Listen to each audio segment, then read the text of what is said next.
That one was spicy. So the Warriors have to play 48 minutes. So I see this going 7. I have it. I have the Nuggets at 7. Ant-Man, Batman, Watchmen, Lakers at 5.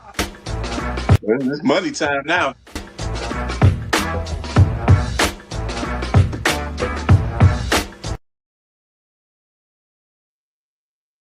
All right, what's up, YouTube? What's up, YouTube? Thanks, CW, for starting me up. Hope y'all have a good time down at the coast. Welcome to another episode of the 10 Toes Down podcast. Boy JB should be joining us. We could have a JB right here. All right. What up, JB? Hey, what's up, Ro? What's up, Ro? What's going on? What's going CW. on? Is he here? Yeah, now C-Dub just started us off. He's on a little vacation, man. So okay. He'll be producing from the sidelines, whatever. But man, look, What's up, so CW? Apologies if anybody too. I didn't get too much promo with this. We will not be talking about LeBron and steroids. Listen. What's up, Import? What's up, Import? Yeah, man. Look, we will not be talking about LeBron and steroids. Instead, what we will be talking about is legacies. And it's sort of related to LeBron and steroids, but I mean, look, at this point, bro, are we surprised? I mean, it's almost like, look, first of all, rest in peace to Mr. Terry Bollea. Big part of, if you're watching me, more than likely he was a part of your childhood, adolescence, something like that, man. Rest in peace to Mr. Terry Bollea, a.k.a. Hulk Hogan. The man left behind a complicated legacy.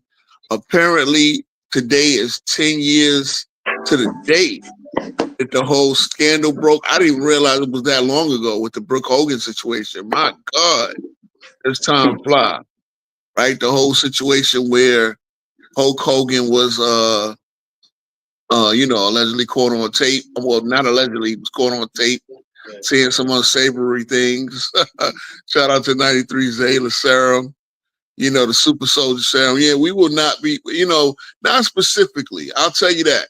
We won't be, I really haven't, I'll be honest, I really, haven't really looked at too much about it. I didn't, Del T said what he said on his show. I mean, like I said, at this point, just like Hulk Hogan, rest in peace, and just like the WWE superstars, do we not just assume that LeBron is on that juice, bro? Don't we just assume he's on that Captain America Super Soldier Serum? I mean, we was just talking about this, bro. We were just talking about this on 93Z, my stream with 93Z, and then Jeff T. Bro, somehow, this is right, JB. Somehow we be on this. What we talk about all of a sudden hit the news. Remember we was talking about OKC and them signing their boys, and in the next 3 days they signed their boys. Yep. Yeah, They signed them. They didn't waste no time either, boy. Yeah, man. Again, we don't react. We forecast over here, man. That'll be one of our slogans, man. We don't react. We forecast. So Lamar and Barry Bonds, and that's the thing. That's why I named the title of this stream LeBron Bonds, is because say no. Right? Me and Zay, and I did a double header on Tuesday, bro. Boy, I was talked out. Come Wednesday, I was I fell asleep, right? As soon as I finished my stream, man, I did my top 100.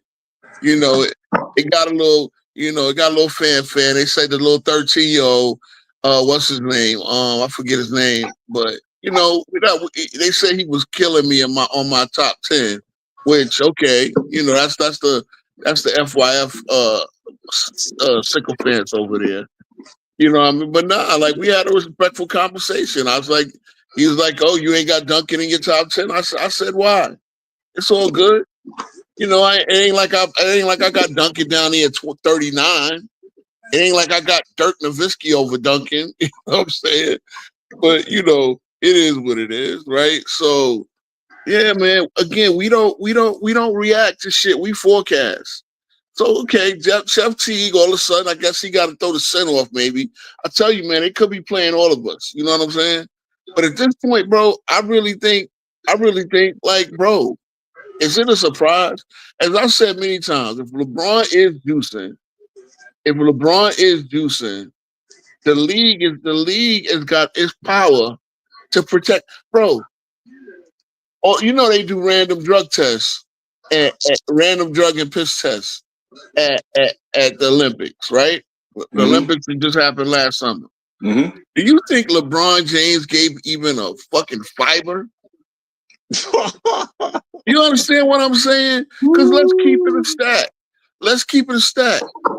Nike, the big spot, was a big sponsor of the Olympics, and Nike didn't want LeBron giving blood, urine, a hair strip sample, a swab, nothing. Okay, LeBron James, no matter what he did, no matter if he could have scored 95. Okay, that LeBron James wasn't giving nothing because Nike made sure. So the NBA, they protect him at the end of the day. But man, listen, again, I ain't got nothing to say. We just gonna talk legacies. And when it comes down to it, here's the thing, man. What do you want? What do you guys want your legacy to be? What do these players want their legacy to be? That's what we should do, right? KD, Curry, these guys that are playing right now. Because Lord knows, y'all go crazy about Jordan and his legacy. Y'all go crazy about Magic and his legacy. Bird. You know what I'm saying, JB? All those guys retired with their heads held high, including the late great Kobe Bryant. Yeah. All them brothers. Yeah. They gave the game their heart, their soul. They gave the game everything they could do, and that's it. They ain't chasing no super teams. They ain't walk around. Larry Bird played for the Celtics. That's it. Magic played for the only reason Jordan played for another team is because he had ownership stake. The Bulls didn't want to give him no ownership stake, so he had ownership stake in the Wizards, the team that was kind of close to his hometown. Yeah. And they asked Michael Jordan, the owner, what was the owner's name at the time? Was it Polian? It was Ronstorff. Oh no, Abe Polian. Okay, yep. So they asked him to play because they was not generating any revenue. Basically, people were coming to the games. So they asked Jordan to step down from his position. I believe he was vice president or president of basketball operations. And they said, if you play 2 years, then we would offer minority ownership of the team. It had nothing to do with trying to win. Because like you said, it don't matter what nobody say. Y'all can't take away my city championship, period. Yep. So it was nothing about him. How can I put this? Like the Bulls were broken up prematurely. I think, like he said, we should have been allowed to run until someone beat us. So they was probably broken up probably a year too soon. In 98. Yeah, I think they, like he said, we deserve to keep this team together until somebody beat us. Yeah. Okay, so he goes to Washington. He becomes president of basketball operations. And they asked him, could one up? They was winning 17 games the previous 2 years, 17 games both years. And he said, if you come back, if you play, we'll offer partial ownership of the team. That was the handshake agreement. Yep. And that's what he did. It had nothing to do with, well, I'm trying to surpass this guy, surpass that guy. It wasn't nothing to surpass. And like you say, when you be true to the game be true to you. I remember this during the 96 Bulls run, they was interviewed by ABC's Chris Wallace. And it was during a road trip that the Bulls had. And Jordan was kind of like working out, right? And so Chris Wallace asked me, say, well, if you had to take a guess, where would you say you at right now? in terms of your ability. You say, I'm about 95, 95, 97%. It's hard for the eye to detect, though. He said, as you get older, quite naturally, you lose something. So with Jordan, you could tell he had lost his step. As great as he was, all athletes succumb to the attrition, or they say father time. So he transformed his whole game. He became basically a post-up player. You know what I'm saying? And he developed that fadeaway baseline jumper that was really unguardable. And he won 3 more championships. Even though he wasn't the same, like he wasn't like absolute prime Jordan in terms of athletic ability, but his game and his determination is what led that second three-peat. So what I'm saying is, no matter how great an athlete you are, you're going to succumb to physical attrition. Kareem did it. Kobe did. Magic, Bird, all of them. But when you steady out there, you know, run up and flying up and down the court, and they keep on saying it don't look like you lost anything, there's something wrong with that picture. Now, people can take it any way they want to, but where there's smoke, there's fire. And everybody know how a duck look when it's walking.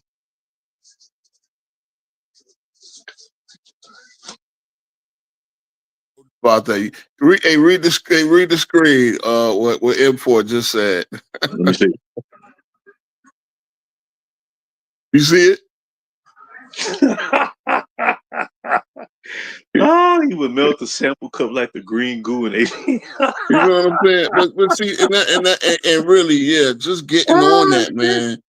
Just I'm told my thumbnail looked blurry, so I was trying to see if I could go and change it real quick. But nah, you know, get concentrating on the I'll do that in a minute. But concentrating on the you know, the task at hand, man. Yeah, man. Look, a lot of those guys because shout out to All Ball TV, they was talking about Kyrie, and he got a podcast now. Apparently, he said something that was a little crazy about him and KD being the best dynamic duo that ever played and all that. I'm like, bro, y'all won one playoff series. But they was talking about how this generation of players, when they sit around at the round table, they're gonna be like, instead of comparing war stories like where Kobe was a Laker and Jordan was a Bull and Magic was a Celtic and Isaiah was a Piston, and you know, Magic was a Laker, Isaiah was a Piston, Bird was a Celtic. You understand what I'm saying? That it's like, yo, remember when we played together over here in Philly? And then we played together over there in Houston too. I mean, like, bro, these guys have all kind of played with each other. Of course, they like, bro, LeBron. I mean, Harden has played with Westbrook in 2 different places, and he played with KD in 2 different places. I mean, Kyrie done played with LeBron and Kevin Durant and Luka. That's some crazy shit. No disrespect to them guys, but bro, it's all over the place, and that's the difference. Malone came at the end of his last year of his career. He left Utah and played with Shaq and Kobe. That man gave Utah 19 years, 18 years or whatever before that. He's a Utah Jazz, you know. You know what I'm saying? Stockton ain't going nowhere. When we talk about legacies, what is your legacy? And see, that what we will talk about when it comes to LeBron is what is your legacy? Because again, rest in peace to Hulk Hogan. You know what I'm saying? But that man is dead at 71, partially to do with that prayer, the prayers and the vitamins. The vitamin part of the prayers and vitamins. And we all know that what the vitamins was that super soldier serum. You know what I'm saying? It was the steroids. We all know what the steroids did. You know, that man died of a heart attack. Okay, look, a lot of surgeries and all this, man. It made me think, because I had my thyroid taken out. And man, it was touch and go me waking up. I pray to God, man, that I will never have to have another surgery would have to put me under anesthesia. Because I don't want to die on no surgery table, bro. You know what I'm saying? Oh, is that what happened to Hulk Hogan? Well, no. Well, they said he had neck surgery and this, that, and the third, but he had a cardiac arrest this morning or today. Okay. You know what I'm saying? Somebody, I don't know, I guess somebody in the house must have took a picture of him as they was calling the ambulance or whatever, but they got a picture of him kind of resting up or whatever before they put him. I mean, you know, but the fact of the matter is, man, when it comes to your legacy, LeBron, at this point, and I've said this, he plays for stats. And part of the, you know, honestly, like I said, instead of just going out there and giving your best shot to win, instead of going out there and playing to be, you know, a killer, being like, even now we're talking about him leaving the Lakers and potentially going to another franchise, right? Bro, this is so now they try to spin it. Oh, he brought a championship to everywhere he been. Okay. I mean, but who again? Who, as shout out to Zay, like y'all going from couch to couch, all you cats, man, Kevin Durant, all y'all. Where can you say where you gonna go in the Hall of Fame as? What is gonna be your real legacy? Well, Look, I say so, but here's the point, Rodney Stuckey. Is stats his legacy or just greatness? Can he? It's not about him getting. See, this is the problem. When I asked LeCuz, if you watch, you know, supposedly the highlight of my stream was Zay was me getting cooked by some 13. Okay, if y'all feel that way, I'll feel that way. But I asked LeCuz, when we talked about Kareem Abdul-Jabbar, what was the first sentence of his bio?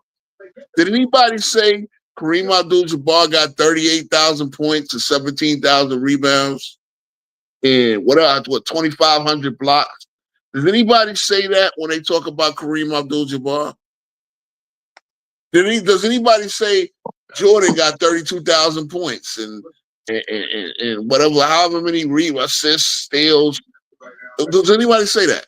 Do we talk about these arbitrary stat numbers when it comes to Jordan, Kareem, Matt? I remember Magic having 9,887 assists, and then when he retired in '91, you know, because that was the record at the time. But then he came back, and now it's like 10,000. I don't know what the fucking number is. This is the point. The first, it seems like because he knows his legacy ain't the greatness of just winning and giving it all your best. Again, as I said, as I told the cuz, right? If you still watching, Zay, if I told the cuz, the last 3 years of Kareem Abdul-Jabbar's career, he was in the finals. Will LeBron be able to say that? Oh, well, he only played 23 minutes a game. So what? He took a step back. He was old. You, and again, if it, you know, like I said, fuck, I'm not gonna talk about it. I just assume you on steroids, and the league ain't gonna do shit about it. So why the hell am I gonna speculate? What is it gonna do? It's not gonna take away from your legacy because the league, the Olympics, Nike, everybody else will protect your legacy. But is your legacy stats, or is your legacy going out and giving your best to the game? That's my point. That's the point. Because again, Kobe gave it all to the Lakers. He gave his Achilles to the Lakers. Oh, y'all want to say he took money at the end? But guess what? As we say, JB, right? He also groomed them young soldiers on how to prepare for the game and be winning players. And guess what? Yeah. They're not with the Lakers no more, but they damn sure around the league, giving the league, you know, their best. You want to talk about, where their rings? Well, again, Caruso got one. Caruso got two now. Yep. You know what I'm saying? Like, that's the problem. It's all about stats. It's all about stats with these cats, bro. It's all about stats now. It's all about, I played with so-and-so. I mean, look, whether he was joking or not, G24, I just assume the niggas on steroids. The same way we assume niggas in the WWE is on roids. You know, some sort of vitamins. You know, as like I said, as the great Hulk Hogan would say your prayers, take your vitamins. Well, we know that Hogan was on that Barry Bonds. I mean, what? Like, if so many generations of the Roy, the Roy had the HCH cats. You know what I'm saying? They had a whole trial about the shit. Hogan had to testify against Vince McMahon. What is your legacy going to be, man? Look, as I say, man, very complex situation with Hulk Hogan, man. Because real talk, I ain't going to lie. When I heard the news, I didn't feel anything. Because I'm still salty about, him, because he never really apologized. And that would make me think, right? Knowing what we know about wrestling now, bro, if they asked you to put Junkyard Dog over, if they asked you to drop if they asked you to drop the title back in the day, so Junkyard Dog could get it for like even a fucking month, would you have done it? You understand what I'm saying? Like, you really, there's a lot of brothers that built up that company with you, and you know what I'm saying? So the legacy for Hulk Hogan is complex because like, we got to learn who the dude is. The same way with these guys in a podcast, and the same guy with these guys with the Twitter, y'all, we got access to you niggas now. Y'all are, I mean, come on, man. Y'all talk too much. That's the thing. Yo, that's the Kobe. Magic was personable, but we all knew about Magic. Larry Bird was a country boy. Jordan, you liked his gambling. Kobe, you liked his white girls. I mean, whatever. But they didn't pull back the curtain that much. You understand what I'm saying, JB? Oh, yeah. The problem with Hulk Hogan is he pulled back the curtain, and we saw he was a little politicking, a little bit of a piece of shit. If the guy said, okay, drop the title, you got to drop the title for whatever, he would politic. Like, nah. He wouldn't let God shine. That's part of that business. Part of the wrestling business is the big star got to help another big star get, and the more, again, as we know, Hulk Hogan brought money to everybody. The one thing about LeBron, I can say, LeBron helped keep it going. He was a big enough polarizing star to bring money to everybody. But guess what? Michael Jordan, bro, none of y'all niggas would be selling sneakers. None of y'all niggas would be having $100 million sneaker contracts. None of y'all wouldn't even be fucking selling goddamn hot dogs if it wasn't for Michael Jordan. And that's what legacies is about, man. That's what a legacy is. That's what a legacy is, man. And y'all got to realize that, bro. Because at the end of the day, whether Hogan was Hogan could have been a piece of shit behind the scenes, man. And I'm not trying to stop on his legacy. I'm using him as an example. Guess what? No one can say nothing. Yo, wrestling would not be as big as it was if it wasn't for Hulk Hogan. Same thing with Jordan. Same thing with Mike Tyson. Boxers would not be getting the pay-per-view, the big paydays they get if it wasn't for a nigga like Mike Tyson, right? Motherfuckers, how many millions of people would buy that pay-per-view? Go ahead. In the late 80s, Mike Tyson was the most popular athlete, not just in the United States, but in the world, because he was the undisputed heavyweight champion in boxing. Yeah, so, with Mike being there, as far as marketability, and then you know what I'm saying, Mike Jackson, Mike Jordan, Mike Tyson. Okay, nobody like same thing with Mike Jackson. None of you motherfuckers be getting you the record deals y'all getting if it wasn't for Mike Jackson. So when you want to talk about legacies, again, did you leave the game in a better shot? That's my feeling. If you leave the game, and that's one thing no one can, no matter what you feel about Hulk Hogan, whether he can wrestle or not, Hulk Hogan left the game way bigger than it ever was, it ever could be.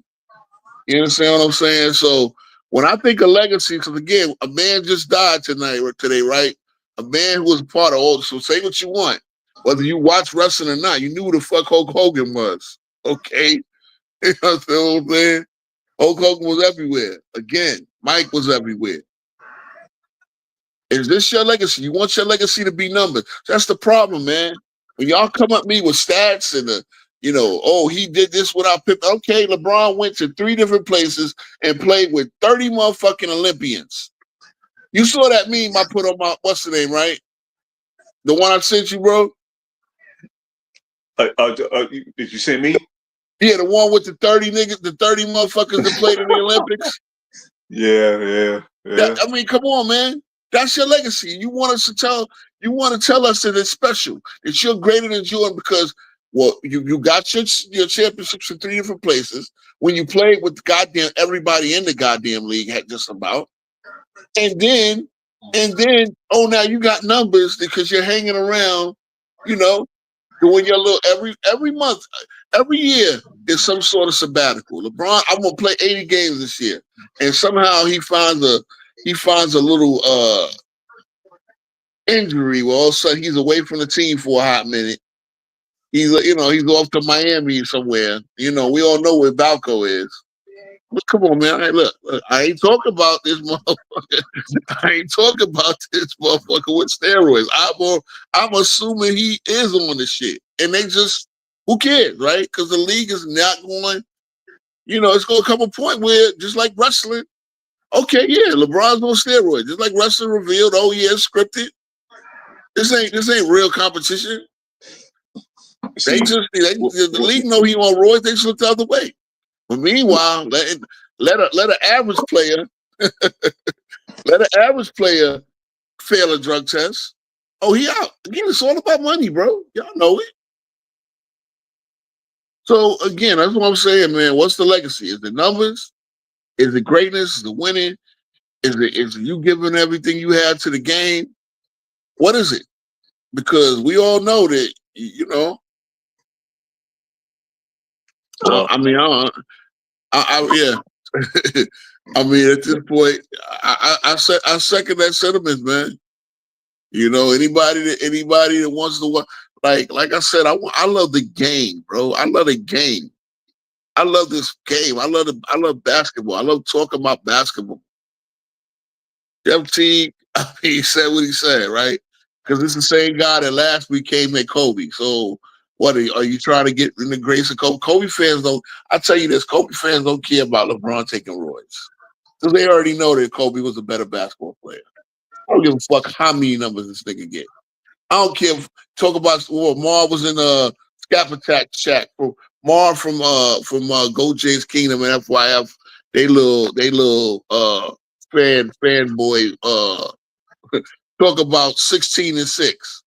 You think Kobe as we all know that 16-6 don't mean a goddamn thing because most of the time LeBron played against Kobe. LeBron had the better team. Kobe could give a fuck about winning them games. Some of that 16-6, Kobe was winning chips while you couldn't get out the goddamn East. That is the thing about the 16-6. If you look at the roster from 2005, 2007, LeBron had a better talent on his team than Kobe had on his team. When the talent was even in 08, 09, and 010, Kobe had the edge, was specifically 08 and 09. Then when he formed the super team Miami, what do you think is going to happen? He's going to have the edge. Mm-hmm. So this is where manipulation comes into play. If you take Kobe and pair him with Wade and Bosh, what do you think going to happen? He's going to run the table. Plus the fact that he was the best closer in the world for damn near a decade. What do you think going to happen? Mm-hmm. This is where over this past decade, this is the thing, man. I really wish the NBA didn't have to experience what we witnessed over the past 15 years, where we can really see who's who. This past decade, we didn't really get an opportunity to see that like we saw in the 2000s, like we saw in the 90s, like we saw in the 80s, like people, grew up watching the NBA, saw in the 70s and the 60s. You knew who was who. This previous decade eliminated that. And all I've seen is a devaluation of the game on all levels. And it was by that one simple decision in the summer of 2010. Now the NBA is slowly, moving beyond that, and it's been a very daunting task. They've had to implement these rules. They had to come up with, legislate this new CBA. Which I think is the best thing Adam Silver has implemented since he's been commissioner, to tell you the truth. and they trying to navigate their way beyond this guy because he's taking things way too far. But the problem is the talking heads. The league has helped facilitate a lot of these decisions he's made, and it's backfired in a lot of ways. And the league is taking a massive hit because of it. And when it has an opportunity to move forward in a positive way, it continues to try to propagate something that's not benefiting the league as a whole. So it really comes down to, when you hear guys come on their podcast and say, well, Kobe didn't play defense like he did, or this and that, or just in general, the players back then were weak, plumbers and firemen. That's a screen that's telling everyone the league needs to move forward, because you can't change the history. And that's why I don't compare eras. How can you compare an era to another era? Because each era has a different generation of players. So 20 years from now, how would fans feel that try to, highlight this current this recent generation of players? How would they feel if fans coming up 20 years from now trash their era that they grew up watching? It wouldn't feel nice. It's gonna happen. It's gonna happen, and they're gonna feel the same way. And I'm gonna be grandpapa age. I'm already grandpapa age, but I'm gonna be grandpapa age, fucking laughing at us. Oh, y'all used to hate when we did that to y'all. Now look, some younger niggas coming up here doing the same thing y'all couldn't take, but y'all wouldn't. Y'all YNs couldn't sit there and listen and understand it. Guess what? Your elders seen more than you have. I listen to my elders about the game, man. I don't denigrate nobody from the past, man. This is the thing, bro. See, like we basically grew up started watching NBA around the same time, like 80s and whatnot, right? We can guarantee any fan coming up today or who just started watching the NBA in the past 10 years or so, we can guarantee you that we didn't see people on TV or in the media or just in general barbershop talk. They won't sit here comparing players of the 80s to the players of the 60s, saying the players from the 60s are trash. Or when you grew up in the 90s, saying the player from the 70s are trash. The difference was they attempted to maintain the standard or push the standard even further. That was the commentary. Can you beat what this predecessor established as the standard?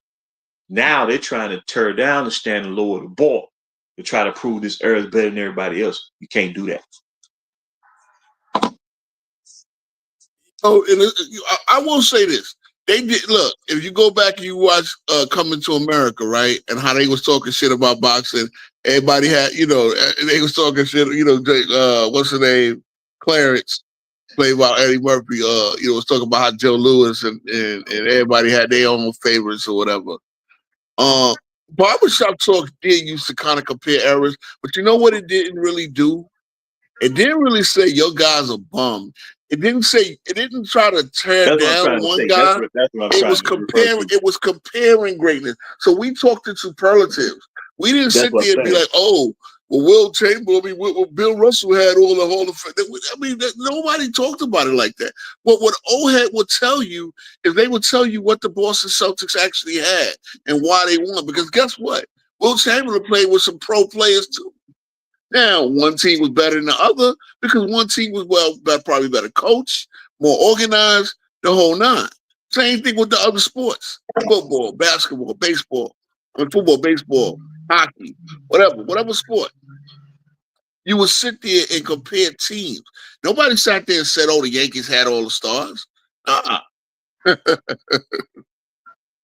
Nobody said the Yankees had all the stars, even though they had all the stars. Your job was to build a team that could beat the Yankees, right? And it happened some years, and a lot of years it did. The Yankees won their 27 championships. The Ricky Mantle years, the Joe DiMaggio years, the whole nine.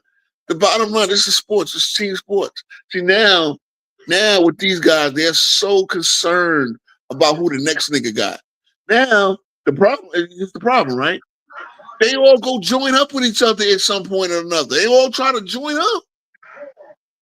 This is the problem. Now they on podcasts talking about it. They sitting on podcasts talking about when I played with you over in Phoenix. I mean, come on, bro. It's crazy. It really is crazy, man. I And mean, see, again, Malone coming playing his last year with Peyton, Shaq and Kobe.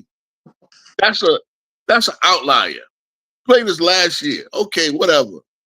and He see, played his thing, bro, last like you year. say, we not saying that superstars that get traded in the past get traded in the past. We're not even saying that superstars that request to be traded.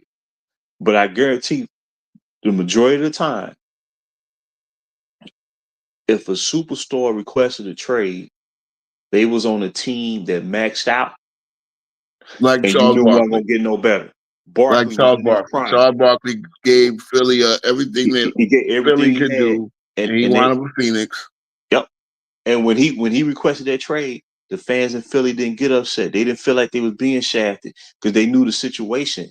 So Mm-hmm. whenever he returned back to Philadelphia, whether he was playing Mm-hmm. for Phoenix or Houston or whatnot, he got a positive, support from the Philly fans because they knew, man, the man he should have won league MVP in '90. They gave it to Magic, but I thought Barkley should have got it. Me personally, I thought Barkley he should have had 2 league MVPs. Uh-huh.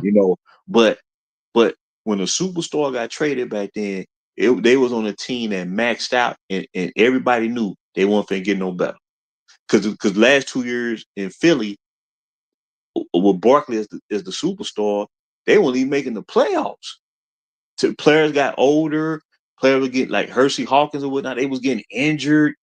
You know what I'm saying? Rick Mahorn he was at the end. He was damn near at the end Yeah, of his because career. his last year in Philly was 92. And I Right, remember 92. 91, they lost to the Bulls in the second round. They lost in the second Because round I think they in lost to 91. Chicago 2 years in a row in the second round, and 90 and in 91. And after that, they petered out. It was nothing else they can do. So when Barkley requested that trade, we weren't sitting there saying, "Oh man, Barkley, Yeah. man, he's sitting down on his squad, man. You know what I'm saying? He leaving them hanging." It wasn't even like that. See, fans know the situation.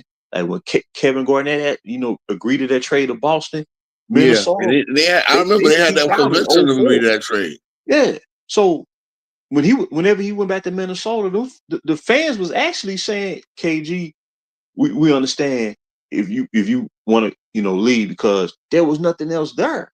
Yeah. You know what I'm saying? He was playing on bad KG, teams for like two, the 3 crazy years. part is KG, and I know he played with Brooklyn, but KG can sit there. He can say he's a Celtic. He also can say he's a Minnesota Timberwolves. Obviously, he's welcome in both places. You Like understand what I'm saying? GT4Ds just said, Garnett maxed out in Minnesota. He maxed out. It was nothing else. He had been in the league 13 years. So he paid his dues. So fans understand that. So now I'm a Laker fan. So when he went to Boston, I was sitting there saying, "Oh man, they trying to cheat. They trying to stack the deck because you understood what was going on." No, they gave up a sizable trade for him. They gave a 5-yard player. Al Jefferson was the key, was like the main player with Gerald Green and what's his name. But they also gave up 2 first-round picks. One of them turned into Wayne Ellington. The other one turned into Johnny Flynn, who was drafted right ahead of Oh, Steph good old Curry. Johnny Flynn. So I I always forget say, about him. yeah, yeah. I mean, So like that's when part of Clyde Drexler, that's part of the game. Now these guys. And again, I don't have a problem with you guys taking y'all careers into your own hand. But here's the problem. These guys got they got no real home base. It's like and they got no home base. They go from couch to and couch. see, this is the thing, bro. Okay, like Clyde Drexler, he played 12, 13. He got drafted in 1983 by Portland. Uh-huh. And they went to 3 straight finals, 90, 91, 92. They lost to Detroit in the finals, got upset by Lakers in the conference finals, and then they lost to the Bulls in 92. They had one more decent season, but you could tell, man, they had a run. So Clyde was an older player, you know what I'm Mm-hmm. saying? So when he got traded to Houston, he didn't necessarily. No, he did. He did say, you know what, the team is. I know Portland is trying to start over again. Let me go home and play for my home city. You know what I'm saying? So I agree. Portland wasn't booing Clyde Dress because he requested that trade. Clyde paid his dues. The difference is you got a guy leaving a team that won 66 games. Yeah. Pick to win it all. 2 years straight. And then even KD, which at first I didn't think he was going to leave OKC, and I thought about it. And I remember an interview he did during his MVP season when he said, I'm tired of, on 60 Minutes, he said, I'm tired of finishing in second. I remember the interview, I said, damn, KD may actually leave. So these guys are leaving teams that's winning 66 games, 59, 60 wins. Mm-hmm. That's the difference. So if you win in 60, if you're on the squad and winning 60 games, man, you right there in the hunt. And it really comes down to, at that point, if you're on the squad and winning 60 games, they good enough to vie for a championship. So at that point, to me, it comes down to the superstar. Are you good enough to lift them and lead them to the title? That's what it comes down to. Yeah, and when it comes down to these all-time greats, that's what we're going to look at. We're going to look at context. We're going to look at it's not about your numbers. If somebody said I said something stupid, and it's not about LeBron. LeBron, if the first thing, the first number, the first sentence of your bio is all the stats you got, well, then Wilt Chamberlain got better stats than you, and he did it in a shorter time. I'm just saying, if it was about stats, and even Wilt dominated the game. Wilt changed the dimensions of the game, man. That's Wilt's legacy. Again, guys, we're not talking about LeBron and steroids, but we are talking about legacy. And if steroids is part of LeBron trying to enhance his legacy, then guess what? Yes, he do. Yes, he do random clips. He does. You know why? Because he has more personal records. I'm going to say that again. He has more personal records when a lot of these stats didn't even exist when he played. Again, these idea that LeBron got these great. Again, we went through it. Okay, we went through it. Kareem kills LeBron in rebounds, shot blocks. You understand what I'm saying? I thought he would kill him but he killed him in field goal percentage. Those are three of the things that LeBron care about. And he played more seasons to get more points.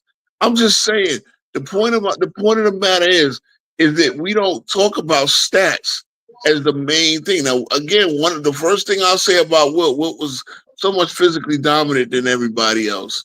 He was so strong and had so much stamina, was such a superior athlete. The stats just were off the charts.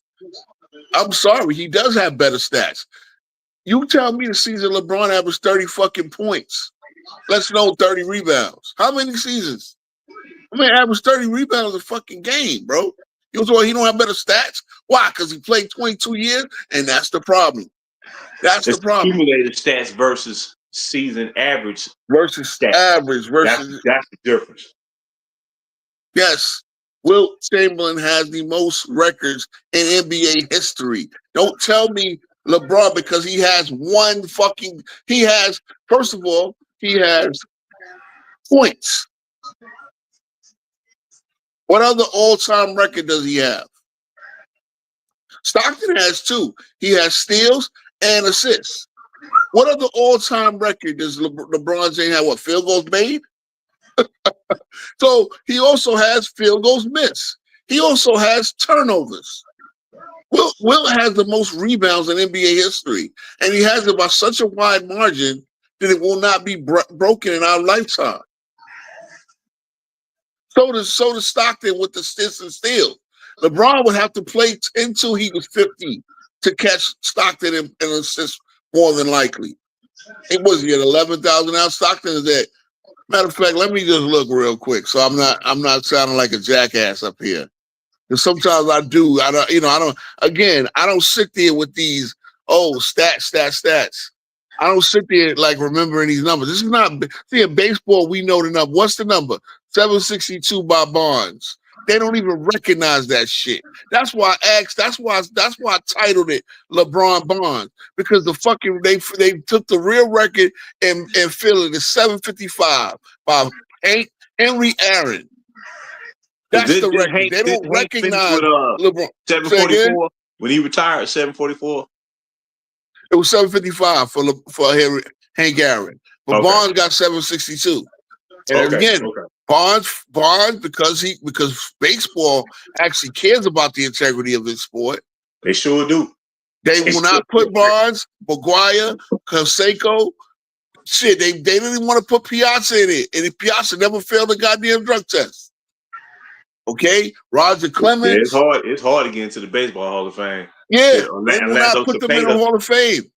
It took them forever to get in there. Orlando Cepeda. Basketball is a different situation. Basketball, it's all about the fame of the starter. John Stockton has 15,806 assists. He has 3,307 more assists than Chris Paul.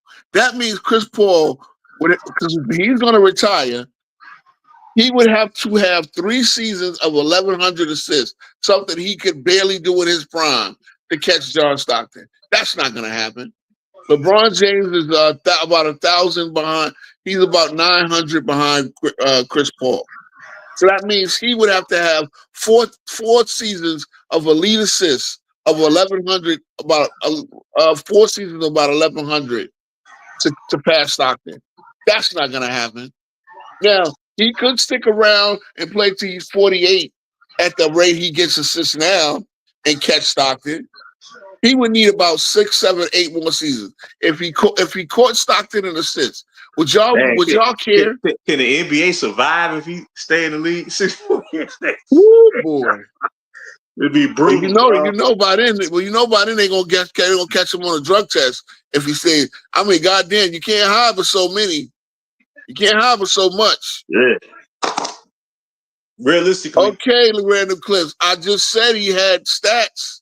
He had points. That's it.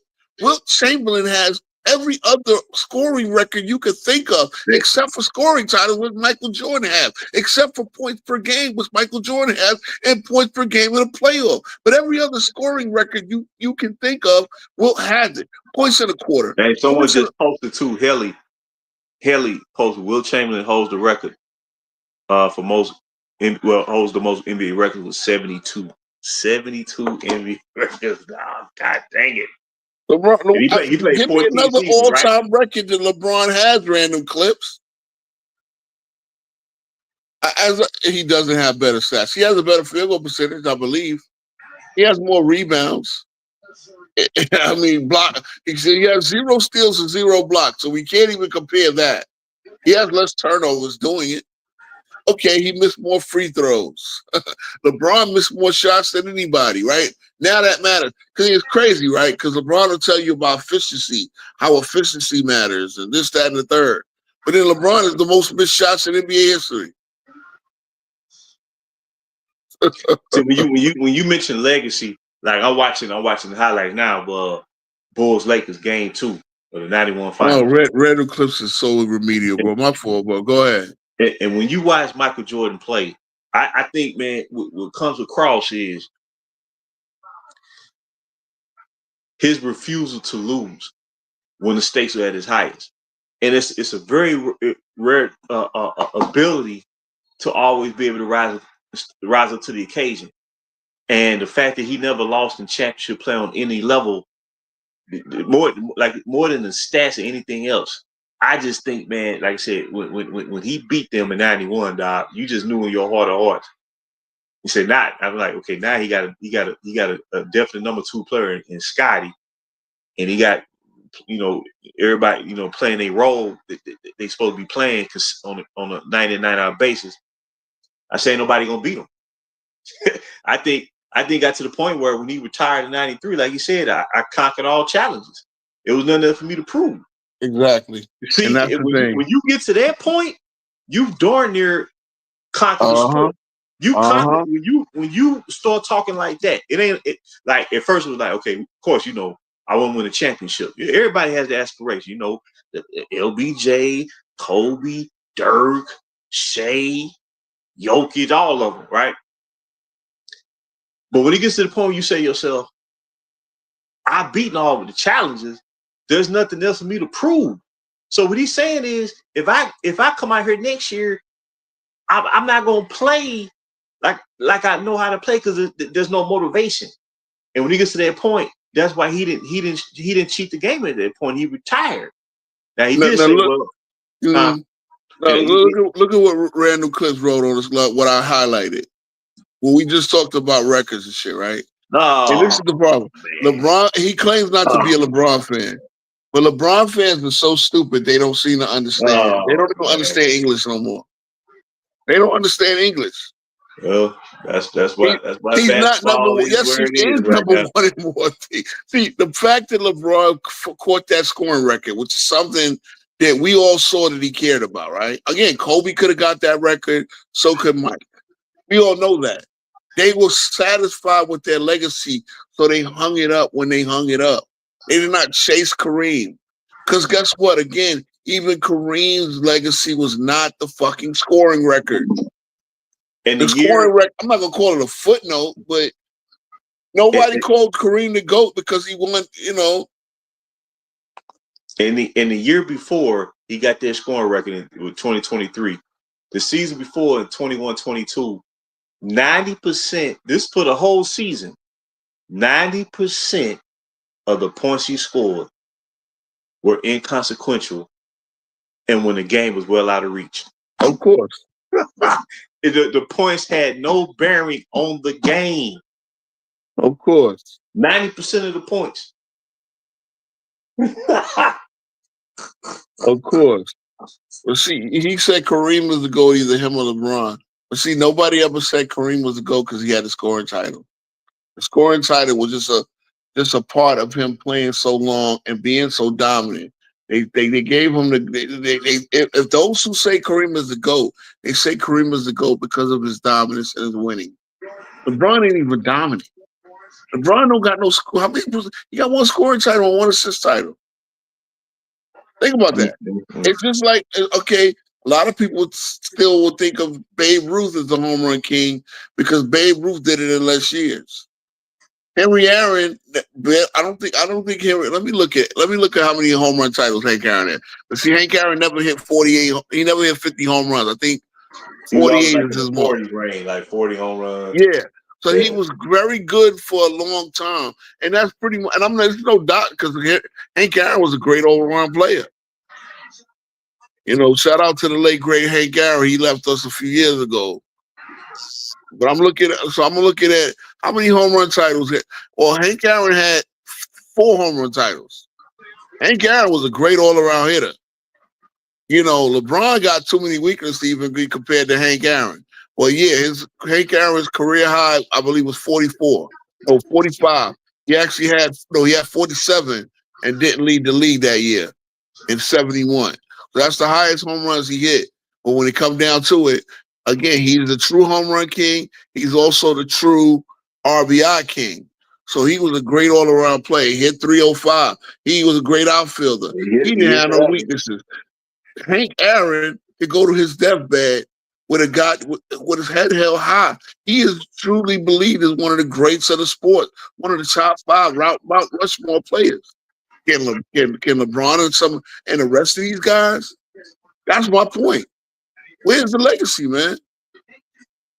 Now, one thing LeBron is most dominant. Y'all niggas will say anything. Dominant. How is LeBron dominant? How is LeBron dominant when he has a losing record against multiple other all-time greats of his career? He has a losing record against KG. He has a losing record against Steph.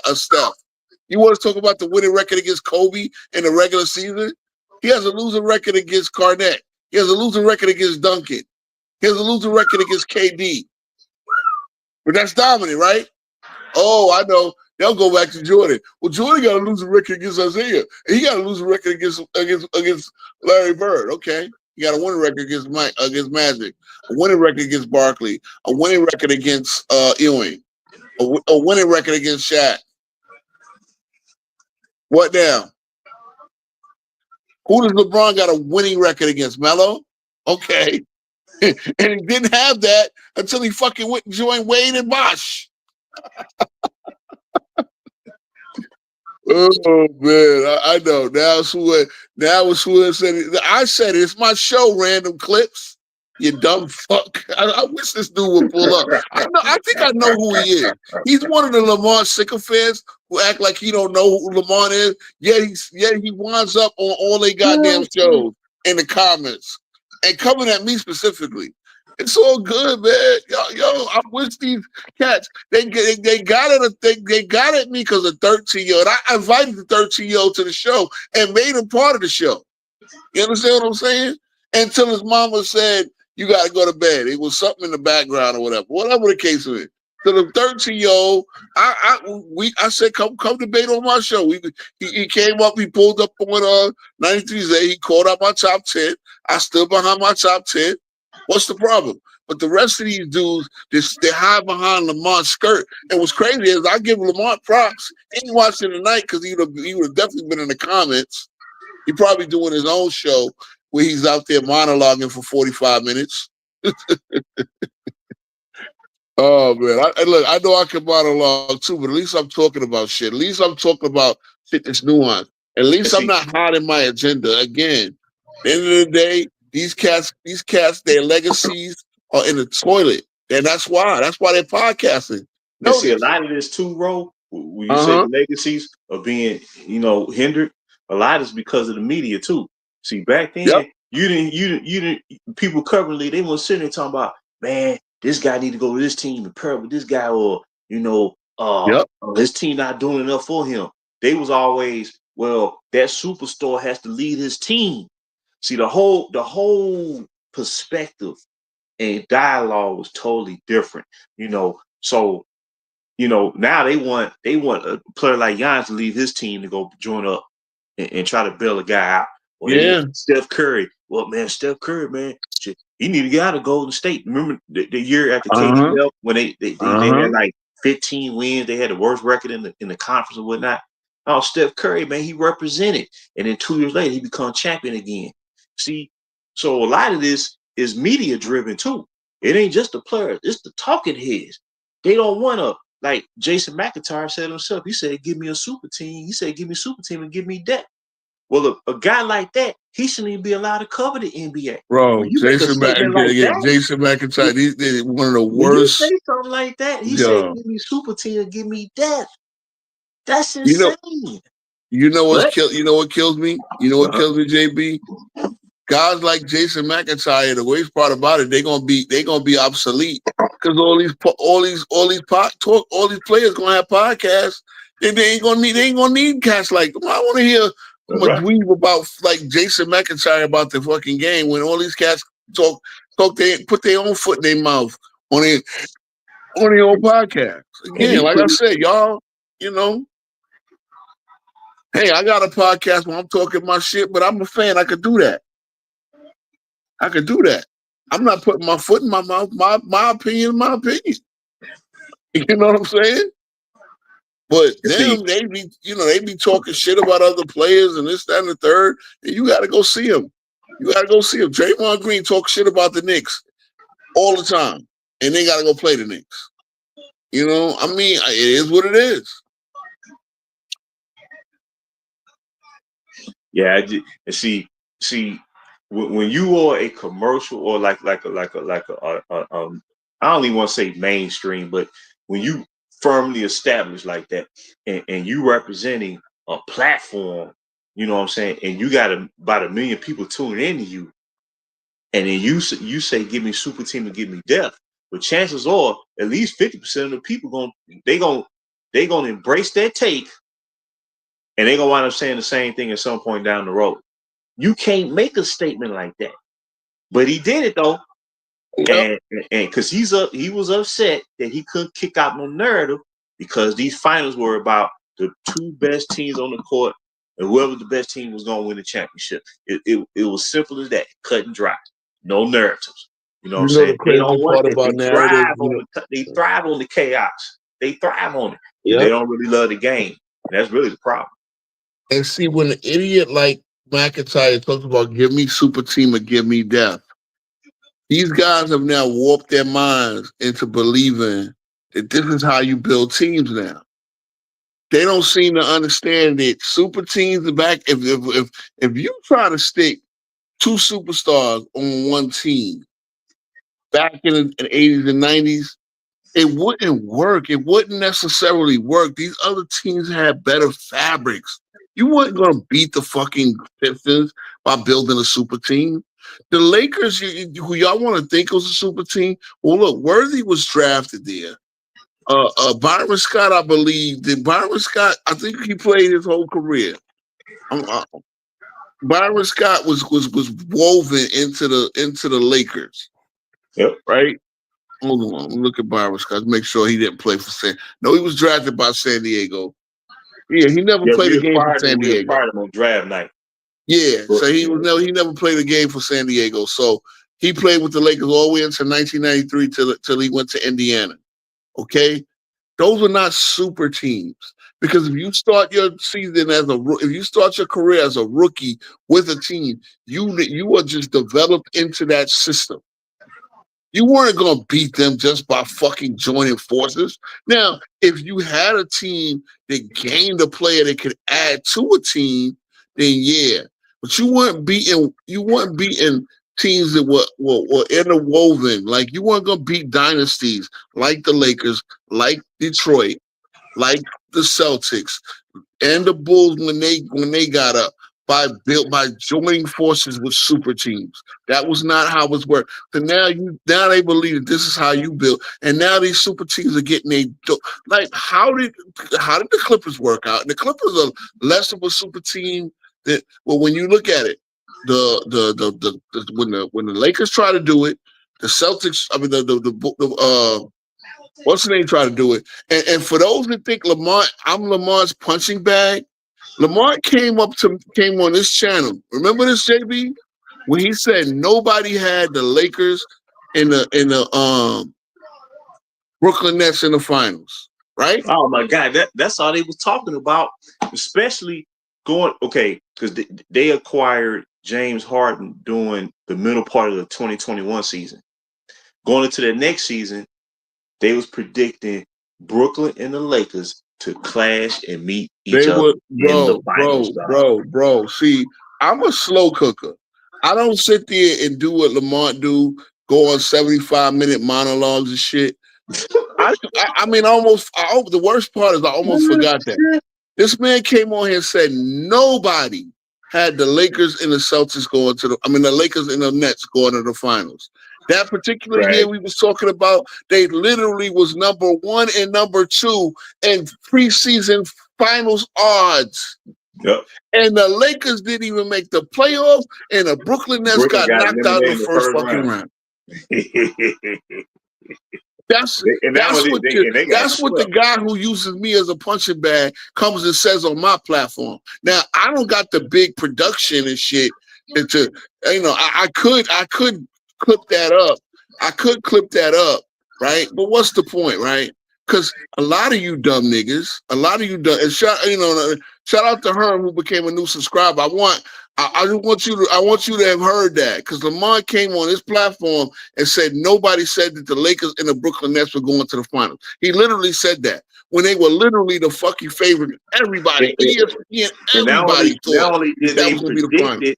That's what they was pushing for. That's what they were pushing for, hoping for, the whole nine. The whole nine. Thank you, Ellie. Thank you, Ellie. See, bro, look, it could be 10 niggas here. It could be 100 niggas here, man. We going to get to we have 100, 200 plus. I promise you that. But guess what? It's going to be smart basketball talk over here. Because, boy, when cats like FYF come over here talking about, oh, nobody had Brooklyn and the Lakers going to the finals. When literally everybody, that's all ESPN was talking about. They acted like it was a foregone conclusion. I asked him on to show his college stats. I mean, look, bro, it is what it is, man. I know Wally Lancaster's college stats. I know Wally Lancaster has. He played with it's funny, man. They go disrespect Wally Lancaster like he was some scrub. But he played with Lynn Byers in Maryland as a freshman. He played with Bimbo Coles in Virginia Tech. But y'all want to act like, because Gil, come on, bro. Come on, man. But anyway, bro, the man sat there and said that nobody got Brooklyn and see, that's what I'm talking about. He is so conditioned. He is so conditioned to protecting LeBron James' legacy that he'll straight lie to your face. and think you don't catch them.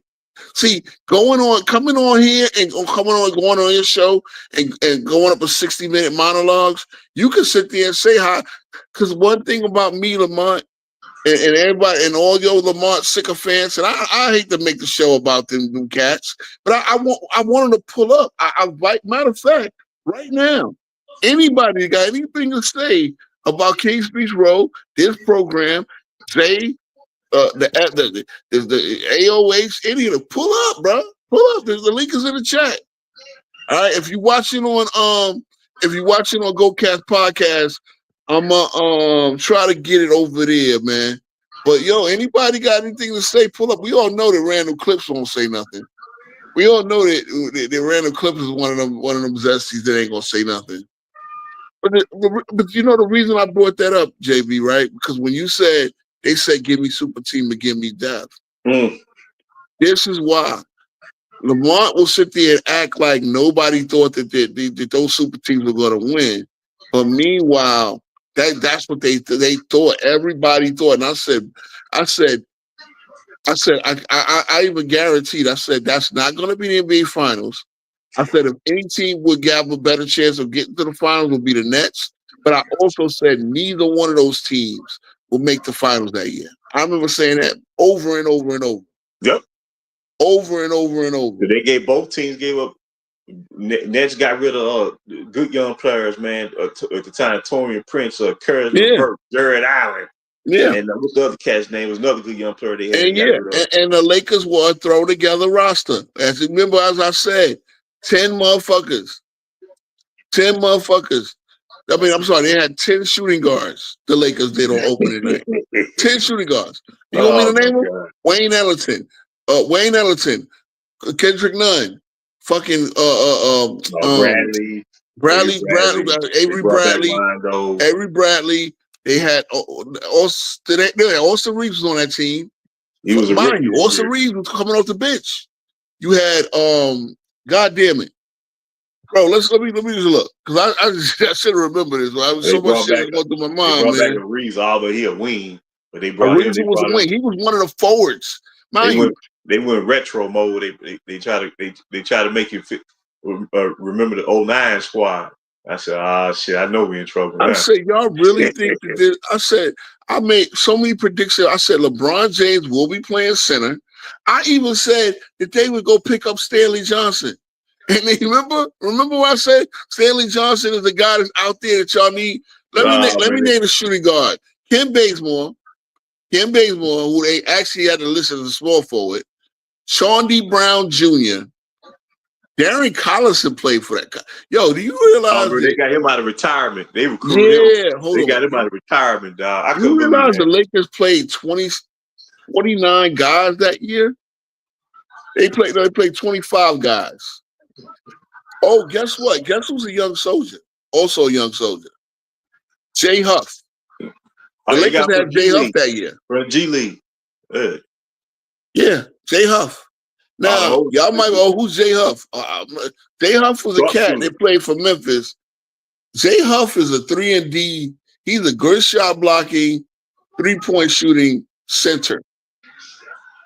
He played with the Lakers G League team, came up for 4 games, 5 minutes a game, wound up in Washington, wound up in Denver, and Memphis had him last year. Now he's with the Indiana Pacers. I'm gonna tell you, Jay Huff might have a good season this year. He got it with really no center there. He's got a chance to be the guy. Or at least he's gonna get some good backup minutes. But bro, they had. Let's get back to the shooting guard. They had Wayne Ellington, Ken Bazemore, Mason Jones. That doesn't count. Taylor Horton Tucker. I remember what's the other? Kendrick Nunn never played a minute, but he was on the roster. Some serious injury to this day. I still don't know what happened. Yeah. They wound up getting Stanley Johnson to start 27 games. They wound up getting Wayne Gabriel, the guy that played for South Sudan. Oh my God. They had so many fucking shooting guards on that team. And none of them could really shoot other than Wayne Ellington, none of them could really shoot. It was awful. And I'm gonna tell you, I remember Oh, That's Malik what Monk. Kendrick. I forgot Malik. Now Malik Monk was good, and Now, I played him his contract. now during this whole 7 year, I call it a takeover. The best move they made in free agency was when they got Malik Monk for that 1 year. That was the best free agent that they signed over these past 7 years, and he was gone after 1 year. But I remember because Kendrick Perkins said that team was going to win 70 games, and I remember I said when I looked at the roster, I said all teams are going to do because like I said, I was watching all them young squads on the come up, the Phoenixes, the Memphis, the Minnesotas, the Sacramentos, the Pelicans. I said all teams got to do is keep the game within 2 possessions by halftime. Third quarter, they're gonna open up the can. They're gonna run them off the court, and it was so bad that Melo popped his hamstring, missed the rest of the year. They had to take Howard out the line. I think they waived him by season's end. He couldn't keep up. Yep. They ran him off the gym. That's right. Yeah, the Lakers did have that McClung. That's good, bro. See, this is what's so crazy, And Brooklyn man. had no defense. Yeah, Brooklyn had no defense. Brooklyn had no coach. That's the next thing too. No. Steve Nash sitting up there kissing LeBron ass. That dude, man, they should have had Jacques Vaughn should have been their coach when they Yes, sir. when they let go of Kenny Atkinson. Yes, Jacques sir. Vaughn should have been the head coach. But that's Hey, Garth. Hey, Garth. No, the Lakers are not a playoff team. The Lakers are going to flame out. I stand on it. Again, I don't react. I forecast. The Lakers are not making the playoffs. I got a bet on it. Well, I got a bet on them not making the playoff. Well, casual. I don't know if casual watching tonight, but we got the bet on the Lakers not making. But the Lakers cannot use the play-in to get in the playoffs. So they got to get a top 6 spot. But I believe the Lakers will not make the playoffs. I believe the competition out in the West is too stiff, and the Lakers are not getting it. If anybody watching on the GoCast podcast, so I want to pull up, let me know. I'll try to get you the link if y'all want to pull up. And see, what people got to realize too.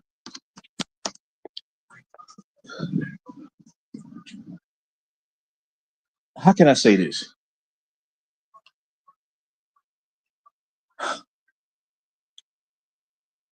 When you try to overlap eras, the newfound era is going to beat the era that preceded. Not because better talent, but what I'm saying is like when you've had a definitive style of play, like okay, Kevin Durant, he goes to Phoenix, right? They get rid of Ayton. They get, they trade Chris Paul, they trade Cameron John, they trade Cameron Payne. And in Kevin Durant's mind, he thinking, well, we can outscore you. And I think probably a lot of that is because of his experience with Golden State. But the difference with Golden State was they did play defense. So in his mind, he thinking, man, if I can put a team together that can outscore, we can do something. The problem is the young stars coming up, they are on teams that are more balanced. It's not like top heavy. They have a more of a definitive style of play. They have a deeper roster. They have more continue. They have more chemistry, and the superstar is being built up right. The mentality, they got the edge mentally. Like when Denver goes up against the Lakers, well, the Jokic's and the Jamal Murray's went through the fire over the past 4 years. But when you try to take the shortcut route and team up, I think you're missing something as the superstar. So when the Anthony Edwards come to town and Shea come to town, to me they got the edge mentally because they didn't take the shortcut, and that's why in these playoffs I picked the younger squads because of that reason, and it's falling right to the T. So what I'm saying is, I think a lot of these older stars of the past generation, yeah, they putting up the stats, but the stats is not no determining factor. It's just stats for because of how the game is played now. But when it comes to the real intricacies of the game, this is where the young stars are overtaking the older stars, and I don't see it changing. That's just my personal opinion. Mhm. And when you say the Lakers not going to a playoffs, well, see, when you see the other teams, how they making incremental moves, they not trying to break the bank. Not trying They to ain't hit trying to break the crazy home bank. runs. Yeah. There ain't no home run. They ain't selling the form off. They just making intricate little moves, man, to fine tune what they got. And and this is not going to change. This is not like some luck of the draw. OKC not going nowhere. Houston not going nowhere. Now I ain't gonna lie. The Clippers, if they play through their prime players, the Zubats and the John Collins, they could do something this year. Yeah. And the moves that they made and the older Mhm. stars that they brought to the team, they playing backup roles. They're not Thank playing you. starters roles. Thank That's you. the difference. And I'm Thank telling you. you, this Clippers And I team, know this Kawhi may at this be point. their Yeah. year. I know at this point Kawhi and Harden are old, but again, they see the thing is John Collins is like 28 and Zubac is like 27. Zubac is still like 26, 27 years old. Okay. They got enough experience. It almost reminds me of my Knicks, but only no, they got actually the heart and soul of that team is a little bit younger than you think. Harden is not done. Kawhi, because of the load management, don't got the mileage. You understand what I'm saying? So yeah, between that, Denver's a team with fabric Denver gonna be again. The Lakers are really still trying to throw this together. They're trying to figure out how LeBron and what's the name will play. But again, on the defensive side of the ball, unless you're telling me JJ Redick is some sort of genius, nah, I don't see it. But again, that's my thought.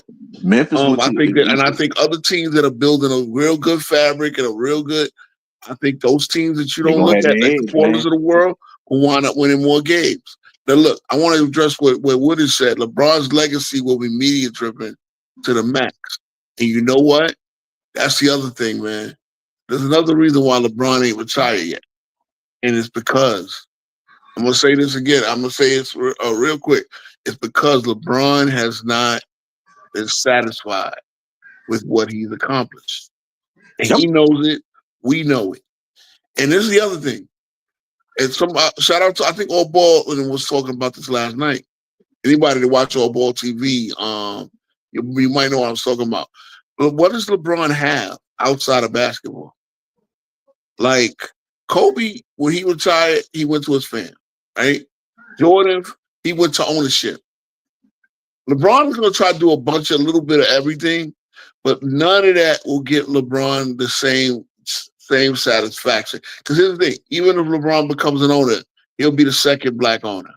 Michael Jordan been the first. He'll be, LeBron with the production company and all that. Okay, that's cool. Is that giving you the love that you want? You're not Spike Lee, nigga. Okay. What I'm saying? What is LeBron? No, LeBron will not. This is what LeBron has, bro. Funny guy. He said Spidey. Do the right thing, huh? Yeah, do the right thing, which he don't. But Oh, and again, this is not just about LeBron.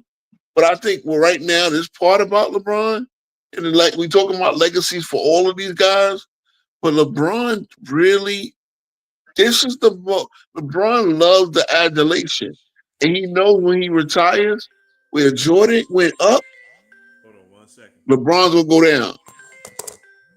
You know what I'm saying? Yeah, yeah.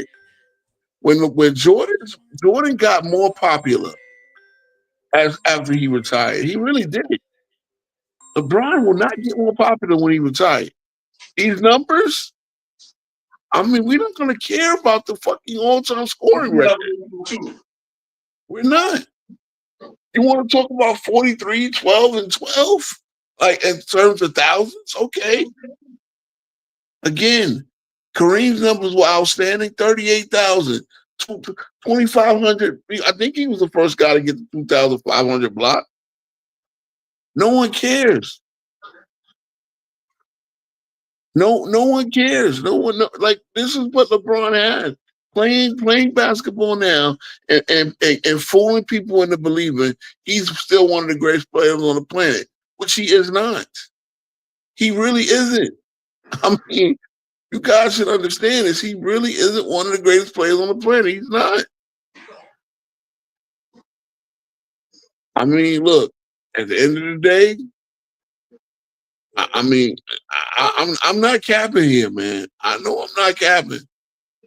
I know I'm telling a lot of truth here. But at the end of the day, man, that's the problem. These guys cannot hold their head and say, yeah, it's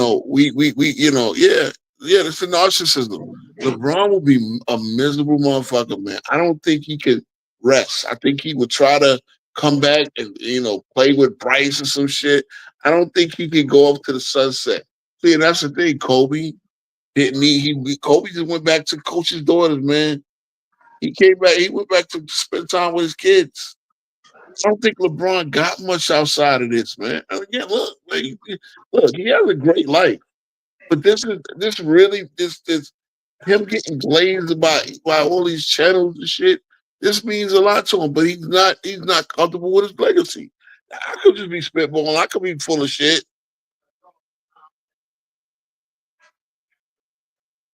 Hey, I love to see it too. I love to see it too because RJD, we talk about basketball here. We talk about again. I just addressed one comment. When LeBron, this is why LeBron is still playing because he needs the adulation more than me. I want to talk about the teams. I've talked enough about how good these teams are going to be. I've talked about my last thing was about the top 100 players. You can watch that and see how I named the top 100 players. I might have left some guys out. I think I got most of them. You understand what I'm saying? I don't need LeBron to fucking. I don't need LeBron for content.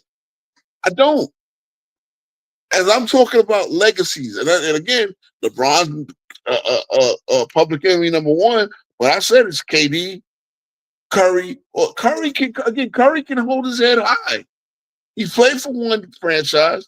He got knocked off. He got a team that nobody thought would ever get to there, and they became a dynasty. A lot of Duncan, all these guys, a lot of these guys we got to see, they play for one franchise. They move. You want to talk about the Cooper Flag? Again, we only seen 2 games. Yeah, Cooper Flag's gonna be matches from the Bulls. Yeah, Paolo Banchero. I talked about the top 100. I wish people was on here to debate my top 100 players, but everybody wants to talk about LeBron. As again, I'm not rocking with these goddamn. I'm not rocking with these goddamn. Everybody talking about LeBron and with the steroids. I don't care. We all know he takes steroids. Let's just assume it is what it is. They're not going to suspend him. As soon as they suspend him, it's going to really y'all talked about Jordan getting suspended for gambling, which is ridiculous. No, there's no way in the hell that David Stern would allow Jordan to get suspended for fucking gambling. I don't care what just happened with Pete Rose. Jordan was not betting on games. He was betting on fucking blackjack. Exactly, Randall. See, Randall Cliff still doesn't get it because he thinks LeBron has more records than Wilt Chamberlain, which, again, LeBron has more records than Wilt Chamberlain, yet LeBron only has one all-time record, which is points, and the other ones are negatives. You can't make it up. He doesn't have the most threes. He doesn't have the most free throws made. I think he has the most 2-point field goals made. I know Kareem has more than that. But at the end of the day, man, like I said, man, you say we got to don't put that on me, man. Don't put that on me. Don't put that on me because I could talk about a lot more depth than LeBron and super teams. Again, we was talking about super teams and how super teams don't work. I can go and sit there and listen back and talk and find out about at least 12 subjects with me and JD. JD had to step off for because he got a phone call. I could think about 12 subjects that we talked about that it had nothing to do with LeBron. Again, I'm not one of these one trick ponies, man. And I come out here and I just speak off the dome, man. For real. I thought about today what I wanted to talk about. Hulk Hogan passing away. You know, the Teague thing, the Teague with the what's I didn't even look, I didn't even listen to it. I mean, other guys that did the content on it, they talked about it, and it went in one ear out the other. I don't even, it doesn't move me. I assume LeBron does steroids, and the league will suspend him for it. Period. Because for to suspend him for it would hurt the base of the league. Like the LeBron being clean is the illusion that they want to maintain. Okay.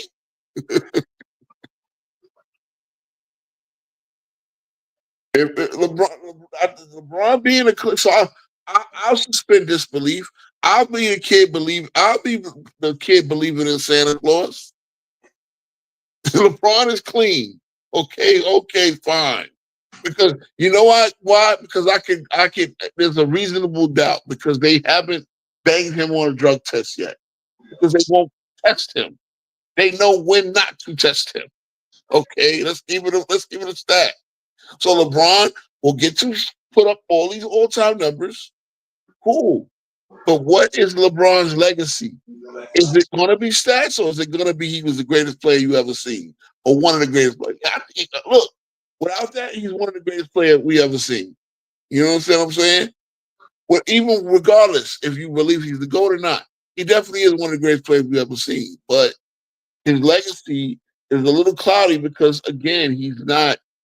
Is he a Laker? Is he a Cavs? Is he a Miami Heat?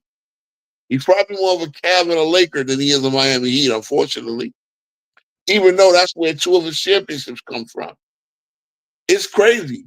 I mean, again, it was and you can say those two championships were on Wade's franchise. Whether LeBron was the best player in the two or not. Arguably, Anthony Davis was the best player when the Lakers won. It's just LeBron had a better finals. Every other part of the season, Anthony Davis was the man. More points, better field goal percentage, more blocks, more rebounds, more everything. Okay, because that matters, right? I've been sitting there arguing with LeBron fans about Scottie Pippen being the best player on the Bulls. That delusion. We all look. At the end of the day, you think Jordan is sitting there? Oh, I gotta sit here and talk shit so people believe that I was better than Scottie. Because some people believe, no, these guys don't. I don't think Curry cared that other guys won the Finals MVP. Curry would not have traded the championship for Finals MVP. He just won 4 championships. One Finals MVP. Is that a knock? Okay. Only idiots believe that. Only idiots believe Kobe not winning the first 3 Finals MVP means that's a negative.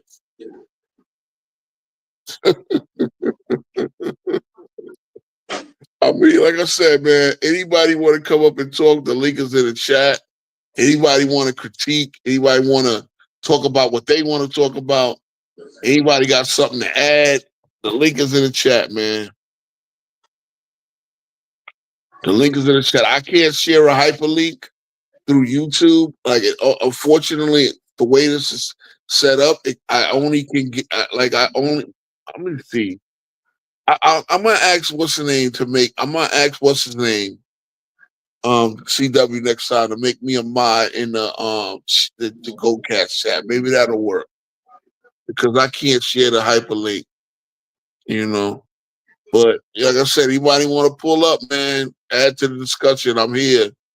If not, I mean, it's enough. I had a minor topic that I wanted to get over. We could say that for next. I mean, I could ask JB if he has a Laker forecast. Anybody want to talk Lakers? Anybody want to talk specific team? Anybody want to talk my top 100 list? I did post it in the comments from the last video.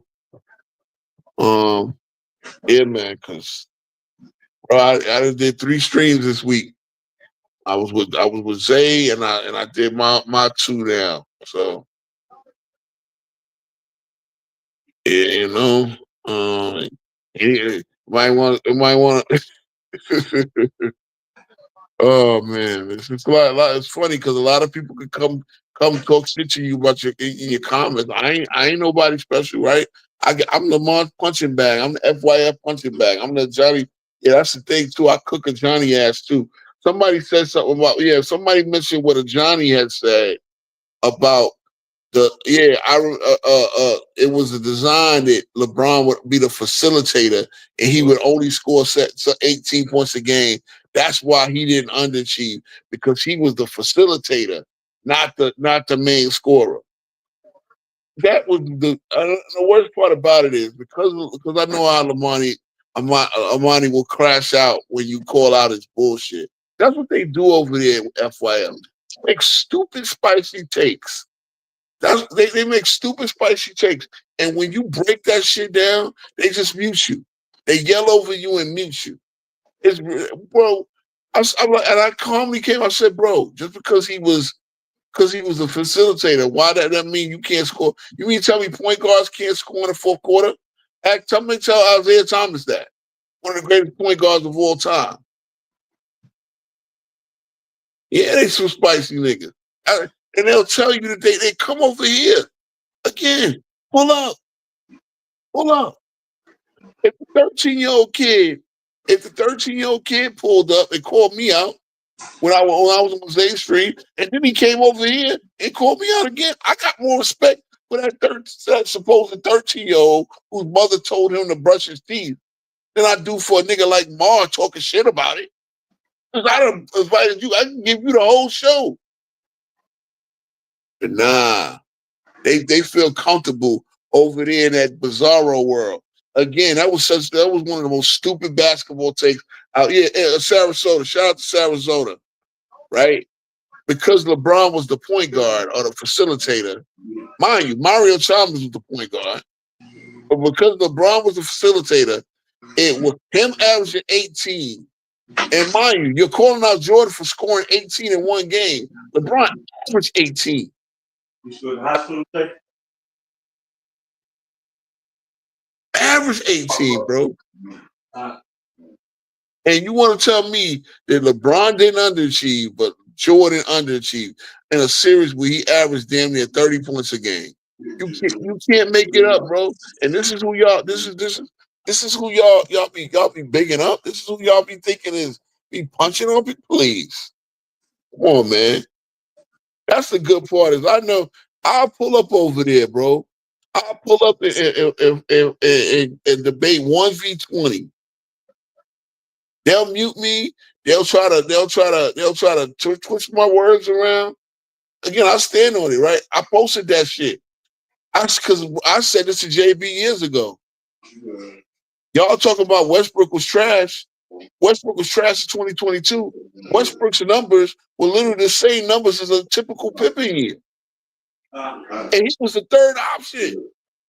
You should talk about that. Westbrook, Jordan underachieved with 41 points a game. Westbrook averaged 18 points a game, 18.5, 7.4 assists, and 7.7 rebounds. Scottie Pippen averaged 18.7, 7 points. I think he had more rebounds. No, he had more rebounds, but less assists. He averaged 6.7 assists. And he did it on a worse true shooting percentage than Westbrook. Oh, you want to tell me Westbrook had a lot of turnovers? Okay, Westbrook did have a lot of turnovers that year. He averaged 3.8 turnovers. Scottie Pippen averaged 3.3 turnovers. I'm gonna say it again. Oh, now you want to talk about defense? Okay, Westbrook didn't play great defense. All I know is Westbrook wound up on the Clippers that same season and was locking down Kevin Durant in the playoffs. Yeah, Lamont, you came out and you called me out. Yeah, I stand on it. Westbrook was just as good as Pippen, and not only that. But remember, Westbrook that was season before. He was 22, 12, and 12, and let a bum-ass Washington was his team to the playoffs the year before. So if you want to talk shit, Westbrook, the numbers tell me that Westbrook was just as good as Pippen in '93. I'll stand on that shit. I ain't gonna say he was better, He was just as good as far as the numbers go. If numbers count, or if y'all telling me numbers don't count, or y'all telling me it's easier to get numbers in today's game than it was back in '93. Again, open that can of worms with me. Come and debate that shit. None of them will. None of them will. But meanwhile, Johnny will tell you LeBron get 18 points a game in a season where people believe he should have been, and the people believe that he should have been MVP. They said Derrick Rose took his MVP, but then he goes and averages 18 points in the finals, and oh, he didn't choke because he was the facilitator. It was designed for him to be the facilitator. Because LeBron is talent is not supposed, in the way he has the ball, he should never have 18 points a game. But we want to talk legacies. Y'all go back to 88 and 89. Jordan had one bad game where he took one shot in the fourth quarter. And y'all want to live off of that. But I sat there and calmly debated dude's points.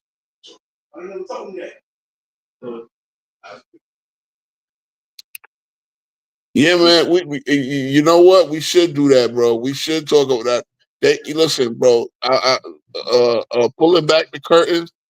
I sit there. I tell JB what the subject is, and we just come off and we riff. We with our busy schedules, we barely have time to talk, and we just come on here and we talk. So I would like to do this thing about dynasties, fallen dynasties, and shit like that, man. For real. Again, I talk about stuff. I don't just talk about this nonsense they talk on television. I don't watch ESPN. I don't watch. If I know what's going on Fox Sports 1 or ESPN, because I'll see a clip on YouTube and people will talk about it. I don't know. I don't.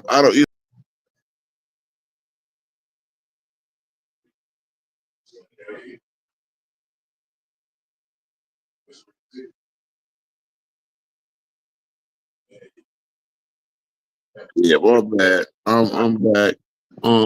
But yeah, man. Again, anybody, like I said, anybody got something to add to the stream, man, to the combo?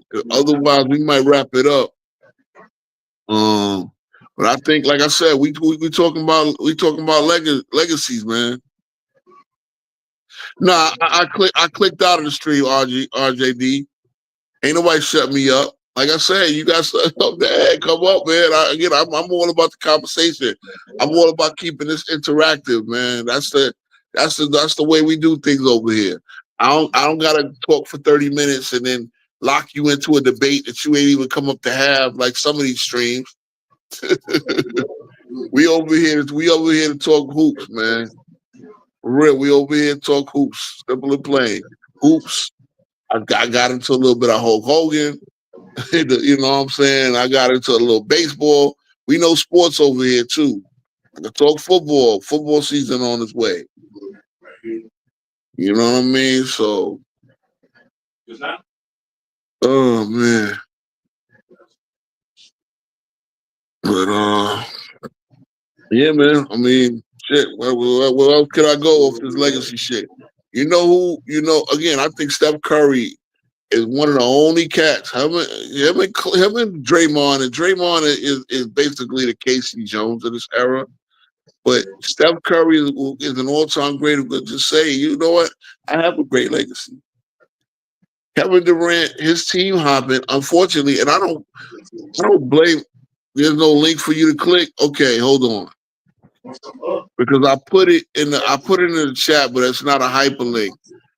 I needed a what's the name, because he's the moderator over there. I needed CW to put it in there. I can't share. You would have to put it this way, RJD. If you want to come on stream, you have to come over to my stream.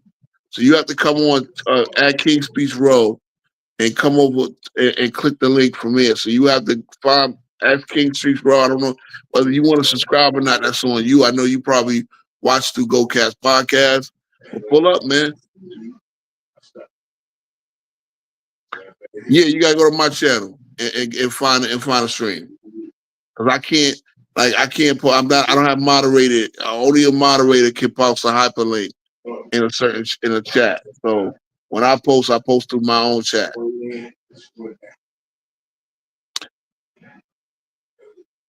That's why I gotta get him to give me a wrench. So next time I'll just post to both channels or all channels that are streaming on it.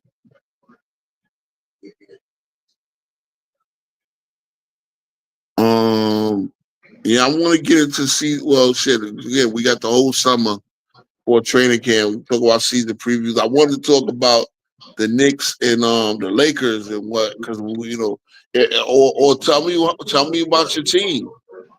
Give me a forecast on your own team. You know what I'm saying? That we could do.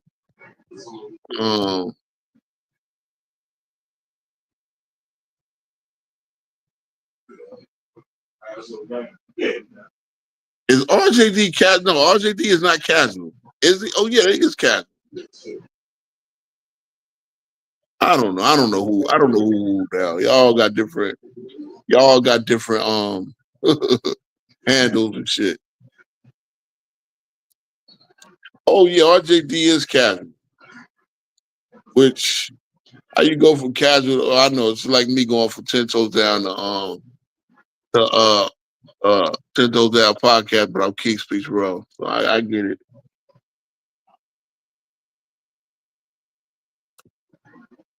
Oh man.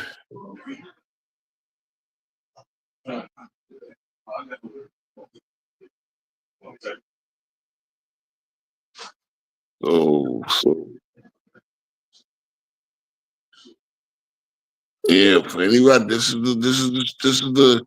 the stream. I mean, like I said, I know that you're either gonna put to get them to come on. You're either gonna put all those numbers, those letters and numbers out to StreamYard.com in, or because I can't put a hyperlink in the chat on what's the name. So if you're watching me on my channel, you can get the link. If otherwise, all right. So casual pulled up. There we go. That's who.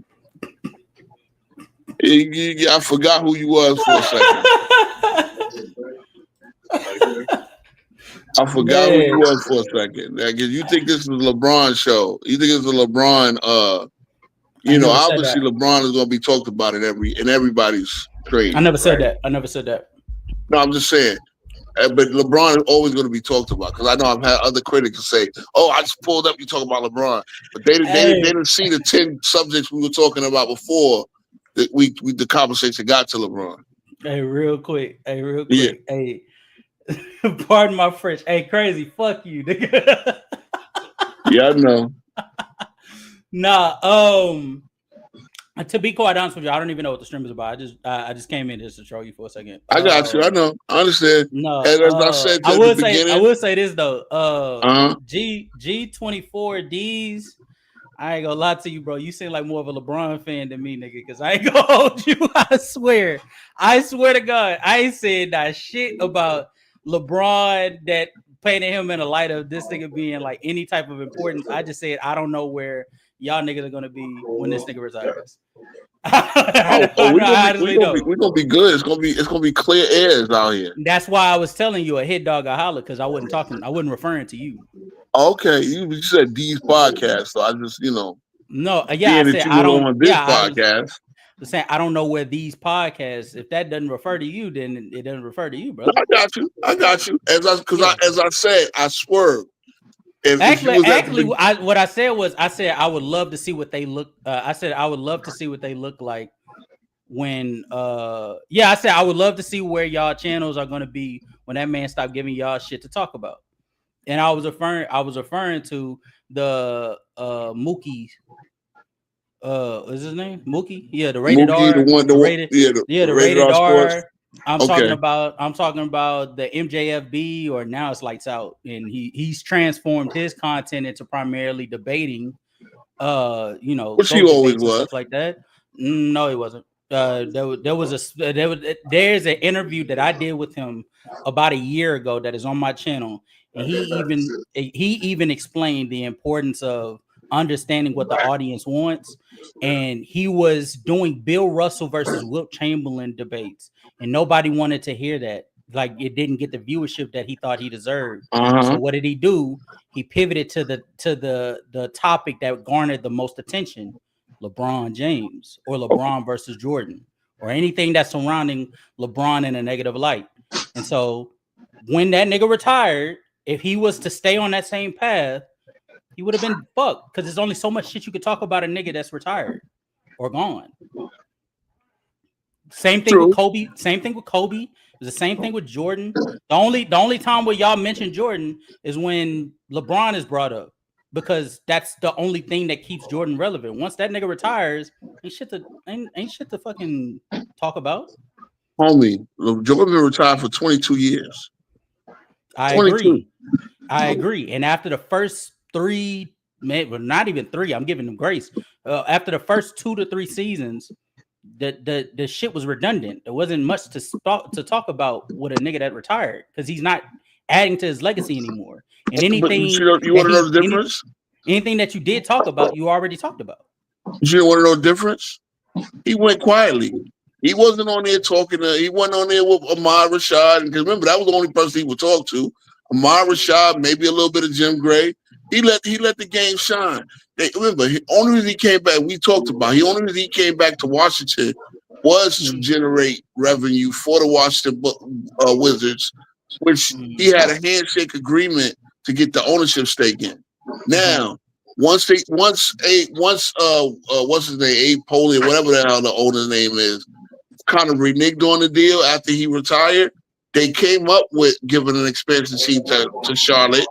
So after New Orleans went to after Charlotte, the Hornets went to New Orleans, and they went to Hollywood Herb. I'm trying to add Hollywood Herb on the panel.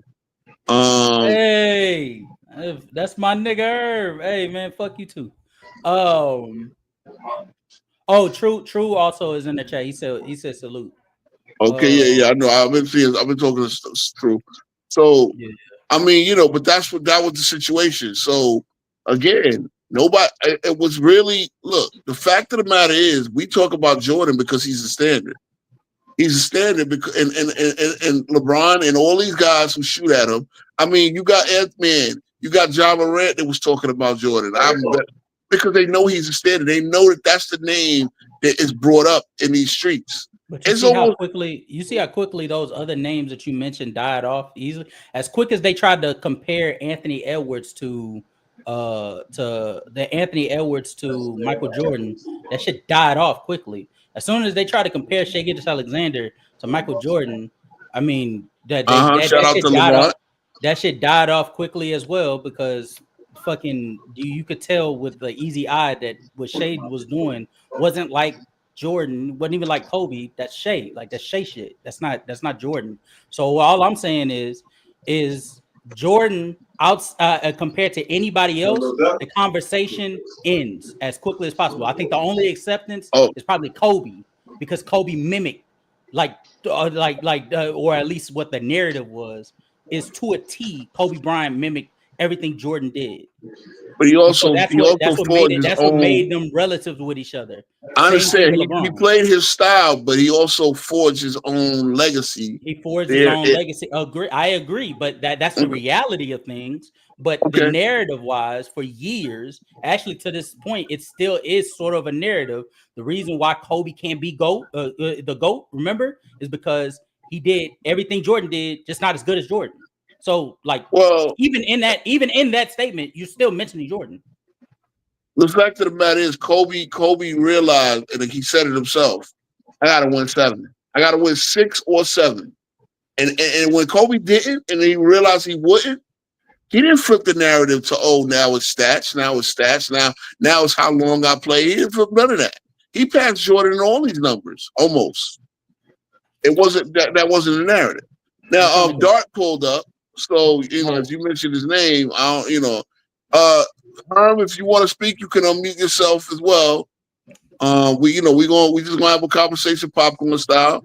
Man, I gotta say this, man. Casual. Man, that's the shit I'm talking about, man. Keep stepping on these niggas.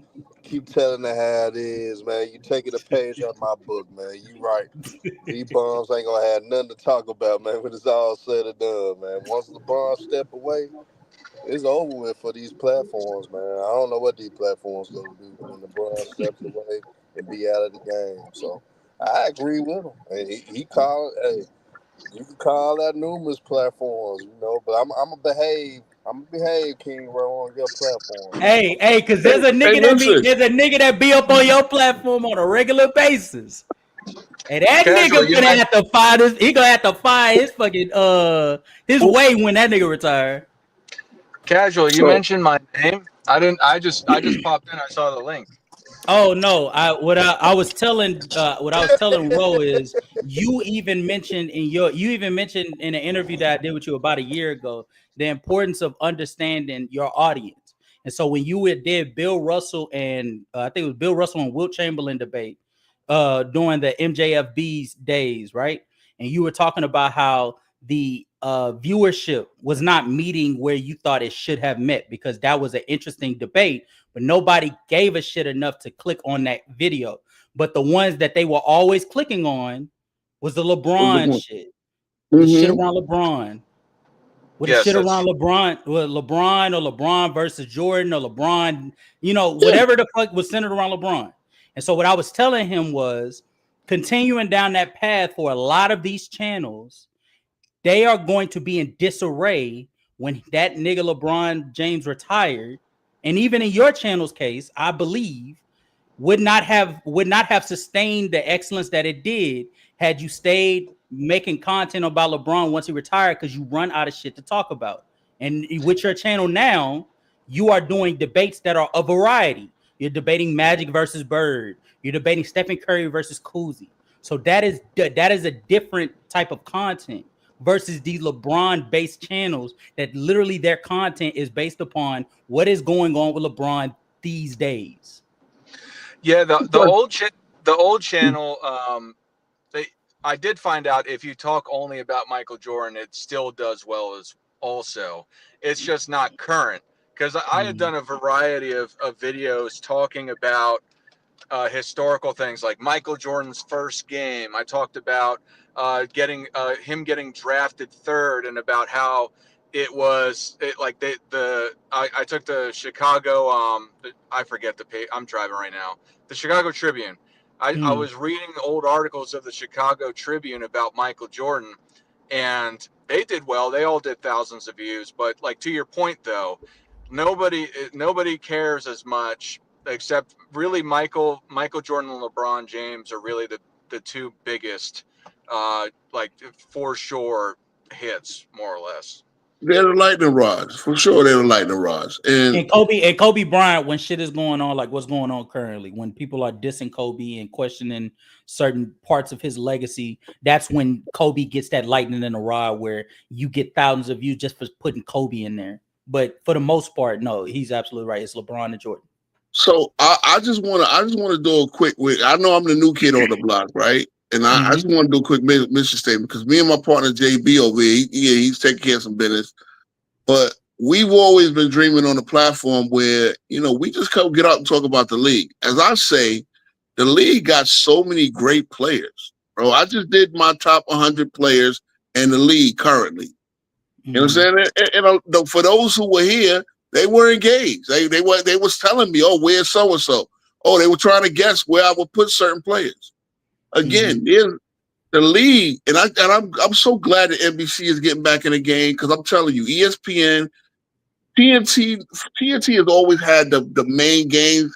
They've always had the primetime game because TNT is a primetime platform. Like, yeah, on the weekends, TNT could put the games on in the afternoon, but ESPN is 24/7 sports, but TNT isn't. You know what I'm saying? But NBC did I'm telling you, if you guys were around in the 90s and up till like 03, 04, whenever ESPN took over the contract, ESPN just did a better job of telling you the stories about the teams. You knew, like, if a game was on, if they had a team like Portland on, they would tell you who's good on Portland. Like now, they just market 1, 2, 3, 4, 5 stars at best. They'll try to bring in a little Ant-Man. They'll try to bring a SC. Bro, most people had no idea when we were watching the finals who the hell was on the OKC Thunder, a team that just won 68 fucking games, and most people did not know who we. I was doing live streams with Zay. Nobody knew these guys. Even me, who was not a casual. Sorry, casual. No, I'm not a casual fan. I had to like say, who's number 22?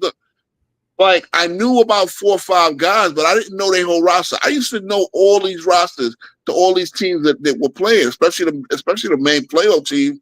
So I just think they do a bad job of telling the story. And again, they make you think it's only Steph. Again, Christmas Day, I was on that Fire platform. I said, why are we marketing Steph, LeBron, and KD? They're the past. They're present. But in 5 years, they'll be out of the league. Why is OKC and Cleveland not playing on Christmas Day? Why didn't they flex those? OKC and Cleveland not playing on Christmas Day was a travesty. And that's the problem with the league. That's why you have so much of this lowbrow LeBron versus Jordan talk. You can do the LeBron. Look, let's be real. The LeBron versus Jordan bait will rage on when LeBron retires. Here's the problem. LeBron will not add any of these stats. And that's what it is. That's why I say, what is your that's why, even though, and you were there here at the beginning of the show, I said we are not going to talk about LeBron taking steroids. We're not. It's funny because, again, this is the day that Hulk Hogan passed, right? He's a part of all our childhood, one way or the other. I don't know if you were a child when the NWO became a thing. Was I a child when that happened? Yeah, Hulk Hogan was part of your childhood one way or the other, right? I was just born when that happened in '98. Okay, so that means you saw Hogan versus Rock WrestleMania, right? That okay. So one way or the other, Hogan was your part of your childhood, right? And the thing is like, all right, well, if you know the history, you know that Hogan famously took steroids in the '80s. Mm-hmm. You know the situation. You know him going to WCW. That's why he left WWE when he came part of the reason. Yeah, that was part of the reason. I mean, everybody was still taking him. But see, again, that's why a lot of these guys died early. That was the reason, because he went on live TV campaigning about how he didn't do steroids and he's very confident. Which was a lie. Again, he was trying to protect his image. Absolute lie. Yes. It was trying to protect his image. Again, the prayers and the vitamins. We all know the vitamins was the steroids. And again, as I said, I'm not going to talk about it because I've been assuming LeBron has been a steroid taker all along. Whether he is or not, guess what? It's not going to affect his legacy, because guess what? Whether he is or not, the league is going to make sure that he will never fail a test, or it will never be publicized. So at this point, what can we do? I'm not going to talk about it. If we find out that he takes steroids, it absolutely 1,000%. Of course not, and I said that as well. It ruins his legacy. Yeah, it ruins, and the league will lose a lot of money and credibility. Guess what? Even if a smoking gun did come out, they would find a way to spin the narrative. Again, the same way that happened with the wrestling. Well, at that point, legacy, but we don't know if that if they covered it up, then that means we wouldn't know about it, so it wouldn't hurt his legacy. Of course, that's what I'm saying. I'm saying if we find out as NBA fans that there is credible evidence, there's an image of this nigga shooting. Again, I just said the smoking gun that says we proves 100% he took it.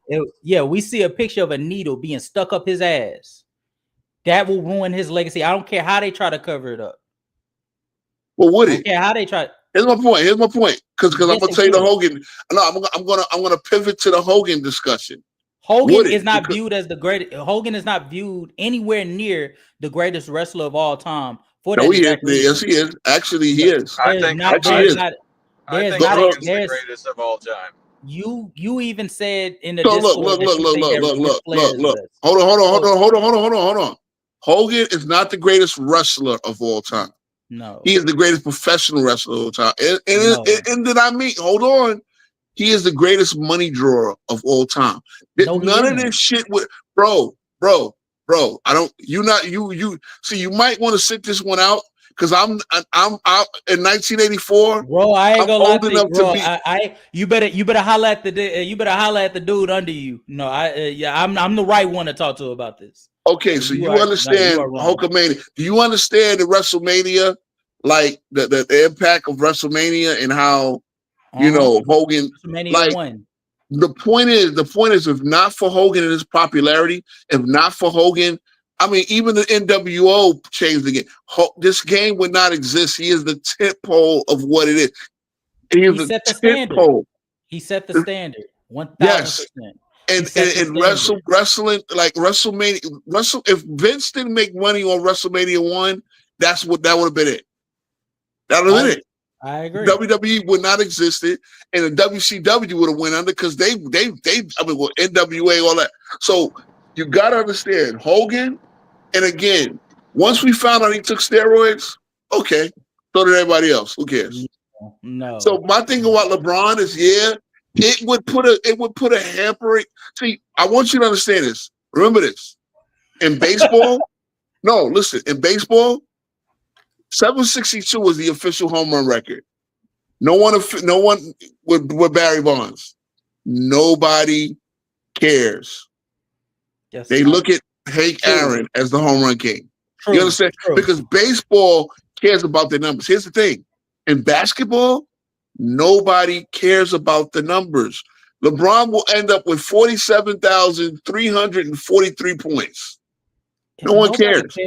If nobody cares about the numbers, why every single time we ask who somebody's GOAT is, whether it's Jordan, whether it's Kareem, whether it's Bill Russell, whether it's LeBron James, even if it's Kobe Bryant, they mention numbers. Why would you not? Why no, you don't. What? How many points does Kareem have? What the fuck? Like, I don't you know. You see how I can pull 762 points. Dart, thank you. 38,000 what? Something.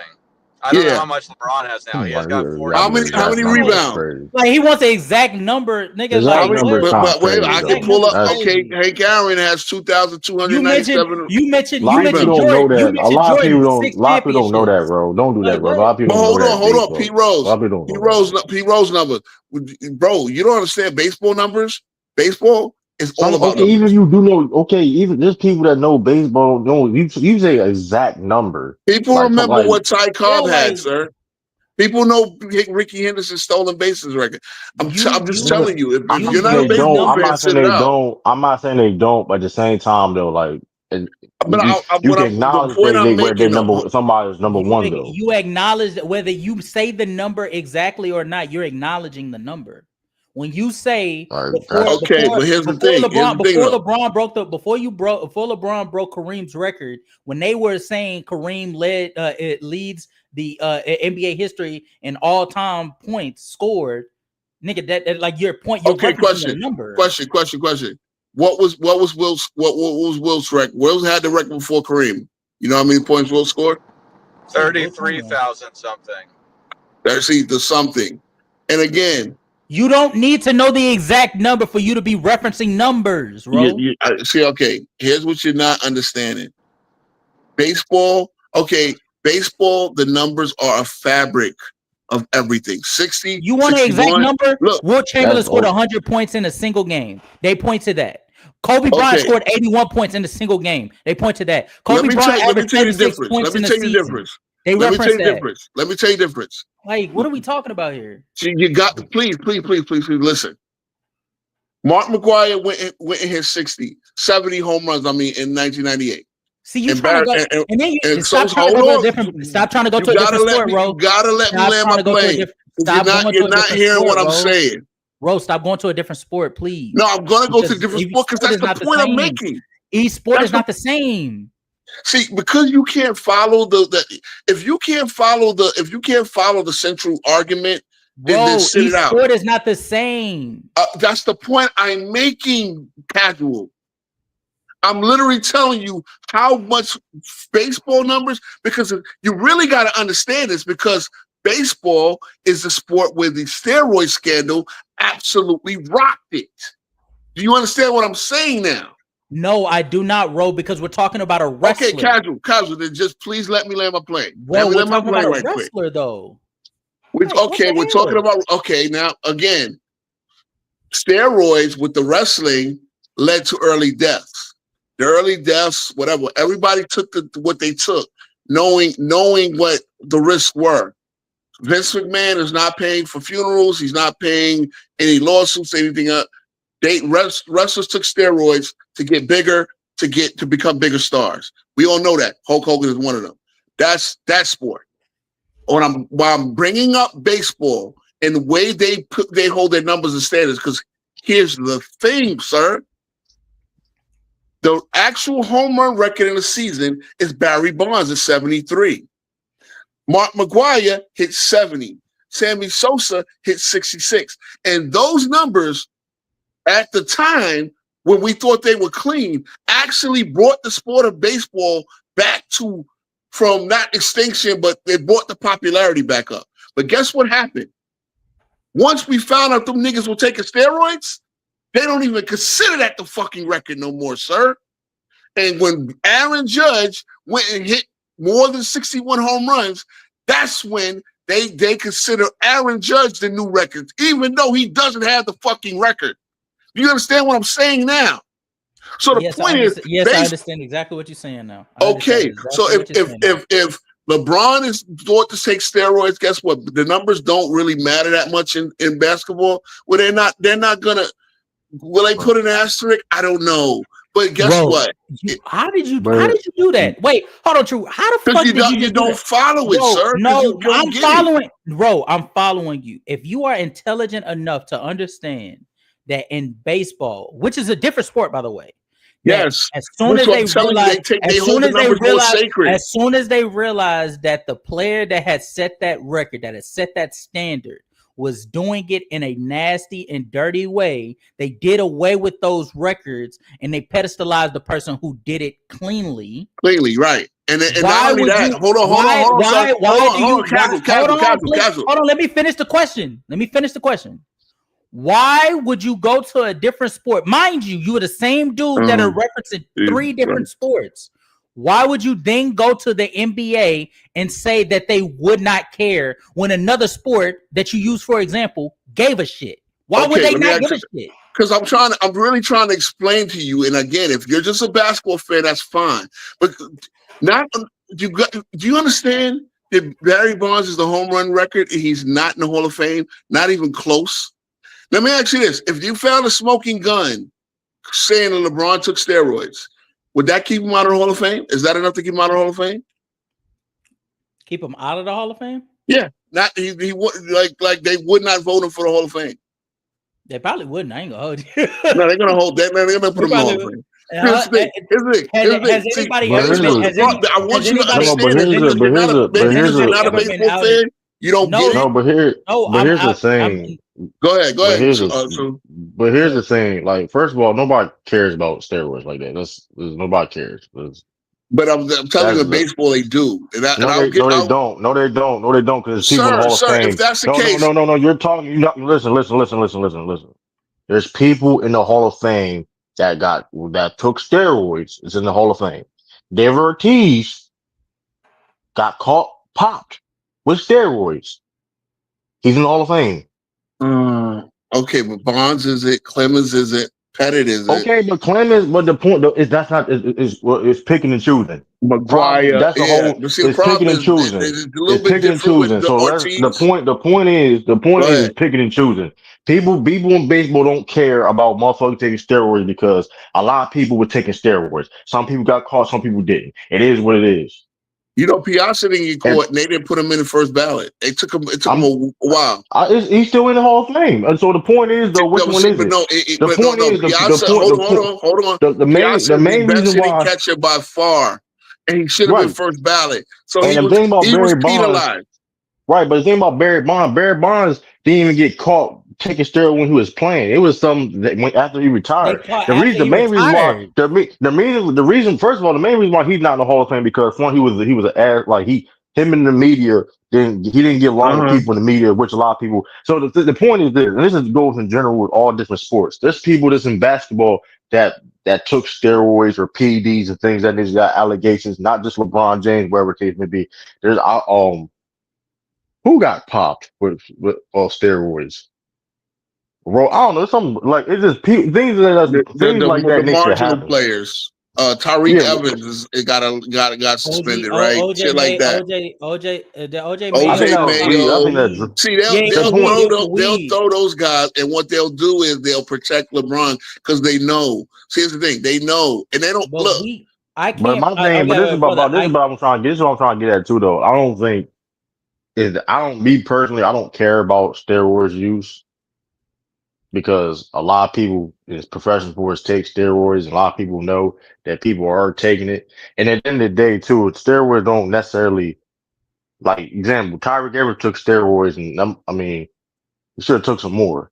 I mean, he like. I mean, I don't know. Like, was you? I mean, the point is though, like, granted, it's not that big of a deal to me. It's really not. So when it comes to But at the tainting same people's time, legacies, this is a dude in LeBron that like for the last like decade, this nigga has been accused of taking some type of but steroids he still or take, but you still got PEDs. to take care of your body though. No, That no, be, no, no, with all no, no, that no. being said, like, I understand. I understand that, but I'm saying at some point, there's a differentiating. We're differentiating. Whether we remove everything that he's done versus us accounting for a history that puts him at the right, top of everybody.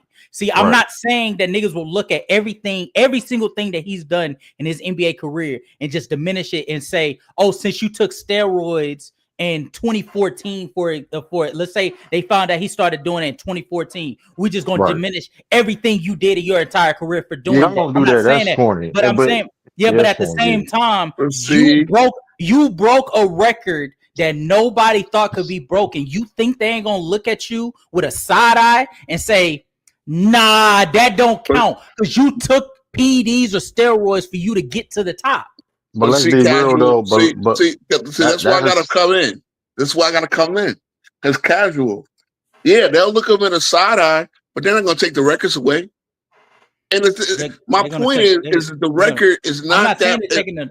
Who said they were gonna take the records away though, bro? Okay, no, he's talking they'll about look at side them eye. He's talking about the with a side eye. side He's talking eye. about They'll I'm put talking them in the about Hall of us. Fame. I remember my statement, bro. I said us as fans, if we find out that this nigga was taking steroids, that does hurt his legacy Okay, it because does we a will little look bit. at every single thing. It No, does a not little just bit. not just a little bit. Oh my Fuck god. being a GOAT. How are you even better than Kareem? Because Kareem did his shit legit. now you gonna do that. See, but that's a dangerous. That's See, and why. it is dangerous. It Oh, But is. at the same time, it'll that's open a up Pandora's box. he It'll not open with up Paul Pandora's Pierce. box. And He that's not with what. Paul See, that's Pierce. the He not with point. Paul Pierce. I mean, See, this is that's the why it point. gets If y'all dangerous watched slope. me from the beginning, y'all would understand. I say this: the league is first of all, basketball is an image league. They know it would absolutely. First of all, they don't even want to know what would happen if they open that Pandora's box because they need a guy. They need the reasonable doubt that LeBron James is clean. The reasonable doubt is Hey, enough. Yeah, hey guys, And go ahead, Dark. I got to get going, but I really called in for this. I want to know what the panel thinks about who's going to win me and Rose matchup on Sunday. Who's Oh better, yeah. Anthony Davis, who I'm defending or arguing for, versus Patrick Ewing, who Roe is? Who's going to that's gonna win be an this interesting debate? debate. Why?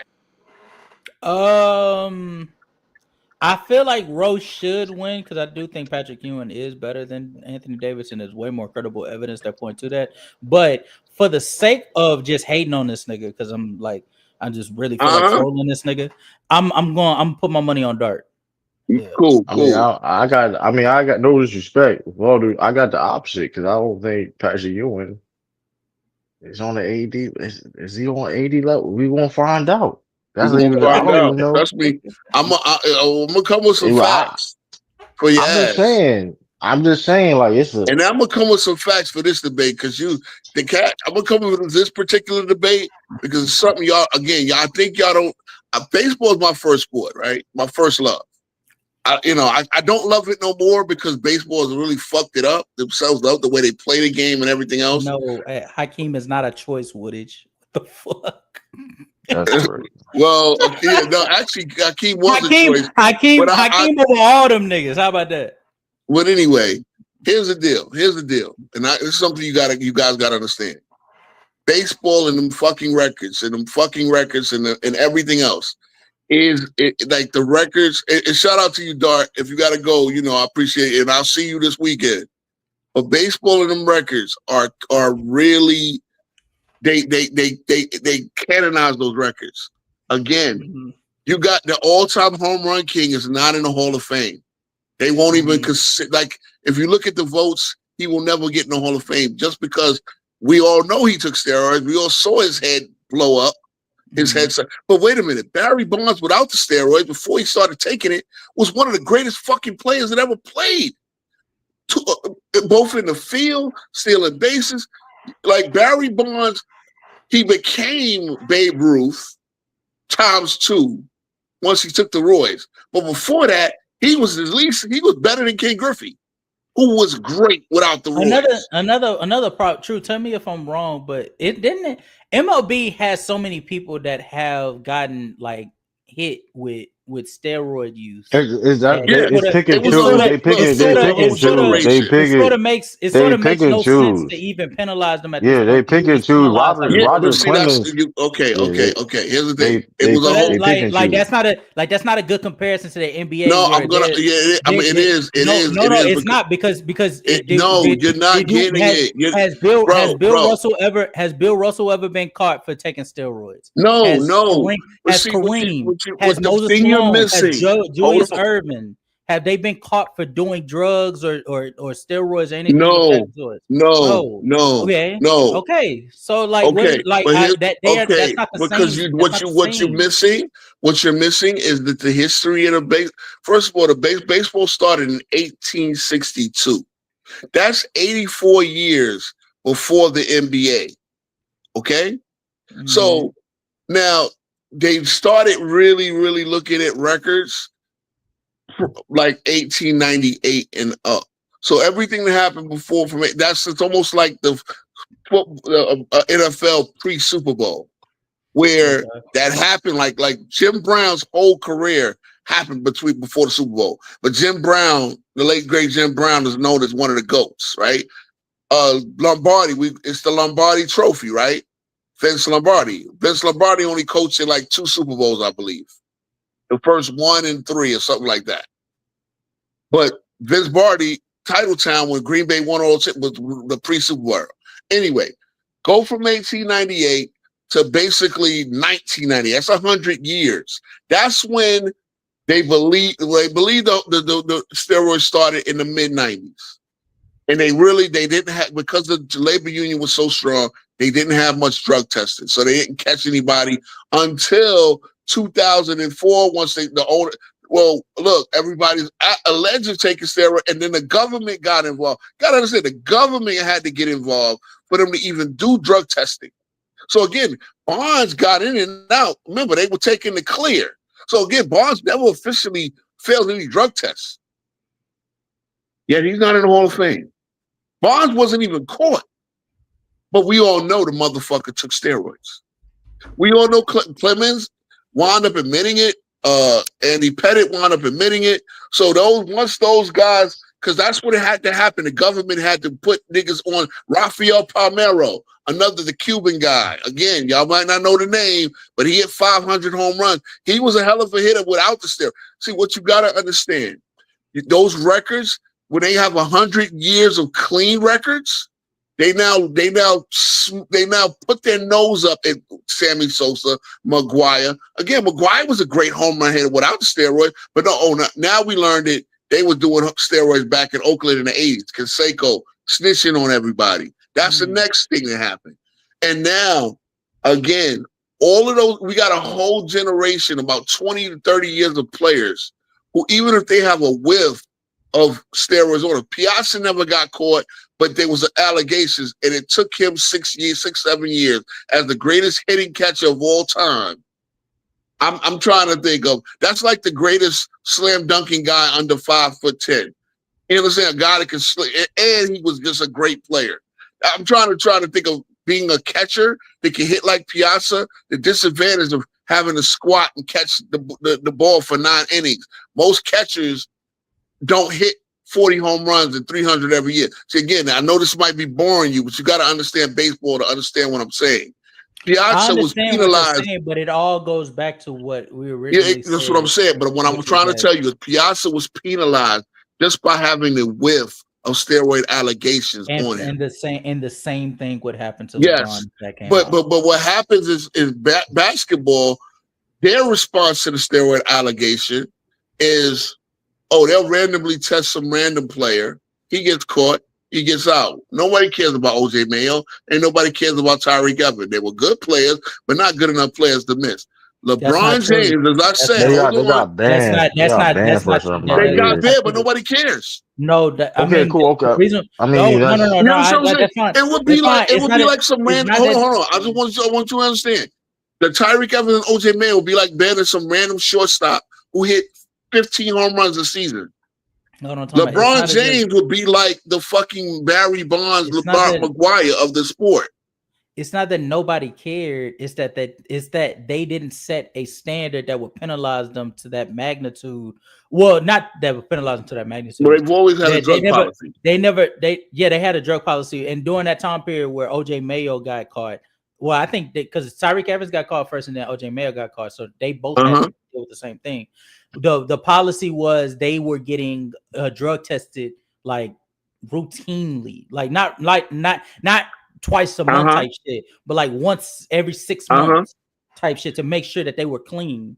And so you knew when it was occurring. However, for OJ specifically, because his piss test, I think he was trying to avoid the original piss test that had occurred. They gave him a surprise one, and he tested negative for that one. Now here's the deal.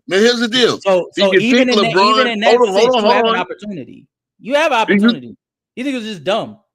Do you think? Okay. Do you think LeBron will ever get a random piss test? He does. That's the thing. He does. Stop it.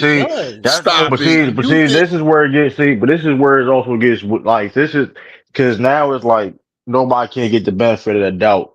Which at this point, because like you can like it or not, the man been in the league for how many years? You also understand this too. He playing under FIBA rules and Olympic drug testing. Also, Olympic drugs, they don't play Olympic drug testing. That's one of like you don't. They don't. Sponsored by Nike. Nike wanted to promote LeBron. Do you think they wanted with all that sponsorship money? Do you think they wanted LeBron to get caught with anything? Don't do that. Don't do that. Because there's been Nike.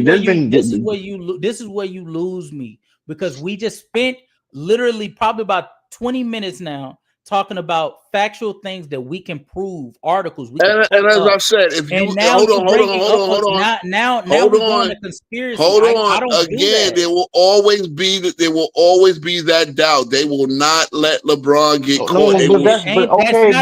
That's something that you. But let's do this. But let's do this. I don't have to prove it though. That's the thing. But time out though. You do have to prove it. Why? But time out though.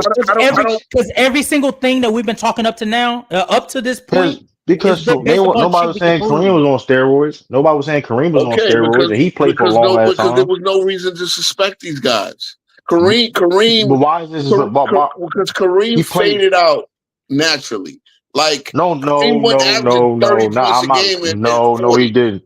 No, he did. The man, first of all, his longevity was still at that time was like unheard of. He played a lot of basketball. 18. Hold up, man. He was still a top 10 player like in his late 30s. Again, okay, so what? He was averaging 20. He wasn't averaging 30 like he did in the 70s. Man, 20. Man, listen, ain't a lot of people in that late age can play like Kareem Abdul-Jabbar, bro. See, the problem is y'all know what I said. But Bron averaging 30 is not the same 30 as what he was the 30 he was averaging in 2006. But it's not even that though.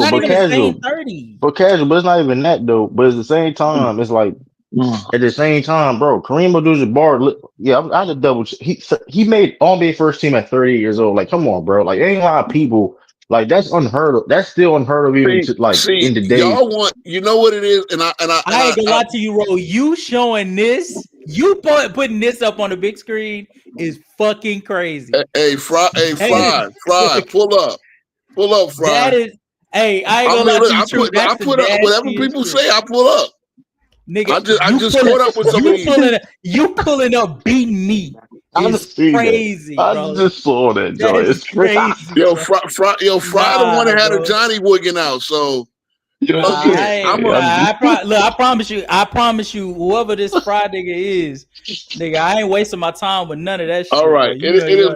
We gonna because because what y'all try again. that little fruity shit Again, with somebody else, nigga. okay, whatever. We're not gonna go that part. We're gonna go because at the end of the day, as I said, you put it up on the chat. What the hell? So, okay, That is crazy.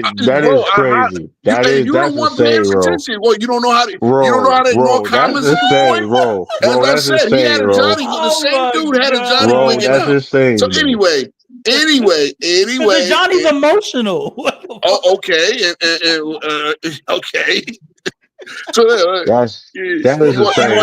the emojis? That's Anyway, insane, bro. At the end of the day, here's the deal. Let me get back on my subject. As I said, when it comes to this, bro, my theory, and I don't have to prove it.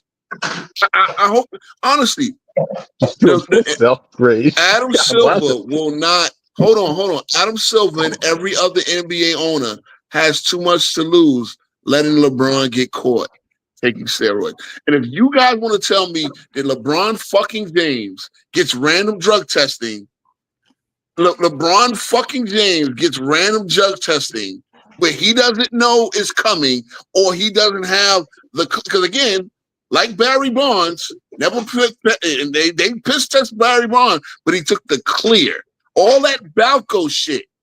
You gonna tell me LeBron don't play in Miami? With that being said, why would he get why would LeBron deserve to get a random drug test?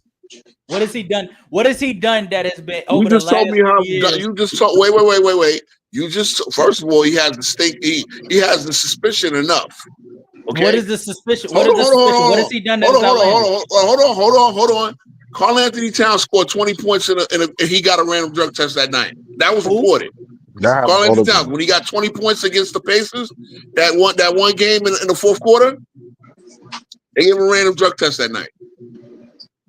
Okay, that's okay. So other All NBA caliber players get random drug testing after big performances. As I'm going to say, you guys can protect LeBron all you want. I'm going to say what I said at the beginning of this podcast. I'm giving somebody a benefit of the doubt. I just believe you just said you can't prove it. So how we protecting something you said you can't even prove? That's the point. This is my conspiracy. I don't gotta prove it, true. I don't gotta prove it. You can't say that. You can't say that. When you there's null and void when you say that. At that point, why are we talking right now? At that point, why are we talking? Hold on. I gotta mute you guys, bro. I gotta mute you guys because y'all keep every time I go here, I'm gonna, bro. As I said from the beginning, I assume that the motherfucker does, and I assume that the league will do everything in their power to make sure. Because why? Because the Cardinals, LeBron James is the face of this era. If he's caught cheating, then guess what? A lot of owners will lose money off of that. And guess what? The other owners, the competing owners, would have a lot to lose. It would hurt the credibility of the game. Therefore, taking money out of a lot of owners and other players' pockets. So guess what? LeBron James, I can assume already takes steroids. Why should I fucking care? They're never gonna catch him. They're never gonna punish him even if they did. It is what it is. You want to talk about the Olympics? The Olympics, sponsored by Nike. Okay. Sponsored by Nike. They made a point of featuring Nike stars. They were not going to let anything happen to LeBron James at that Olympic in Paris. LeBron James was the last guy going in to give. As I said, they didn't take no blood, they didn't take no hair, they didn't take no piss, they didn't take no swabs of the mouth. LeBron James was the last person going to give any bodily fluid to the Olympic IOC. And Nike made sure that happened. I don't give a fuck I don't have to know anything. I know that. I believe that. And that's the bottom line. Unless you can tell me otherwise, I believe it. At the end of the day, as I said, the title says what it says, but I don't want to talk about LeBron. I want to talk about legacies. And that's why we were talking about legacies. At the end of the day, here's where you got wrong. No, Kareem Abdul-Jabbar, the first sentence of his bio is not legacy. I mean, it's not the point record. That's like the fifth thing you talk about. You talk about his 6 championships. You talk about him being the captain of the Lakers for a decade, damn near a decade and a half. That's what you talk about. You talk about his dominance at UCLA, Power Memorial. You talk about him being a dominant player at all 3 levels. You talk about so many things with Kareem before you talk about the scoring record. Now, for LeBron James, it seems like the scoring records, the scoring, mind you, Mr. Randall Klitsch came in the chat. Oh, he has more records than Will. No, he does not have more records than Will. He has one all-time record, which is scoring. Points. Not points per game, not points per game in the playoff. Scoring points per game total and in the playoffs. That's it. What's his other records? Okay, this is what I'm talking about. And at the end of the day, that's why I said the true title of this, the true subject of the matter is, what is your legacy and what do you want it to be? Again, a lot of these guys, they team hop. I know it. I see again, it's the title, but I swerved you. The first thing I said. Oh, so you clickbaited it. Yes, I clickbaited it. LeBron Bond. LeBron Bond. Yes, I know. It's genius, right? That's how we do. No, but it's not genius. The fact of the matter is, the first thing I said, if anybody here can attest, the first thing I said is, we're not talking about LeBron taking steroids. Yeah, I know. It's funny. It's funny, but hey, it got you to click, right? Yeah, but listen, but I do want, but like, listen, I have no problem saying that. Would you be surprised if LeBron was on steroids? Like, okay, if you saying that, that's fair. We hear that all the time. Where athletes and stuff like that, right? One question, True. If you took a poll of the general public, do you believe that LeBron takes steroids? What do you think? What do you think the vote will be? That's a good question. I really don't know. Maybe basketball fans, it probably would be about 50%, at least 50-50. Maybe split. But with all that being said, right? With all that being said, we can assume, like, when it comes to outside of professional wrestling, outside of professional wrestling, because I don't think that really matters. We understand what people like. It is what it is, right? But like outside of that, and there's athletes, I think it matters. But go ahead. I mean, that's a whole different thing because that's predetermined, all that, whatever. That's but it's when you say, like, okay. When somebody say I wouldn't be surprised, whatever. But at the same time, if they're not getting caught, like, what can we do? It is what it is. Like, that's Scott why I said I don't want to talk about it. You a wrestling fan. Why Scott Steiner. About it? You a wrestling fan. You came up. Hold on. I ain't say shit about. Don't put that on me, nigga.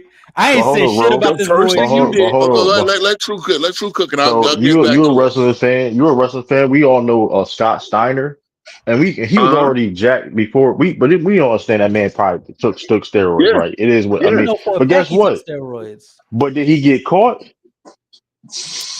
Yeah, no, he didn't. Wait. Didn't Triple H get caught too? Didn't Triple H get caught doing that same tweet? I double, but this is the point I'm trying to make. And granted, Scott Steiner, you kind of could tell whatever. But here's the thing: if we're going to sit, my whole thing is this: if we're going to sit up here and say that we can, LeBron James, whatever, we had to do the same thing with Kareem Abdul-Jabbar. We have to do the same thing. No, you want it to be like that. It's not me. No. It's not about wanting. You have to keep the same energy. Kareem Abdul-Jabbar is one of the greatest 38. Even Michael Jordan. How many 82 games he played?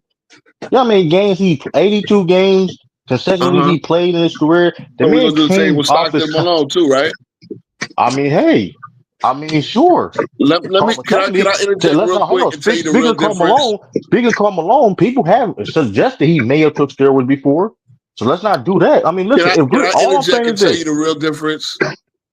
What's the Can I difference? interject and tell you the real 'Cause difference? all of it's similar. All of it's similar. What's the difference? He about to get nasty in 3, 2, 1. No, I'm about to be factual.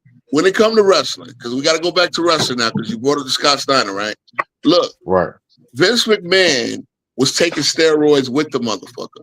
The motherfucking Absolutely. owner was taking it with him. Okay, he was. They had him on trial because they believed he was pushing steroids to his wrestlers. Yeah, because they Now were trying look, to make it as a hold sport. on. Now They were because of the promoting it as a government, sport. hold on now, because again, we only have steroids. We only have steroids Yeah. regulated because the government came in and said so. Even Right. in baseball, right? That's when they changed it to sports entertainment. Yeah, that's why. Okay. Yeah, that's I why. mean, it always was, but I get you're right. No, it wasn't. I mean, no, the grand reveal happened in the '80s, guys. I knew wrestling was Yeah. fake when I was a kid. Back when it was World Wrestling Federation, it was broadcasted under the sport column. Bro, The they did in 1987. I remember this as an 8-year-old. They already pulled the curtain back saying that it was predetermined. You can say that. You can say that. I but can say that I lived it, bro. No, that's wonderful. Nobody arguing that point. Nobody's arguing. Nobody's Okay, arguing. so I want to stay on the central point because y'all gotta let me land. You gotta let me land a little bit. But they put it under sport though. I'm just giving. Okay, I'm giving you the. Okay, whether it's a sport or not. What I'm telling you is, okay. Once the government came and made the trial, it really didn't become an issue. To now, wrestlers started dropping. Like I think the late '90s into the '80s, Mr. Perfect, fucking all these guys started dropping dead like flies. Now, the wrestling, and I think the early 2000s, they started having a wellness program. Now, understand this with the wellness program. People were still taking roids to a certain amount. Eddie Guerrero, Chris Benoit. Right. We all know what happened with these guys, right? Again, dropping dead like flies, the CTE shit, suicide, roid rage, the whole nine. Here's y'all brought up Scott Steiner. Scott Steiner was a money drawer. Here's the problem. They will suspend guys, and I want you to understand the correlation. Certain guys will get suspended for violating the wellness program. Do you think he was suspending a Triple H for fucking test? Do you think he was suspending any of his main eventers that he was literally fucking playing WrestleMania? Absolutely, I understand that. And I want you to understand that's the difference. He didn't have to.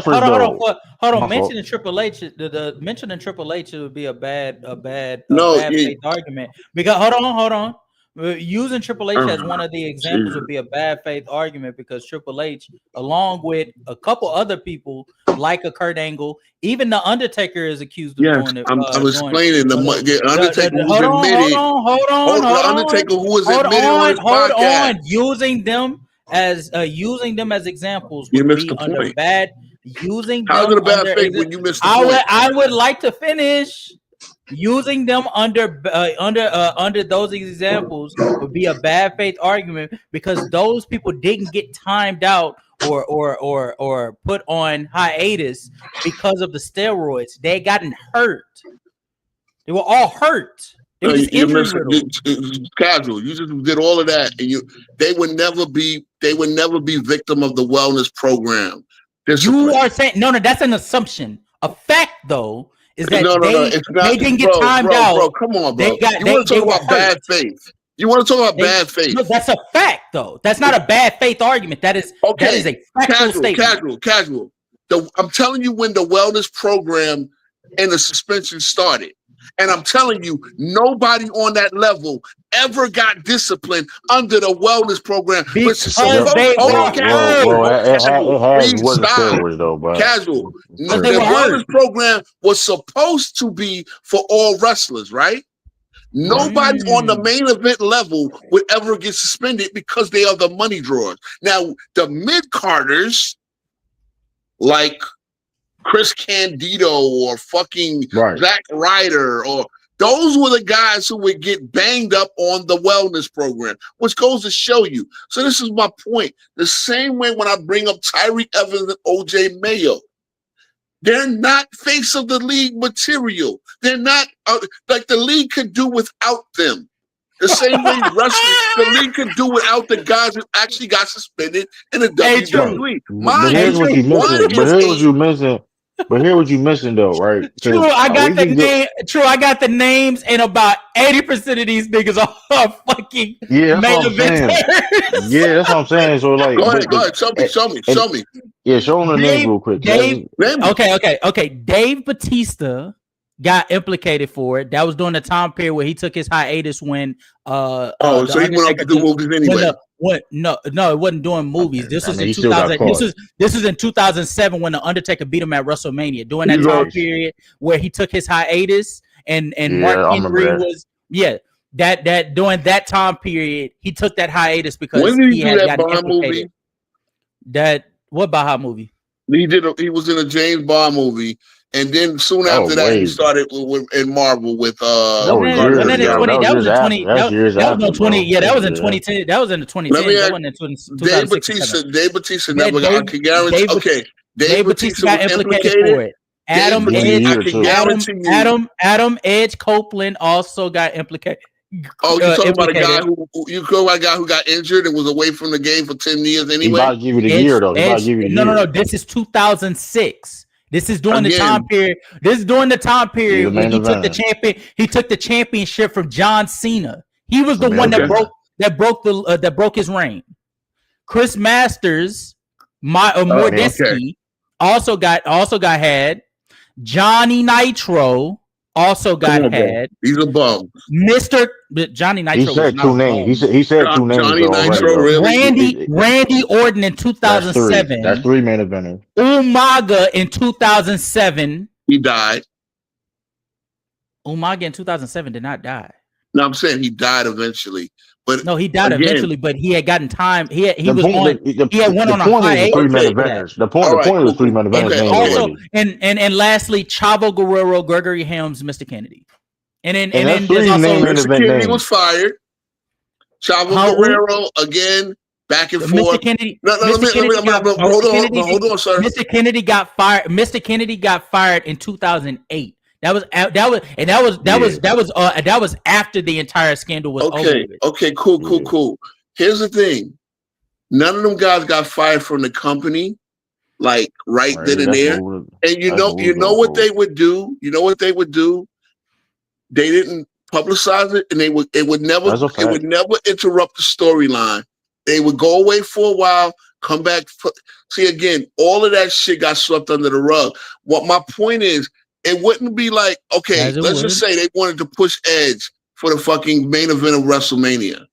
They would not let a thing like a steroid wellness violation derail that. What they would do is probably What they would do is probably write it in the storyline. Now, we talking about mid-carders mid-carders in basketball like OJ, man. And again, the other guys that get caught, get popped, they're banned for life. So nobody gets banned for life in wrestling, especially when you're good. Right, that's my point. They would actually put it on the website, and make it a part of fire a guy if he's not a money drawer. Again, Dave Bautista, they started at that point in his career, he started doing movies anyway. That's not 07. It's 07, bro. Anyway. It's 07, bro. 07. You talking about shit that happened in 2010. In 07. What happened in 07? That's the beginning.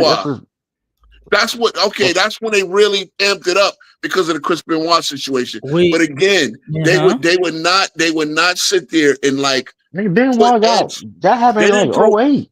No, that happened in 07. It happened in 07. But Batista was main eventer before that. The Chris Benoit tragedy occurred in June of 2007. I want you to understand, right? When the wrestlers got implicated for the accusations and got their rightful suspensions, that happened in November of 2006, spanning from November all the way to February of 2007. So let me explain something to you also, casual. You might think you have a good point, but here's the thing, right? Here's what makes it even a lot more smoother as well. I would like Helly Wrestling. to come up here so that at some point so he could be able to explain to me how the fuck Edge, Randy Orton, Okay, see, Umaga at that time period are not. again, No. I want you to carry on, but yeah. but Please. wrestling I'm is waiting on the not judgment. wrestling is a sport with no off season, right? So Ooh. when you have situations like that, they're not gonna sit there and like announce on TV or even put it on the website like that at the time. Because I guarantee you, they were not blowing up Batista or Edge or anybody else of main event status. They got wellness program violation. What they would do is say so and so it will be suspended for 6 months. What they would do with Edge and them, they're away. They're away. They would basically take them off TV. Yeah, It's a sport with no off season. Therefore, they would just write it, and next thing you know, they would have a comeback. So you would go away for a while and then come back. Mm-hmm. The guys, the mid Carters, gone. Now they were gone. They would have to go to the Indies, maybe build their name back up, and maybe get back onto the card.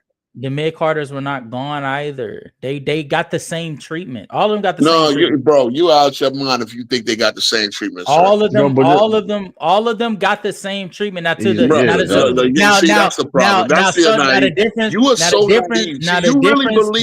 You really believe that LeBron gets the same fucking difference. Nobody, he didn't say that. The difference. I didn't say LeBron James' name not once during that time period. No, you said he gets random drug tested like everybody else. That's what you said. That's not what don't. But that's the problem. No. I didn't say that. And even if I did say that, nigga, you nor I can prove that. And it doesn't matter. So again, at the end of the day, I said I believe the nigga takes steroids. Why should I talk about it? Okay, I'm not saying, but listen. My whole thing is this, right? I had, like I said earlier, if you think you can think that, or you wouldn't be surprised. Like that's a fair statement, but you have to acknowledge the fact that he has not get caught, and he's been playing for 20 some years, and we have to assume, first of all, it's like saying that he don't get drug tested is crazy. For one, like he does get drug tested because, like you said, he's in the NBA. Everybody got drug tested. And all I'm saying is this: if I find it funny when it comes to steroids allegations and things of that nature to an athlete like LeBron, other people that's been in the same shoes as him doesn't get the same type of accusation.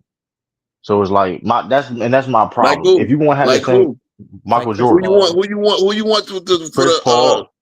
But casual. Not even that though. Let's go to the faces of the league. I just named you. I said Kareem Abdul-Jabbar and Michael Jordan. Michael Jordan, mind you, NBA, you know how many? Listen, you know how many? Does he have the record for the most 82 games played in a season? Jordan? No, he doesn't. And mind you, no, he doesn't. Stockton. My fault. Well, hey, we talked about him earlier, but I'm just saying, right? So, all I'm saying is this: if you want to have that same energy for LeBron, have it for other dudes too. That's all I'm gonna say. That's because now it's like this is, and going back to what I said earlier, it's not even. You can't be picking and choosing. You understand? Okay, I'm gonna go here. And also, hold on. And also, this, like I said before, he's there. These guys, even Stockton, these other guys, was in the Olympics. That's a but even LeBron James took Olympic drug testing. Olympics don't play that shit. Olympics, we seen Olympics. We seen the Olympics. They did it with Carl Richardson. The Olympics. Not this past one. Because this was a couple years ago. 2020, 2021.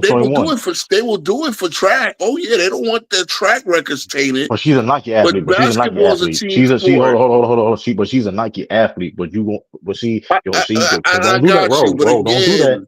Bro, don't do that. See, she's a Nike athlete. You're talking about an individual sport where the records actually mean something. Oh my God, man! They do not. Man. Do you think they want? Do you think that they would? Do you think that they would want their 100-meter record tainted by a steroid use? Wait, Ro, do you think that? But you want to think it's the same? See, no, you guys are being naive. No, it's not naive. Time out. Hold on, I just have a quick. time out real quick. I have a quick question. Yeah. Bro, do you think the all-time scoring record just doesn't mean anything? Who? Do you think the all-time scoring record doesn't mean anything? It doesn't make you the GOAT, and it's very insignificant compared to baseball. No, I didn't ask you to compare it to any sport. It means something. It doesn't make you the GOAT. It never made Kareem the GOAT. Okay. Right. Even the people, hold on, casual, because I said no. I said it's funny. We 3 hours in, but I said it multiple times on this stream. Most people who have Kareem as the GOAT, they don't start off by he had the all-time leading scoring record for 20-something years. They never did. They never said it like that. They didn't have to say it like that, but they mentioned it. So okay, but they mentioned it like number 10. Now LeBron leads with. That's why the true title is what is your legacy? What are these guys' legacy? So it's cool when Kareem did it. It's a problem when Bron does it. No, why is it it wasn't a problem. Getting the record is not a problem.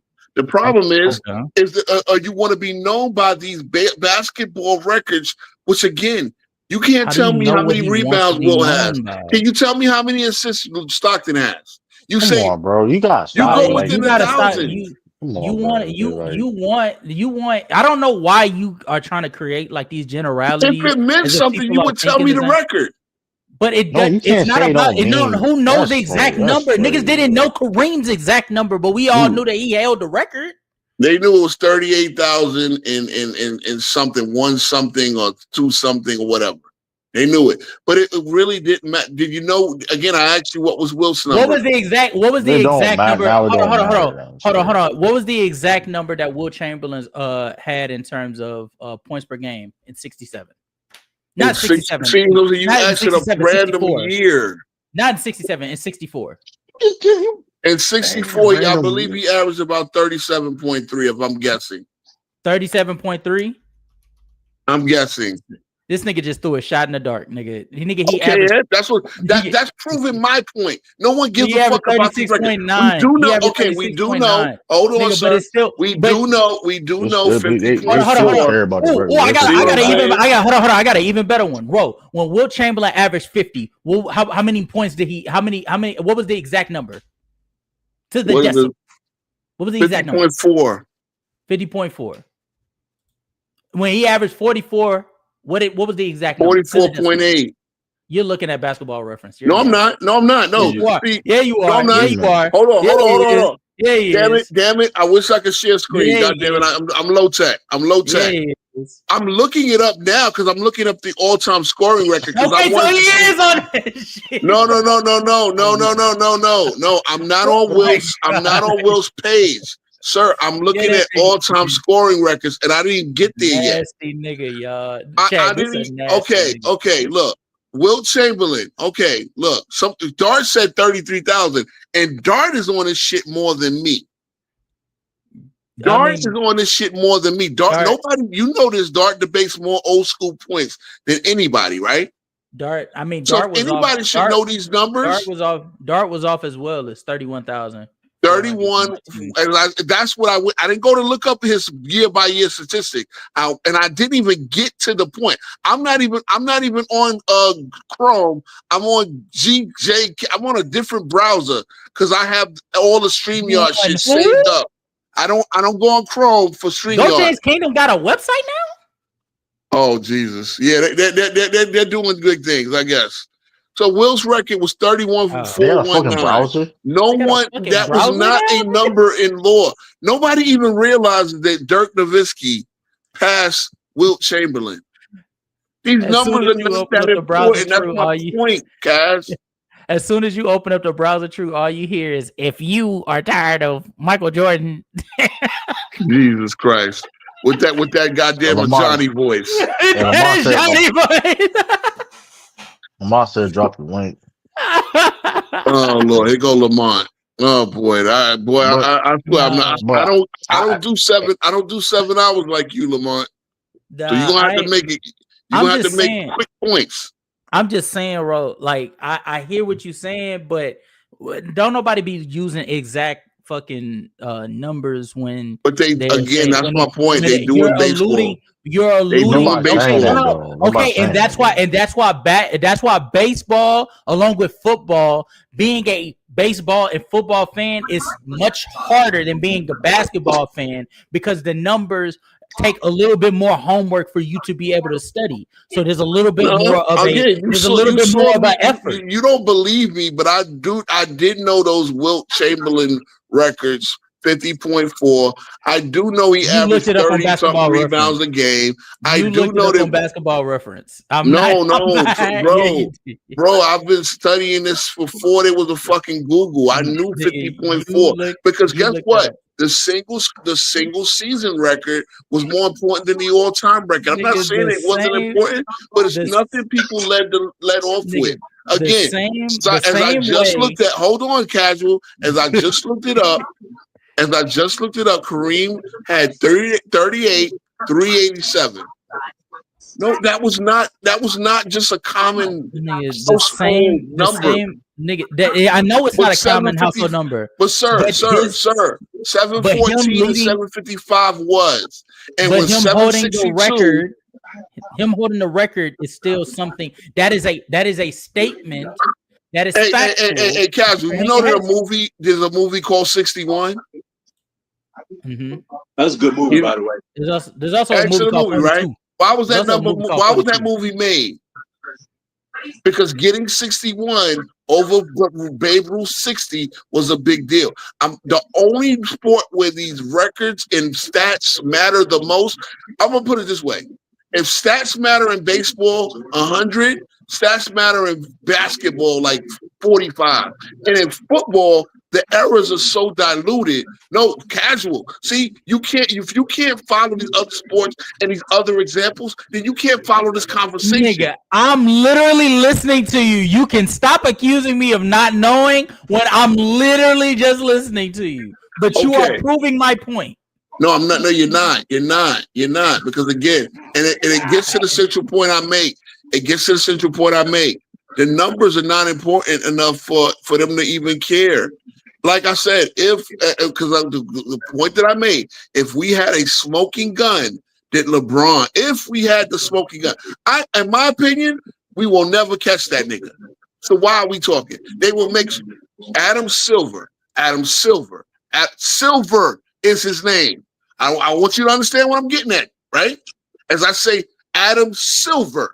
Oh, I know this nigga ain't doing no. Do I have to say it? Them Jews will make sure their money fucking train will never, ever, ever be fucking ruined. Period. I got a question. That's what 10 Toes Down will say right here. They will make sure that their money train will not be tainted. So why are we talking about it? Because he will never be caught. I got a question. I got a question. Yeah, JB, go ahead. I know you've been patiently listening for a while. I got a question. Well, someone mentioned that a fan of LBJ said it was his strategy to only average 17 points a game in the 2011 finals. Oh yeah, that's a Johnny's point. Johnny said in the 2011 finals. So that was a strategy to lose. Johnny said that. Johnny said that shit, bro. Oh my god. Speaking of a Johnny, his voice just pulled up. His voice just pulled up, and I hope you. I just want to say for the record. I just want to say for the record, I have nothing to do with that. I don't even know why the hell would even be said. So when they huddle up and drew up the strategy. He said, LeBron, don't score no points in the fourth quarter. I'm gonna just facilitator. I'm gonna just average 17 a game, and and don't get no points in the fourth quarter because you're the facilitator. That's Wade's job. That's a Johnny point. No. See. Your problem is you don't know basketball. You don't know basketball. That's your issue. All right. Hey, we can't shit talk a Johnny's employee when he's not here. So in front of damn, Lamar, you work for that nigga now? Damn, man, that's crazy. He just says that so to distract from the topic. That's I hope you got something on the topic, Lamar. Well, this is the question that I had. This question: if a person is proven to do something to gain an unfair advantage, why does that have to be associated with everybody else who was great? Yeah, that's a good question. Just Y'all because want one Like, Kareem give me person an to is do doing it. example. something, Give me an and I'm example. talking about in all sports because Give an example of remember what you're talking about. I saw track athletes win gold medals, and I had my suspicions, and as a fan of sport, because I things just weren't adding up. So whenever I mention that, you get a little pushback because you may like a person, but if they're proven to do something that gain an unfair advantage, that doesn't mean that people who perceive them or follow them, if they achieve at the highest level, that don't mean They're that they guilty of the did the same same shit. thing. See, now we open up a can of worms, or Pandora's box. Just because one Well, person is proven to do something that they shouldn't be doing, that don't mean Like who? everybody But doing it. give me an but example like of what you're talking what about. is this? What is this? What is this? Well, like can like from because I'm guessing this is based off of like the conversation we were having prior. Like what is this? Well, I'm just saying in the grand scheme of things, we've seen a lot of athletes in a lot of different sports being caught, getting busted for roids, whatnot. That doesn't mean everybody who achieved at the high level, that don't mean they did the same thing. That's my only point. And again, I mean, let me step in here. Let me step in here because he said Lamont loves to do that. Who when you start naming names, he act like he never asked you that question. They were asking why isn't Kareem? I didn't say anything, bro. No, hold on. I know it wasn't you. Cash went some crazy TV asks why. True, I'm up so true. Asks why isn't Kareem held with that same True, suspicion? you so crazy now. Hold on. And you said Jordan as well. My fault. I don't know all you guys, man. Y'all got different handles. And at the end of the day, you asked why Jordan was. Now you got to understand, right? Balco. When was the Balco scandal? When did the Balco scandal break? Didn't it break in the mid 2000s? 2014. Well, it was another. The whole thing with Bonds in them, right? That shit they didn't start suspecting Bonds until like 04, 05. Now they suspected him we was hitting those home runs, but they didn't really have that with the clear and all that. All of that shit happened after Jordan left. So while Jordan and Kareem were playing, nobody was thinking about that, and they damn sure wasn't thinking about it in basketball. Remember, the Bass brothers, 88, Canseco and McGuire, 88, 89, we now learned that they were taking roids back then. That's in Magic and Jordan's heyday. But we didn't learn about it until Canseco started stitching on in front of Congress. Boy, and then he ran out of everybody. So why would we even think about Jordan? Because we didn't think the problem was in basketball. Because basketball, you don't need strength. Now what roids do help you in basketball, helps you with recovery. And this, that, and the third, we come to learn. Again, as far as I understand, Bonds never got caught on a drug test. Human growth hormone. Steroids help with recovery, and then yeah, sure, they didn't think they had to worry about that with Jordan. They thought they had to worry about something way more sinister. Yeah, I know. Cocaine, crack. Okay, yeah, and again, they gave cocaine tests, as we know. Roy Tarpley, these guys. They obviously the Len Bias situation made sure. Yeah. Okay, so Lamont, you said you had something on topic, right? Yeah. Well, no, I was gonna say because you were. It seems like that a lot of people that try to say that LeBron James is on something, what they do is because he's never tested positive. What you do is you then try to implicate the testing process as if the process in and of itself can be manipulated. The problem with that in the NBA and with the Olympics is the NBA, they don't even govern their drug test. Their drug tests are governed by a third party that's ran by a branch of the government. It's an enforcement element of the government. And all of their drug testing is done. It is done in a manner to where when they make the test, nobody knows who it belongs to. The people that test the samples, all they can do is test and give out the results. And that's the same thing with the U.S. Olympics. The U.S. Olympics in WADA, they do Olympic testing. With U.S. Olympic testing, they do no notice testing. And with Olympic testing, you don't go to them. They will randomly come to you. Athletes have even complained about Olympic agents showing up in their gyms at night at their homes, random crazy places to test them at the most random places, because they do no notice tests, they do whereabout tracking, they use accredited laboratories. So all I'm saying is, I get that you guys have y'all doubts because Bron is a specimen and y'all don't get how he's been this good for so long. But with him having, he's never shied away from playing the Olympics. He's always went to play with the Olympics. Whenever you go to sign on to be in the Olympics, you have to give notice years ahead of time. You can't just tell them a day before the Olympics start and then go take a test. They know. So that testing process starts years before you even play in the Olympics. So he has NBA testing, he has Olympic testing, he has all these tests going on. He has no positive tests. These tests are not done by the NBA itself. They're done by third parties of the government. They're done by the U.S. Olympic Committee, who we know they don't give a damn who you are. They will strike you and kick you out of the Olympics. I don't care if you're Marion Jones. I don't care who you are. If it's dirty for weed, anything. I mean, there was an African runner who was actually a woman, and she got kicked out the Olympics because her natural testosterone was just too high, and she was actually a woman. So again, they don't play these games. So what I'm saying is, why do y'all all of a sudden test y'all question a very credible process that LeBron James has passed for years just so you can push the narrative that he's on something? But wait a minute.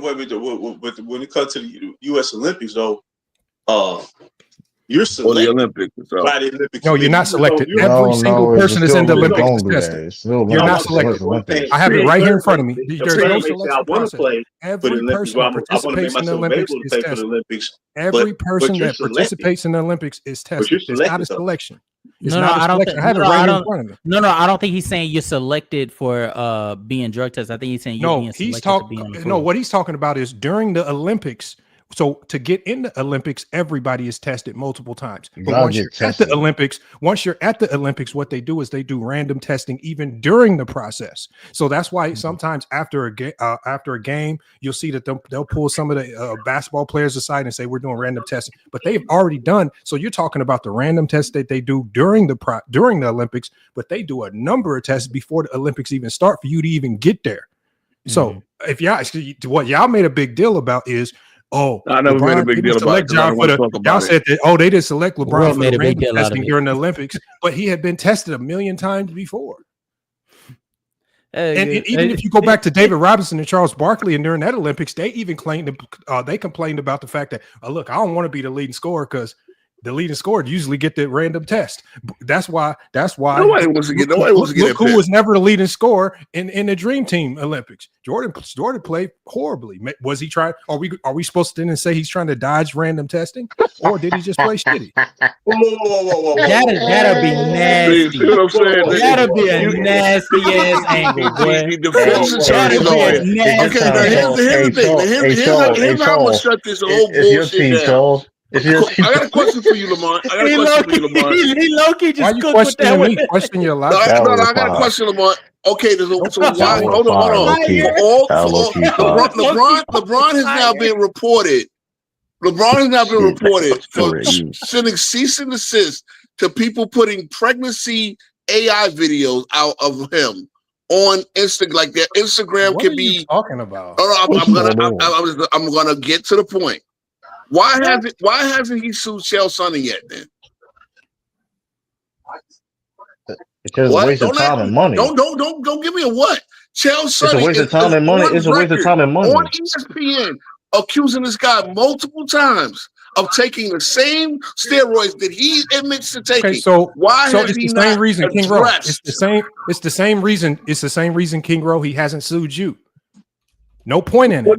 You say slanderous stuff all the time. You're pushing these stereotypes. He definitely could. I didn't say I said I believe he's suing. No. Hold on, Lamont. Don't try that. I say I believe he's. Lawsuits don't solve problems, and it don't prove. I believe. Hey, Rich Paul, 50%. So guess what? LeBron is allegedly a steroid abuser. I don't know that to be true. I don't know it not to be true. I don't trust the process. That's what y'all say when y'all don't know how to. The process. That's what you say when you don't know how to. Identify. That's what you say when you don't want to accept the greatness. I don't trust the process that identifies them. And number two, I'm not on ESPN saying without a doubt. No one says that. No, he didn't say it on ESPN. Hold on, sir. He didn't say it on ESPN. You've been a great defense attorney, but here's my rebuttal. Here's my rebuttal. Not You only got- has you he gotta get done the that, facts in order, King not Rob. only He didn't has say it he on ESPN. specifically accused him, he also Wait. accused him of giving his son and saying that caused his cardiac arrest. Now, why Okay, hasn't so- he even addressed it? Okay, so what does he get out of addressing it? Attacking a slanderer? Okay, no, I'm saying King Row. Every time I'm not LeBron gonna believe him addresses anyway.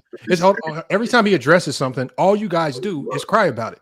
Why? No, I It don't doesn't- cry about it. damned if I you can, do, as I've said, damned if you Lamont, don't. understand this. Hold on. King Lamont, Row, what you want is you want him to address it just so you can have something extra to talk about. Why do no, need no, to I don't address care. false claims? I don't want to talk about it. Why do I need to? I don't why want would to. I King Row, really if hate I the started fact that running my around, show hold on, came King Row. into talking King Row, about this.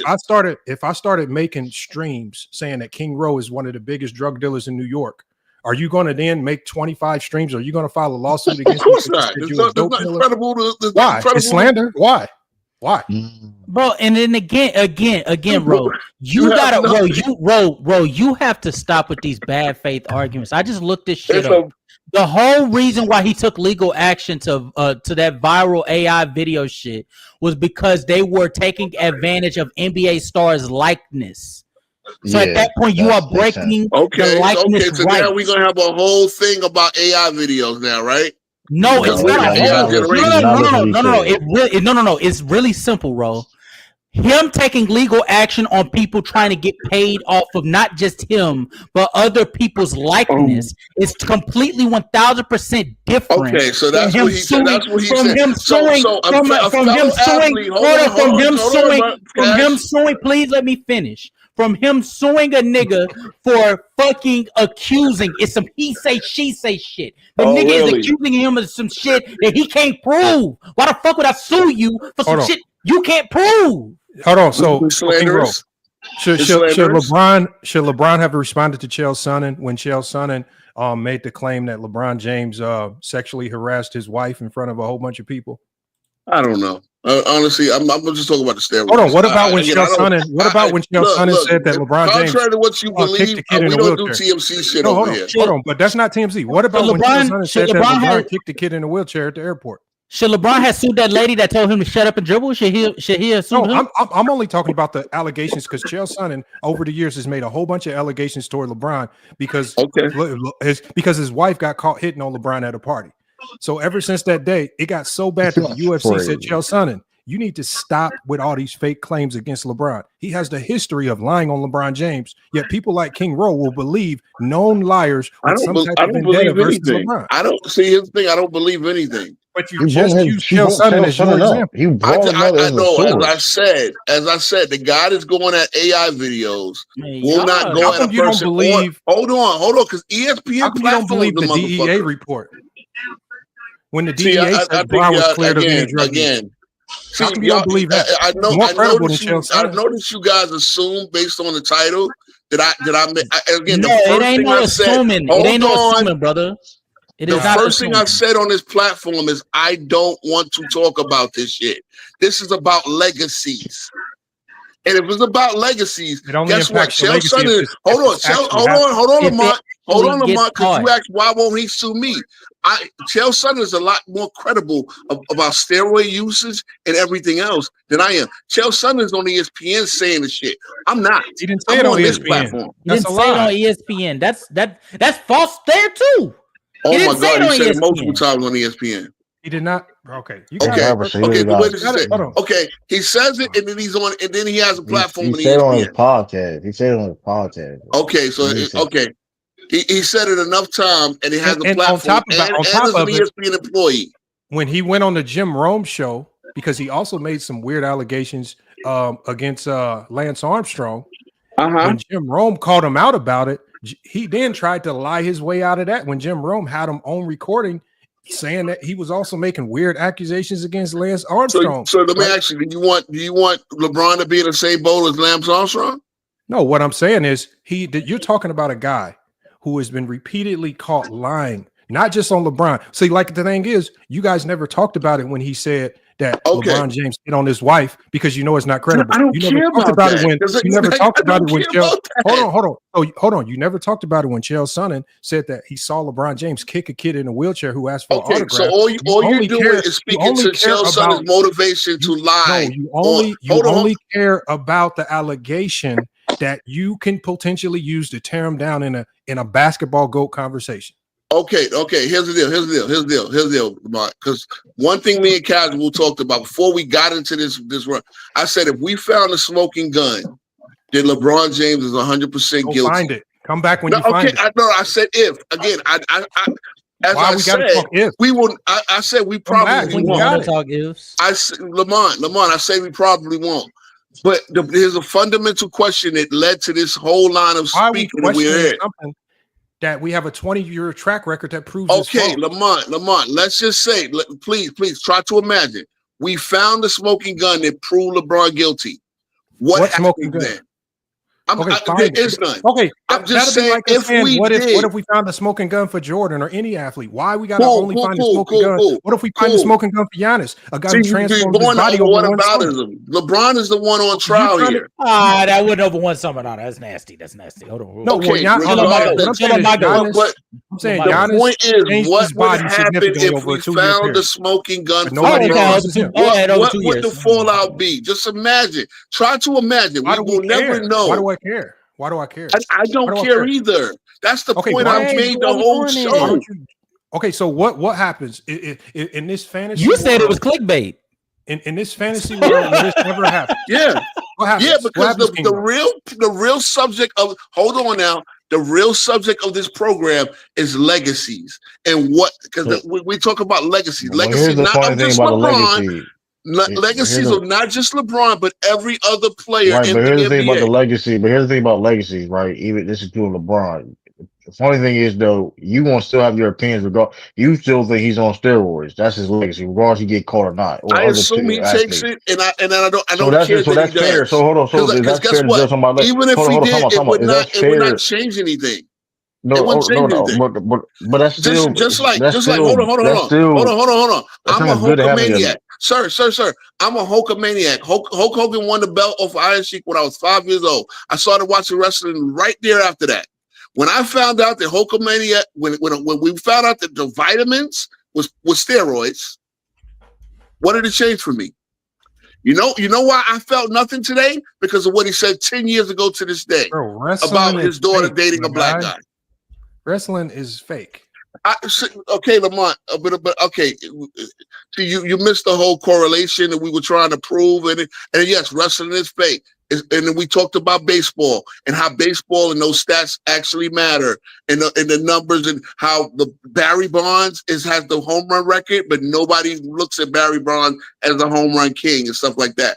I just said if we found out if LeBron got the Bonds treatment, it's not going to change anything.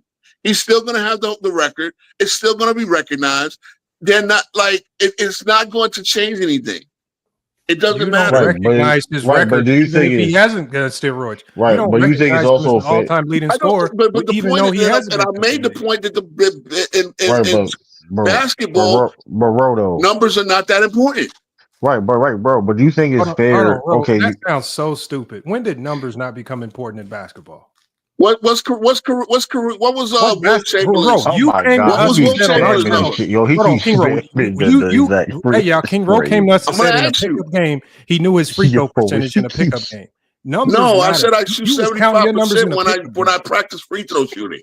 No, you said you was playing pickup ball, and you no. That's not what I said. I know my rebounding average the last time I played organized ball, but I don't know my free throw percentage. I shoot 75% when I practice. I make 7 out of 7. Bro, see, that's what I'm saying. You quote me. How do we know you're good at something without stats? King Ro, if you come to me and your kid is averaging 2 points a game, 1 rebound and 1 steal, and you telling me to give him a scholarship, how the hell am I supposed to know he good if he ain't got no stats? What does that mean?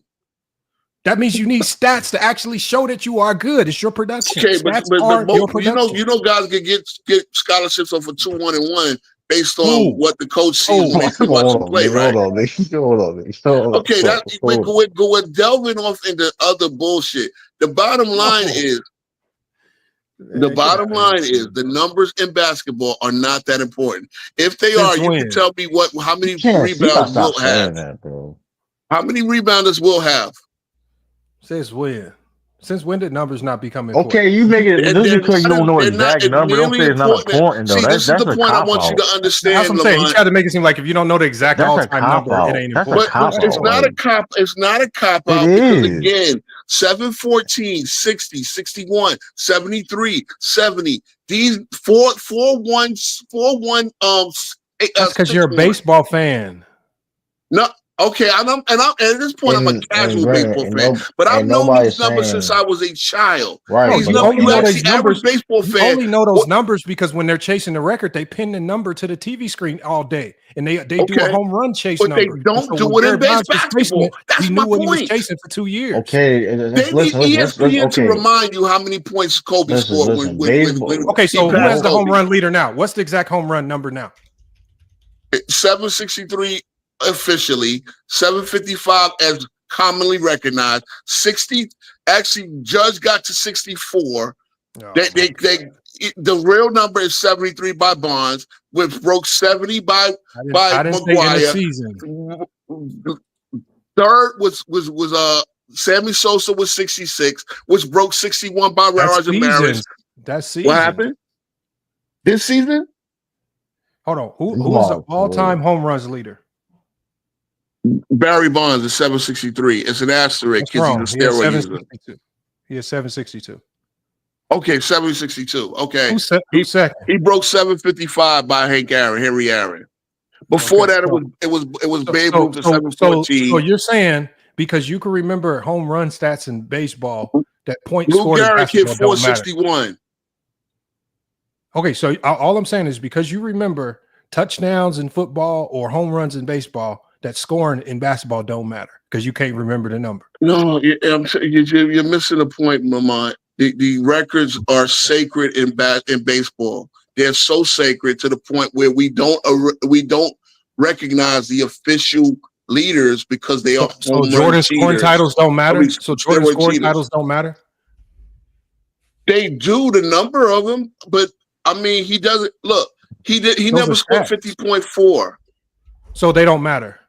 Well, what does Wilt's 50.4 matter when stats don't matter? Okay, but that's the all-time record.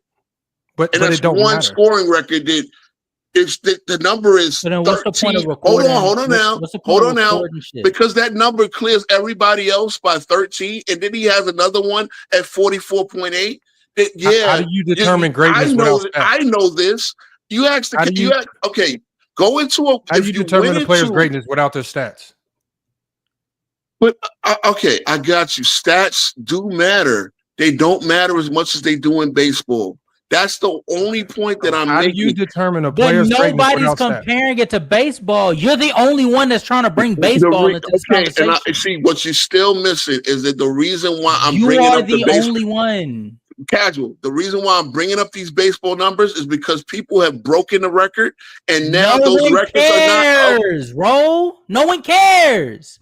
We understand. You mentioned the MLB. You mentioned the MLB. I literally just said, hold on. Nobody cares. Hold on. I literally just said, if we found a smoking gun on LeBron, nobody would take away his scoring record, not officially or unofficially, because guess what? They don't consider these numbers. And then guess what? They will start. That's not true though. What does that mean? What does that even mean? What does that mean? See, again, so in other words, if nobody's going to do anything, guess what? Hold on, Lamont, and all you guys caping for LeBron right now. LeBron's legacy will be numbers. But I can guarantee you guys are all younger than I am and JB. We grew up not thinking the first thing about Kareem Abdul-Jabbar was him getting 38,300. That was the only thing he was known for when I was little coming up. Was his all-time scoring leader. That was the only thing he was. That shit, bro. Wait. He did not say that was the only. He did not say that was the the only shit. He did not say that was the only shit. That's bro. what I'm Hold on, talking no, I'm about. talking about casual. When I'm a little kid, the only thing that I knew as a kid about Kareem Abdul-Jabbar is that he was the all-time scoring leader. The only thing I understood, that's what made him great. And Nobody told me when I was little about his 6 championships. Nobody told me about his 6 did you MVPs. dirty because Kareem was known for a lot more. Howard It Memorial, was- John it's Wooden the in greatest- UCLA, 6 it is the championships, greatest- dominance of the 70s, Okay, just Showtime because you're Lakers, being recalling the this stuff captain of the don't change Lakers what for was actually 15 happening. years. Nah, see, this is thank it you for doesn't change proving my what- fucking point, Lamont. Okay, but Thank you casual, for proving my point. But Ro, JB. you don't have to lie and pretend that Kareem I don't have to lie and Abdul-Jabbar being pretend. an Bro, all-time I'm a scoring little bit leader was older not than the you. greatest record in I'm basketball. not even a Kareem fan like that. This is the scoring title is like the seventh thing. Doing it. Bro, you are. But he has to lie about it. I gotta lie about it. Greatest record in You basketball. said the only thing you knew about Kareem was the scoring record. He was a kid. Cool. Nigga, I'm fucking I was a Atlantis kid as fan well. is not Hold standing that on. long. Kareem played his last No, game I when just I was don't 10 lie years about old. it. He's lying about it. He didn't know all these numbers until he got older. As a kid, we were taught that the scoring record was the greatest. I don't know record the in number basketball. until I look it up. I knew that Kareem was the captain of the Lakers. Down here in JB Houston, is a Laker fan. He knew that Kareem was the captain of the Lakers. What the fuck are you talking about? Down here in Houston, Lamont, you know what we knew Hakeem for before? You were born in 95. I was born in 97, nigga. What the fuck? Oh, nigga, so even worse. We knew worse. You weren't even born when Hogan turned fucking heel. He turned Hulk Hogan turned heel in 98. Oh no, he didn't. He didn't. Yes, the NWO was and when he joined the NWO was in 98. What we it wasn't 98. Us down here, we can fact check that. Fuck it. What we down here of my age group was told about Hakeem Olajuwon was his back-to-back championship. How he did David Robinson dirty. How he did Shaquille O'Neal equally as dirty in the NBA Finals. That's what we were told about. And then the 5 Slammer Jammer came when I got in high school, and we realized like July 7th, 1996, casual. July 7th, 1996. You were sperm when Hogan put on the black and white. Okay. So anyway, that doesn't matter. The fact of the matter is, no, we did not know these numbers. Wilt Chamberlain, when he retired, no one said 31. No, you actually were right. You actually were 3 8. No one said 31, whatever. Even now, I don't know. Like, come on. The numbers, the three most important records in basketball when we were kids growing up that we looked at as these were the God mode records. It was Wilt's 100-point game. 100 is an easy number to remember. It was the all-time scoring record. It was Oscar Robertson averaging a triple-double. We didn't know the stat line, but we knew that motherfucker averaged a triple-double. Okay. We didn't think it would ever happen again. And it was also Bill Russell's 11 championships. And then when Russell Westbrook did it 4 times, all right? I'm saying is that those were the 4. It don't matter. All I'm saying is those were the 4 greatest statistical accomplishments attached to basketball. And we at that point in time, when I'm little, we were told that these will probably never be broken. And then when people come along in this era and actually start breaking them, now it's people like you want to pretend that it ain't great. Cool. I'm glad you said that, Lamont. Cool. You said that, right? LeBron got the record, the unbreakable record. Do you understand that Russell Westbrook got the record another one 4 times, and we shit on him? We shit on him to the point where you come and question me about saying he's better player than Scottie Pippen. Hold on. Casual. Let me ask you this question. It's a very easy question. I asked him this question. Who's a better player, 2022 Russell Westbrook or 1993 Scottie Pippen? These is very specific year players. No, I didn't say prime Russell Westbrook. Casual. 2022 Westbrook ain't fucking with 93 Scottie. Look at the numbers. Look at the numbers, sir. 2022 Russell Westbrook's better than 93 Pippen. Out of all the Westbrook, out of but all that's the funny. years That's for funny. Westbrook, That's nigga, funny. you choose That's funny. 2022. Hold on, nigga. sir. Hold on, Casual. If that's the case, then guess what? He said that Y'all because they don't fuck. average Y'all 18 done points a shut game, up Bob Casual. yourself twice. Because number Nigga, one, He said that's because they Westbrook both one, with the average 18 a same game. numbers as Scottie Pippen. Nigga, one 18 points per game player was playing at an all NBA, all defensive level. The other 18 points per game score was shooting the ball Cool. over the fucking backboard. He said That's Russ cool. was You think better. Scottie Pippen had no He said Russ any was better. UFOs? Here's the bottom line. God. That's the third option of a non-playoff team, my nigga. So guess what? Oh Guess my what? God. If Nigga, that's the not a third flex. option gets the That's same not a number as fucking the flex. second option, How's he a we're third going to option when infer a AD's few injured things. that whole year? Either When Bron one, is the injured? numbers are cheap in this era. Nigga, even numbers if he are cheap was a in this third era. option and they didn't make the playoffs, nigga, that's not a fucking flex, nigga. Yes, it is. It is a flex. That tells me that your guy is what not he's as good doing as the is fuck he say he he's is. taking Because Russell Westbrook that LeBron line. give Jordan a third option. They can put up the same numbers. Hypothetical. They are going 75-7. Hypothetical incoming. man. Hypothetical Talking about incoming. Russell Westbrook's No. numbers when AD and Bron were both hurt, and Russ was able to play. Oh, now 60 AD and Bravo. But wait. They were hurt. Wait. They were hurt. LeBron played 55 games. That's 30 games missing. How many games did AD miss that year? That's 27 games, and 80 missed 40. So what? 80 missed So 40. what? That's a Make lot the of- oh my fucking God. playoff. They put 2 extra spots for you to get another chance. Okay, King Ro. Yeah. Oh Yeah. You just gonna cry. Got You you just wanna now. cry about I that. got you now. Because 2022. guess I want what? to try to connect this Guess to- what? Just remember, Guess King Ro, what? 2022 You just Russell told me Westbrook's better Oscar than the Robertson best is one of version the of Scottie Pippen. unbreakable records in your childhood. Russell Westbrook did it 4 fucking give Russell times, Westbrook his including the year before he I joined give Russ his LeBron. credit for the triple-double years. I give Russ all the credit in the world. I'm glad you do. But you know the at general end of the public day, don't, what are you right? talking about? What are you Hey, talking about? Herm want to holler at you. nigga, Yo, you Herm, talking- you got the nigga, you link. Come talking- back if you want. Nigga, you talking to him. You're not talking to the general public, nigga. You talking to him. Oh, that's so funny because I always, when I go on FYF platform, I always got to argue what the general public says. He always Well, holds guess me what? to what the Well, general guess public what? says. Guess- He well, never guess what? holds. Guess- Hold on, guess what, Ro? hold on, Cash. No, You not we're on not gonna do FYF. this. He You not on never. I FYF, held nigga. him to what he said. He's the one that said that Russell Westbrook. I mean, the Oscar Robertson had one of the unbreakable records. Now Russell Westbrook came and broke that shit 4 times. Yet he gets shitted on, and I'm glad you don't shit on him. But guess what?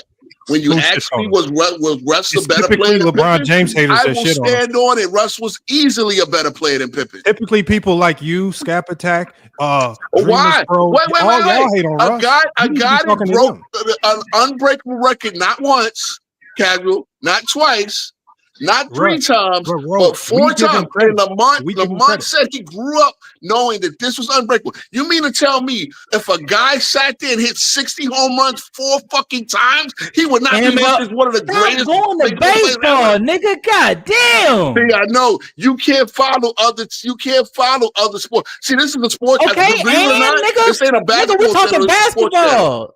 basketball. Nigga, we're talking basketball I know, right nigga, now. I Why the know, fuck are but you you're fucking- what the still fuck? missing the point. I'm cooking to both of you motherfuckers because y'all can't understand. Nigga, you Y'all cooking- don't understand Nigga, sports. you cooking yourself. Nigga, what I the am. fuck? I know. You came in not even understanding what the hell the show was about.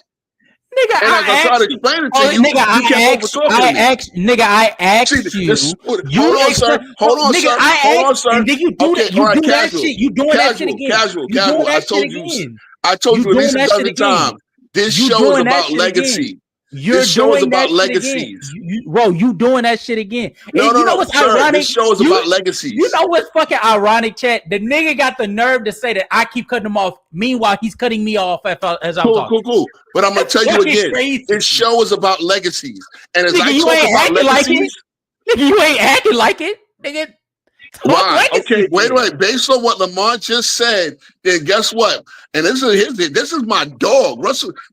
Y'all think as much as y'all think I hate LeBron, I love Westbrook, and I hate the fact what happened to him in LA. But Lamont's own word is Russell Westbrook broke one of the most unbreakable records of his childhood 4 times. Now, again, as a baseball fan, I knew that the 61 and 60 and those were the records. So as I said, if a guy comes out and gets 60 home runs 4 times, He is set for life. And he does it clean, mind you. You got to do it clean now. As we learn, because the niggas that did it dirty, they don't even get. They're not. Go and look at the Hall of Fame voting because it matters. You got to get 75% of the vote. Them niggas don't even get 20%. What up, Joel?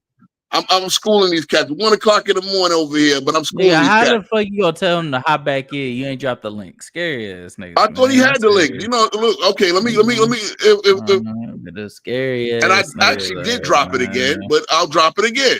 You didn't drop it again, nigga, because you. It's right there. Okay, you just did that. Okay, if you're watching on GoCast, you got to come on. You got to come on King Speech Rose channel. So, yeah, Lamar does skipped out anyway because he couldn't follow. Lamar is so one track thinking he don't get it. He don't get it. Again, in his own words, he said the triple double record. He said 3 records matter in basketball. Right? He said that, right? 100 points, what we know. Only mind you. Oh, damn! Thanks for putting Kobe over because Kobe was the only, in this modern era is the only one that came close. 81, 19 points below Wilt's 100. Kobe did that. He shits on Kobe all the time. That's funny. Russell Westbrook 4 times broke one of his unbreakable records, right? And then LeBron James broke the supposed other unbreakable record. Okay, that's cool. I will give LeBron James credit. That again. So now, as I said this, is LeBron's legacy? Does it start off with the scoring record, the all-time scoring record? If that's what he wants, that's fine. That's what the point. It'll be mentioned. It'll be mentioned because the all-time record is a depiction of his longevity. Cool. And that was the same thing with Kareem. But everybody still believes that the 2 best scorers of all time are Wilt Chamberlain and Michael Jordan. But it is what it is. It really is what it is. Again, the official, the unofficial, non-cheating home run record king is Hank Aaron. Hank Aaron is not looked at as the best home run hitter of all time. Huh? I said I don't think that's the only record that is like attributed to LeBron's. What's the other record? What's the other record? 10,000 rebounds, 10,000 assists. No, 10,000 rebounds is not the all-time record. Wilt Chamberlain has double that. Nobody Wilt said Chamberlain has double that. No, nobody said it's an all-time record. Oh, so you mean tell me an amalgamation of 3 different numbers? I'm saying, okay, 41, 12, and 12, right? I talked about that as well. Yeah, I'm saying it's not simply just scoring. It's so 41, 12, and 12. Cool. It's 20. Is that 25, better? Is that better than Kareem's 38 and 17? It's 25 points per game for 20 consecutive years. Okay. So another one. That's another 25. Why 25? What about 30? Jordan had 30 for how many consecutive years? I think he had it. See what I'm saying? Like we just gonna do 25. When is 25 the standard? I mean, nigga, if you value that, then they're like fucking value. Okay, cool. That's what I'm saying. You're now getting into different amalgamations of bullshit. End of the day, bro. That's not bull. That could be bullshit to you, but nigga, it matters. I got it. You know what? Here's the problem. No one ever sat there and said, "Who has the most 25 point scoring seasons in a row?" No one ever thought about that back then because nobody ever did it. Nobody ever did it. Okay, and like nobody ever did 38 and 17. Hold on. Jordan's scoring average of 36 and 6, right? Or 36 and 6. Nobody has more 36 and 6 games than Jordan. Wait, what? So should that matter? 30 points, 6 rebounds, 6 assists. No one has more than that, not even LeBron. Are you sure about that? Positive. LeBron doesn't have many 30-point games as Jordan. Actually, he does, but he doesn't have many more 36 and 6 games. Okay. That's what I'm saying. Okay, let's take Magic's average of 18 and 12. Who has more 18 and 12 games than Magic? Okay. So see these random numbers that will go to someone's scoring average or average stats? Are you sure that Jordan has more 36 and 6 games than I believe he does. Yes, he does. I can fact check this real quick because I'm fairly confident that that legitimately is not true. Okay, we'll see. Especially at this stage of his career, he's like doubled him in longevity, so there's no reason why you shouldn't. He just got him in 30-point games. I mean, regardless of the fact, because again, okay, look, Larry Bird got the most 24, 10, and 6 games. I'm almost certain of that. 24, 10, and 6, Larry Bird probably has the most. All I did was take Larry Bird's career scoring average, career averages, and made that into a milestone. That's the point. When you want to make your legacy stats, okay, we can do that. Who has more triple doubles than anybody? Why doesn't the triple double category matter? Casual. Wait, say it again. Who has more triple doubles in history? I would like to think it'd probably be Westbrook. Yeah. So why doesn't that matter? Who said it doesn't? Okay. So should I? What matters in the grand scheme of things is based upon what you value. It's not for everybody else to value the same. So we now have to value the scoring title a little bit more. And again, if that's what you want your legacy to be, Ro, you didn't hear a word that I just said. I heard every word you said. Then repeat what I just said. You said if you want it to matter, it will matter. I did not say that. Okay, that is not what I said. What you said. Ro, I'm gonna repeat it again. It is up to your discretion on what you choose to value. It is not up on the next man to value the same thing. Oh my God! Did you not just use different words to say what I just said? Okay. No. I said it is you who values what you want to value. It is not on the next man. We don't value the triple doubles. I don't value the same shit you value, and I shouldn't. I value what I value. Okay. You so again, that's what I'm saying. So a lot of people in basketball don't value these all-time records. Okay, that's wonderful. Okay, cool. So that's what I'm saying. If he wants his legacy to, and again, LeBron can want his legacy to start off with the scoring title, the scoring record. That's cool. That's the only that. And you, as you said, what did you say? 25 points a game in a season. Now, mind you, he broke that streak this season. Should that matter? Okay, no, the 18, 17, was it 18 straight season or 19? No, 19 straight season, right? Because he didn't get it his rookie year. No, it would actually be 20. So 20 seasons of 25 points a game. Great. He don't have the record for most 30 points scoring seasons in a row. And if that matters to you, then fucking okay. Well, it does matter to me. Okay, it does matter to me. Guess what? Perfect. Use that as your reason why Jordan cool. So that's the point. Again, legacy. And again, like I said, okay, cool. He's done it.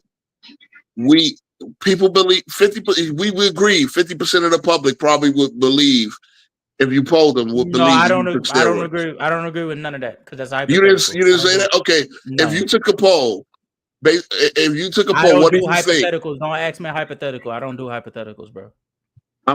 Okay, you don't do you hate hypotheticals like I do, supposedly, right? Okay, but you do hypotheticals. I don't do hypotheticals. If 75% of the public say we believe he takes steroids, would that matter to you? In this hypothetical world, no, still, but it's hypothetical. So okay, but it would take the legacy a little bit, would it? No, because there's no proof. So then in other words, that means if most of the public believe that he cheated to get his records, then so again, at the end of the day, that's fine. I'm one of the person who have reasons to believe. Can you prove it? Can the 75% I don't need to prove it. It's not my job. You do. And honestly, I don't care. Guess what? That speaks to you. That's not I wouldn't take but the record don't mean that much to me anyway. The same way it didn't mean. Look. From the top, Kareem set the record when I was 10. I believe he passed Wilt sometime when I was 3 or 4. Again, I wasn't even watching basketball to understand it. Doesn't even know. The bottom line is, it wasn't something that I sat there and thought as I watched Jordan play, as I watched Kobe play. Oh, I thought Kobe would be the guy that gets Kareem, but then he tore his Achilles. Right, that was the end of that. At the end of the day, it was nothing. It was nothing that I sat there and said, "Oh my God, where will I be?" Okay, the fact of the matter is, when LeBron passed that record, the Lakers were sitting with the 11th seed, and they lost to a young. Because now we know that OKC is the champion, but 3 years ago, when they lost, OKC was terrible. Matter of fact, they were fighting OKC for standings in the playoffs. OKC was the 12th seed, the Lakers were the 11th seed, and they lost that game. I disagree, Joel. Even the standards that measure excellence for every player to be measured by, even that is subjective. That is up to your discretion on So, what you question: believe is that Do you standard. believe that Rodman is the? I'm glad he asked you that question. Do you believe Rodman is the greatest rebounder of all time? I believe he has a case. You know that Will Chamberlain has almost double the all-time rebounds. Okay, and Oh, so you mean to tell me if somebody came along and had a shortened career or was a lot more specialized type of scorer and that's a scored hypothetical. 21,000 points, That's a you would hypothetical. accept somebody saying he was a That's better a- scorer than LeBron James? That's a Or you would hypothetical. debate him? Would you That's a debate him? hypothetical, bro. You want to have a debate? Would you like to have a debate on who's the better rebounder? Will Chamberlain or Dennis Rodman? I wouldn't mind. Okay, we can set that up because we need debate type topics. Cool. Okay. No, I mean I'm just glad that you know that having half of what the all-time record would make is a standard that you would hold to have a call somebody to go. But cool. No, I'm just saying because this is what happens when you just start. And again, do you want to be known for your numbers or do you want to be known for your greatness, your winning, That's the what whole you nine? choose. That's what you choose to make them synonymous. Of course, bro. At the end of the day, it's always subjective.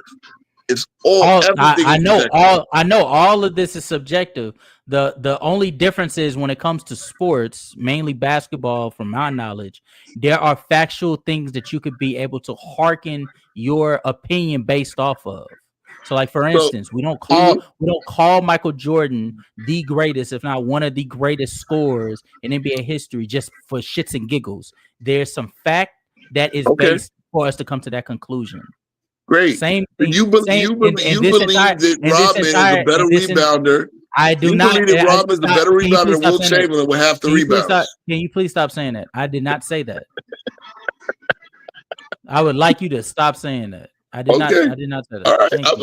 I'm just practicing because you know. Yeah, I want you to practice so I can put belt to ass, but I did not say that. I would like you to respect me enough to repeat what I actually said or talk to me about what I actually said. Like you and Lamont never do. I got you. When have I ever put words in your mouth about what another nigga said? When have I ever done that to you? You've done it a few times. I would have to go back in the transcript like Lamont. I want you to go into the transcript and find that shit because I ain't never did that shit. I ain't never did that shit to none of these niggas. I don't do that shit to none of y'all because that shit is pussy to me. So don't ever accuse me of doing that shit. Cool. We're gonna see what happens in the debate.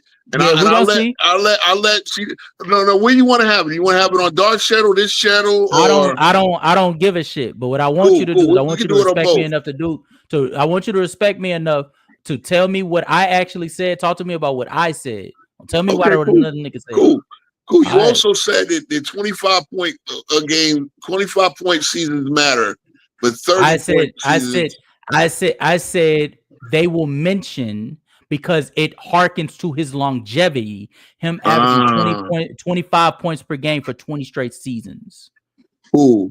Yeah, that's what I said. And that's the basis of his legacy. I did not say that. Did I say that was the basis of his legacy, nigga? Did I say that? I don't know. I'm trying to infer. No. Did I say that, nigga? I'm trying to infer. No. You ain't got to infer. I'm gonna tell you straight up.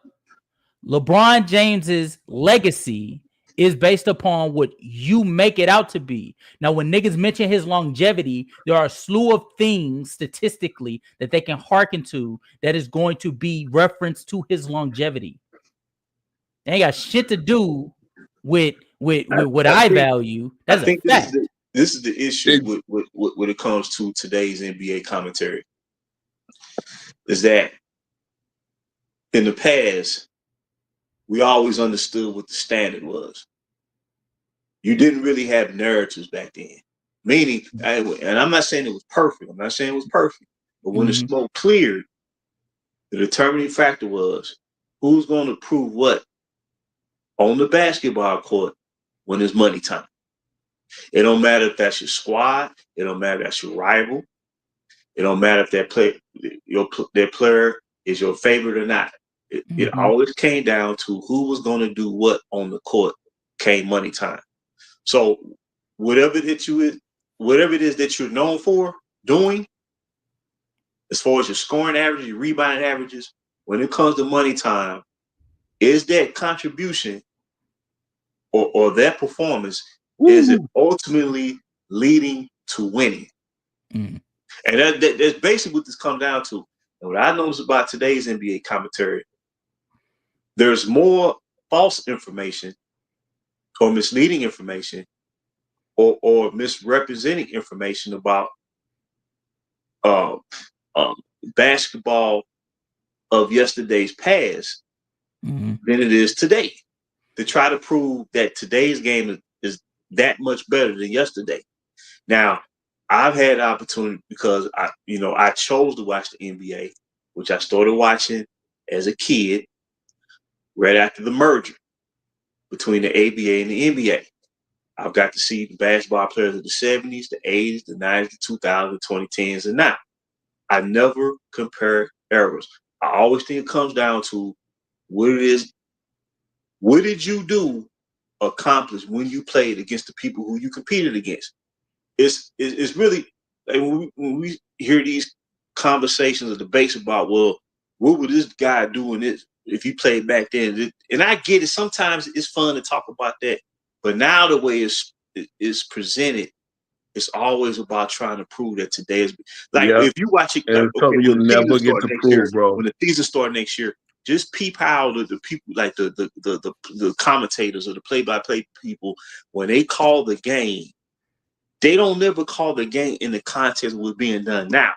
They call the game and saying, "Well, today's shooters, man, my God!" It's always as if they haven't been doing this last year, the year before last. They want to make it seem like it's this huge gap between what a basketball player can do back then versus now. And so what happens is, and I think that's why it's a lot of animosity directed towards LeBron James, because when you come on your podcast and you try to downplay the offensive system that Jordan played under, or this guy played under, to try to prove that today's player that much better, then you got another guy come on there and say, well, shoot, well, one guy went to go play baseball.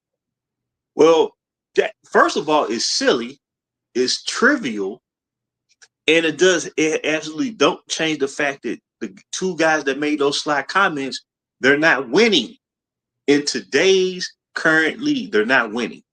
Whereas the guy that they're trying to disparage, when he started winning such a fast pace to where he reached the conclusion in 1993, I have no more challenges. There's nothing else for me to prove. Therefore, he wanted to retire and left 2 championships on the table for somebody else to try to win. And then when he came back, his last 3 full seasons in the NBA, he racked off another 3-peat. So my point is this. I would ask this question of any of them talking heads out here. Not necessarily us as basketball fans, but the talking heads who's supposed to have the expertise. Who would you pick with the championship on the line? Forget all this nonsense about style of play, who shoot the 3 better and all this stuff, who get the stats. Who are you picking based on resume, reputation, performance, when the pressure's at its highest, when 30 million people tuning in to see who's best? Who are you picking to bring home the championship? And you never heard that question asked to these talking heads. They sit here, man, they spin this stuff every day. And fans such as myself and Ro, we've had opportunity to watch basketball basically since the 80s. And like I said, I love what the players of today are doing. I love these young superstars and how they going out there representing their squads. They not bucking under the pressure. These talking heads trying to force trades or lead 18 to try to join forces. That's the issue with LBJ. It's not that he's not a great talent. The issue is when it comes to competition, and then you compare with Michael Jordan, his journey and how he persevered. It's not in that realm. It's not even close. At that point, it's not even about point per game production. At the end of the day, knowing that when it comes to championship play, one man never lost on any level playing this sport when it came to bringing home the title. How in the world can you logically say and pick against an individual like that? And that's not even my favorite player per se. That's the Bulls are not my squad. But I understand who this dude was. And when he broke through and won that first championship, everybody knew in their heart of hearts, nobody was going to beat that guy in the best 4 out of 7. You can forget it. And it played out like that. His next full seasons, the man was undefeated. He never lost a playoff series his team was favored to play. Hey, JB. Favored to win. Never. Hey, Not JB. Well, they did one time. They did one time, I believe. But, JB, you know what you just did? Uh-huh. You just defined Michael Jordan's legacy. You understand what I'm saying? And you did it in such a poetic, you did it in such a great fashion. And again, that's what I say, man. When it comes down to it, bro, what are we, again, if we're going to talk about the numbers and longevity, hey, great. That's what I'm going to talk about with LeBron. The numbers, longevity. He did not win. He wasn't not clutch. He wasn't always clutch. He didn't always shrink. But it was enough of a mixed bag to where we can sit there and say, oh, yeah, there was some doubts. But there was times where he really showed up. There was times when he had these games. There was times when he played amazing. We've seen it in the same damn series. You know what? Again, at the end of the day, bro, the great thing about LeBron is he's still writing his book. And we're talking about the greatest ever to do it. And see, that's why I say, if they would just let people's career play out, you wouldn't have all this friction. You can't take a player who has lost and try to thrust him above a guy who never lost.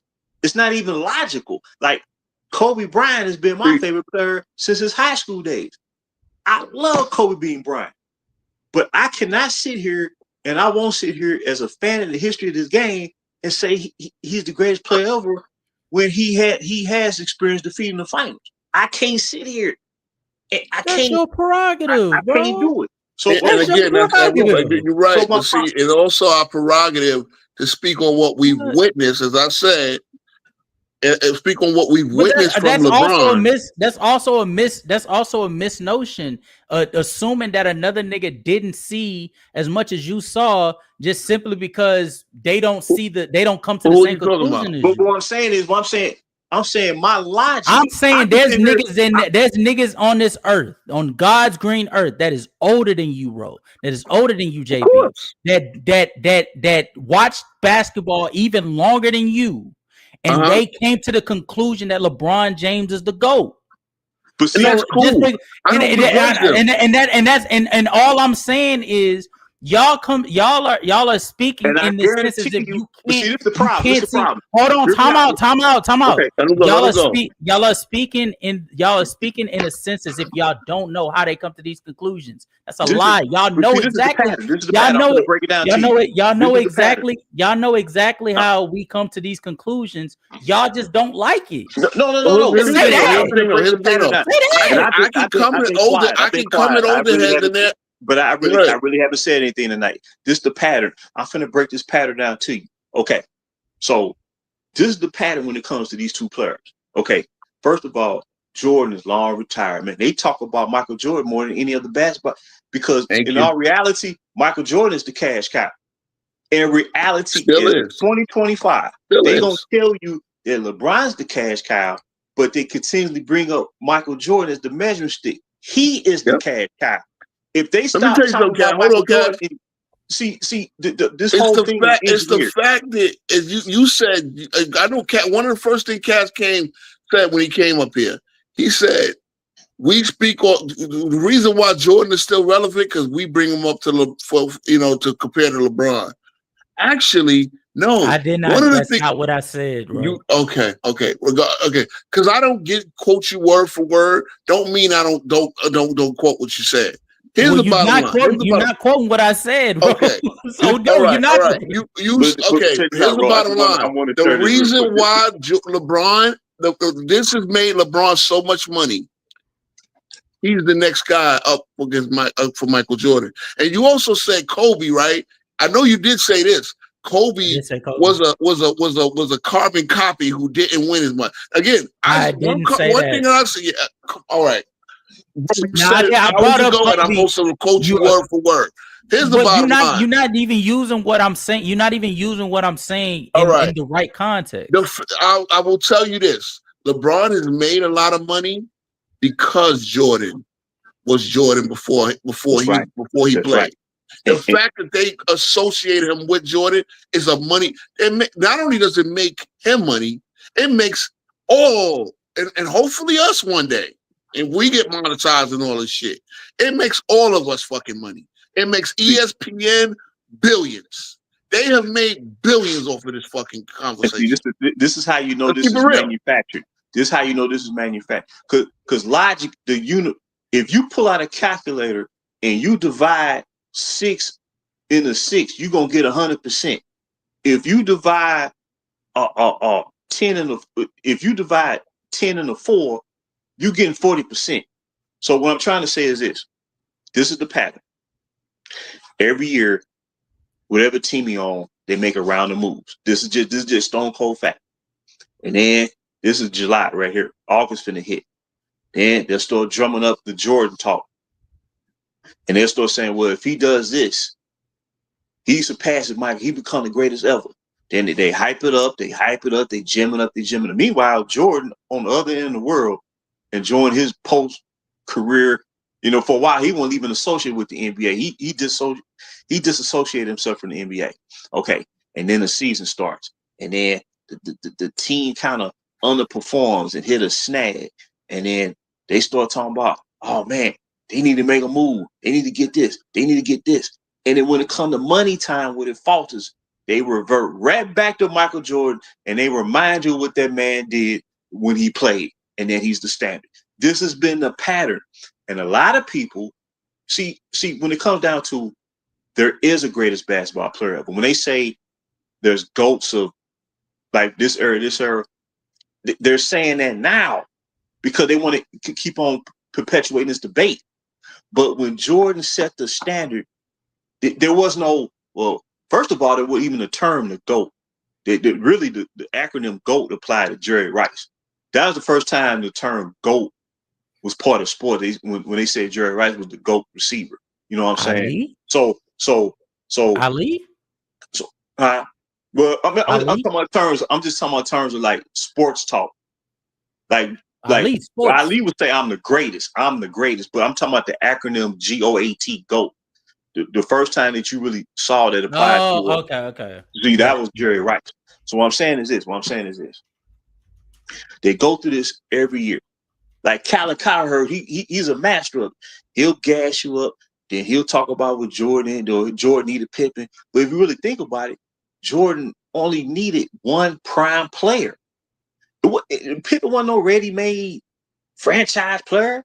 He started out, he had a solid rookie year. Don't nobody say he had a bad year. But he built up over 4 or 5 years. He won 6 titles with a player like a Scottie Pippen. That show you how great that man was. He didn't need no every year. I need you need the Avengers assemble. I know that much. Facts.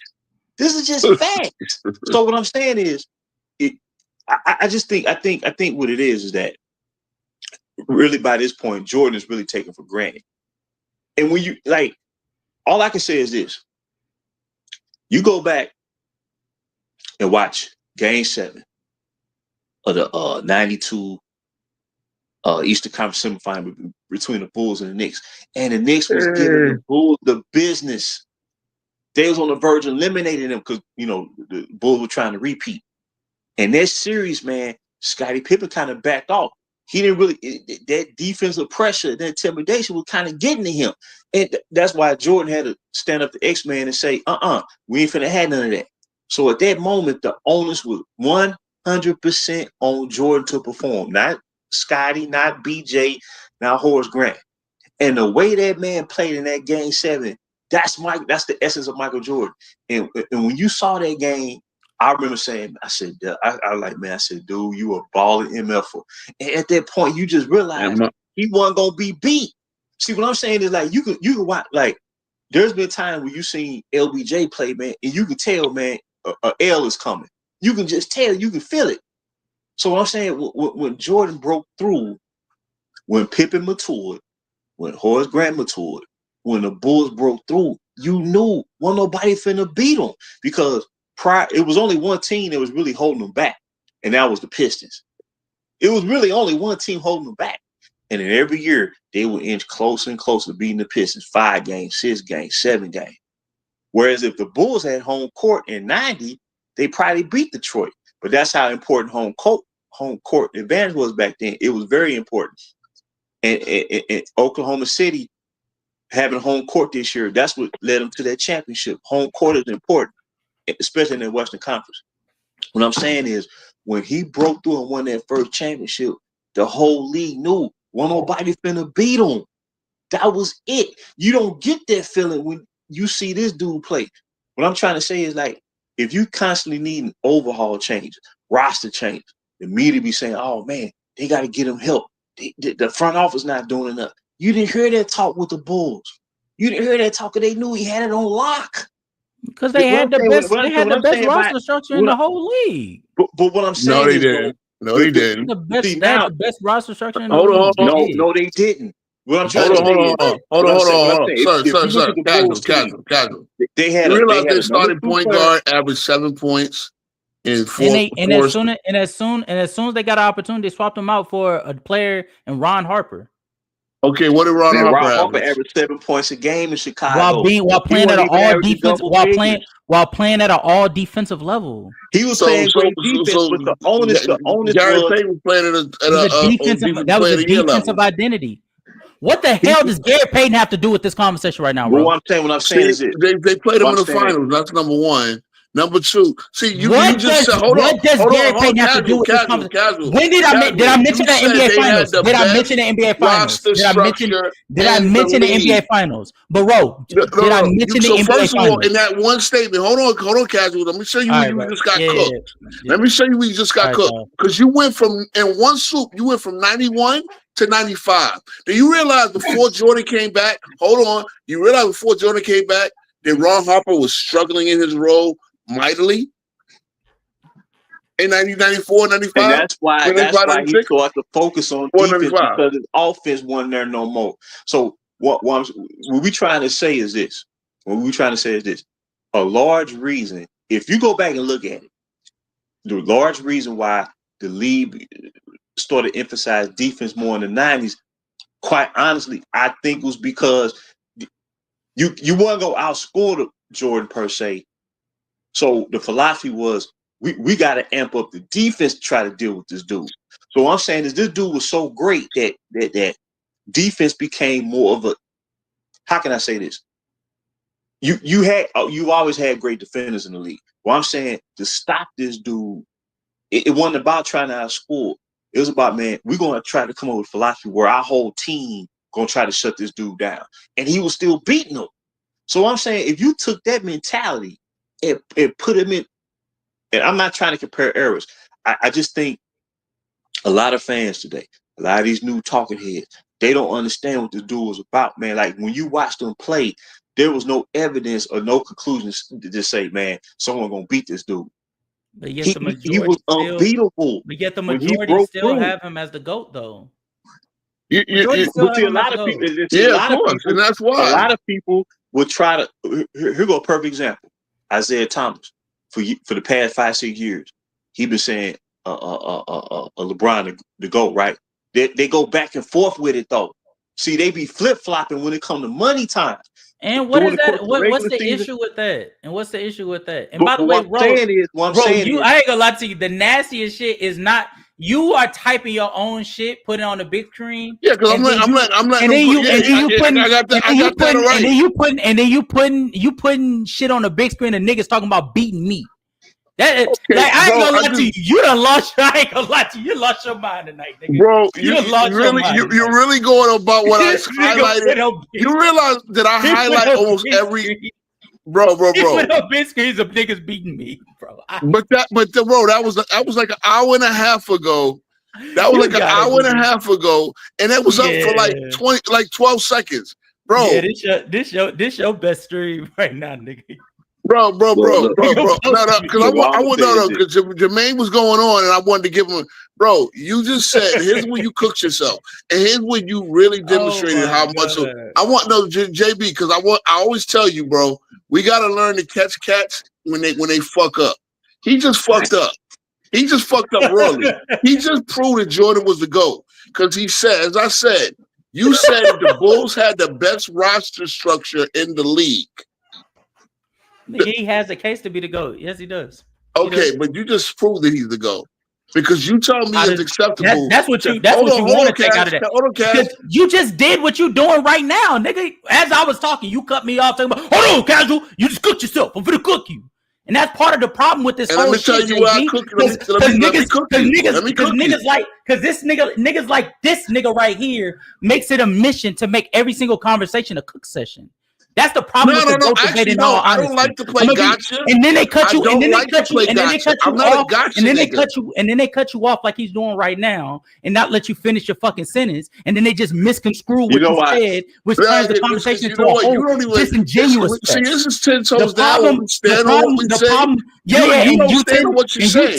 And you 10 toes down on some bullshit right now. Nigga. Really? Because I'm gonna let my play because you keep talking. Because dead ass JB. The problem with this entire conversation. I'm gonna show you. The problem with this entire conversation. He's not gonna own up to saying it. The problem with this entire conversation. He's not gonna own up to saying it. He said the Bulls had the best roster structure in the league. With this entire and I really just want to make a real point. Conversation. Bro, JB, because he just digged his own grave. This entire conversation. The problem he just told us. He just told us. He's showing it again, and he's showing it again. He's showing us. Okay. He's showing us that Jordan is the GOAT.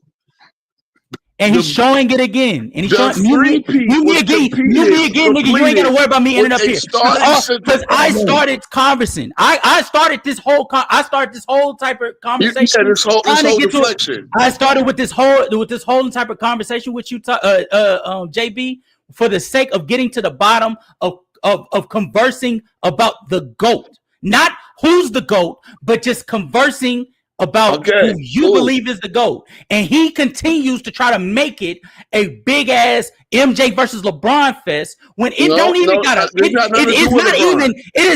a conversation that's based on that. This is about MJ, period. So then why? So then if it isn't about LeBron, get my point out and land my plane. You're gonna let me finish. You're gonna let me finish. You're gonna let me finish. And then you can feel free to do whatever fuck you want to do. Go ahead. Because I'm still like, go ahead. Monologue. Thank you. So the entire problem with this entire thing, JB, is every single thing that you have said right now, I actually have no problem with. I don't agree with a few things because I believe the way in which we highlight what Jordan was able to do during the 90s sort of gets a little bit pedestalized because of roster construction and what players were able to do with being on those slave deals.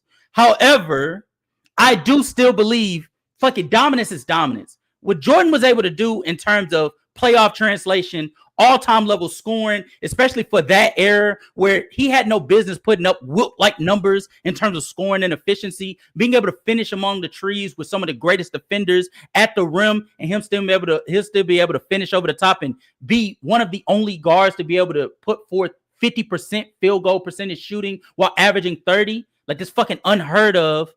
That's his case for being a GOAT. I have no issue with you having him to go. My problem in this whole grand scheme of things is people paint the picture, or they want to paint the picture as if the new generation is fighting a fight that wasn't even started, and we're just trying to bash the old head so that we could be able to pedestalize the new era. That's not true. The whole reason why the new era is starting to push back on the old era is because they started it. from the days of talking about we're not physical enough, we don't play no defense, downgrading defensive player of the years, players that are playing at defensive player of the year calibers just for the sake of pedestalizing the Dikembe Mutombos of the world. That's the shit that caused us to actually start to push back. Not in a disrespectful way, but to try to add balance. And to be fair, and I'll say this and then I want to hear your thoughts about it. I think it's equally as bad because I think niggas nowadays are lying on the older generation. That bullshit that came out, putting a highlight on the steals thing with Michael Jordan in 1988. That was just literally like them like exploding saying, oh shit, you telling me y'all been lying about this all along? Newsflash, that is not the first occasion, nor is it the last that we're going to find out that happened back then, because back then they weren't covering the books like they are nowadays because they couldn't. They weren't funded well enough to do it. They didn't have enough people there. Let me. And Let me.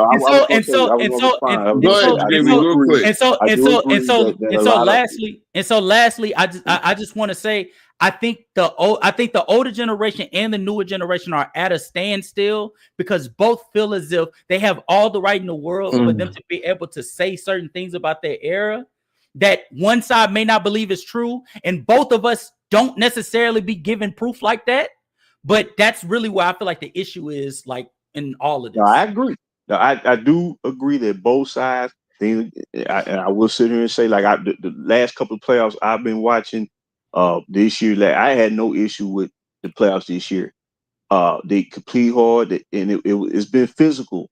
The playoffs last couple of years have been physical. So Josh Hart got his forehead split open in the playoff game. He had to go. I think they had to give him stitches during the playoff game so he can return back. It's been physical.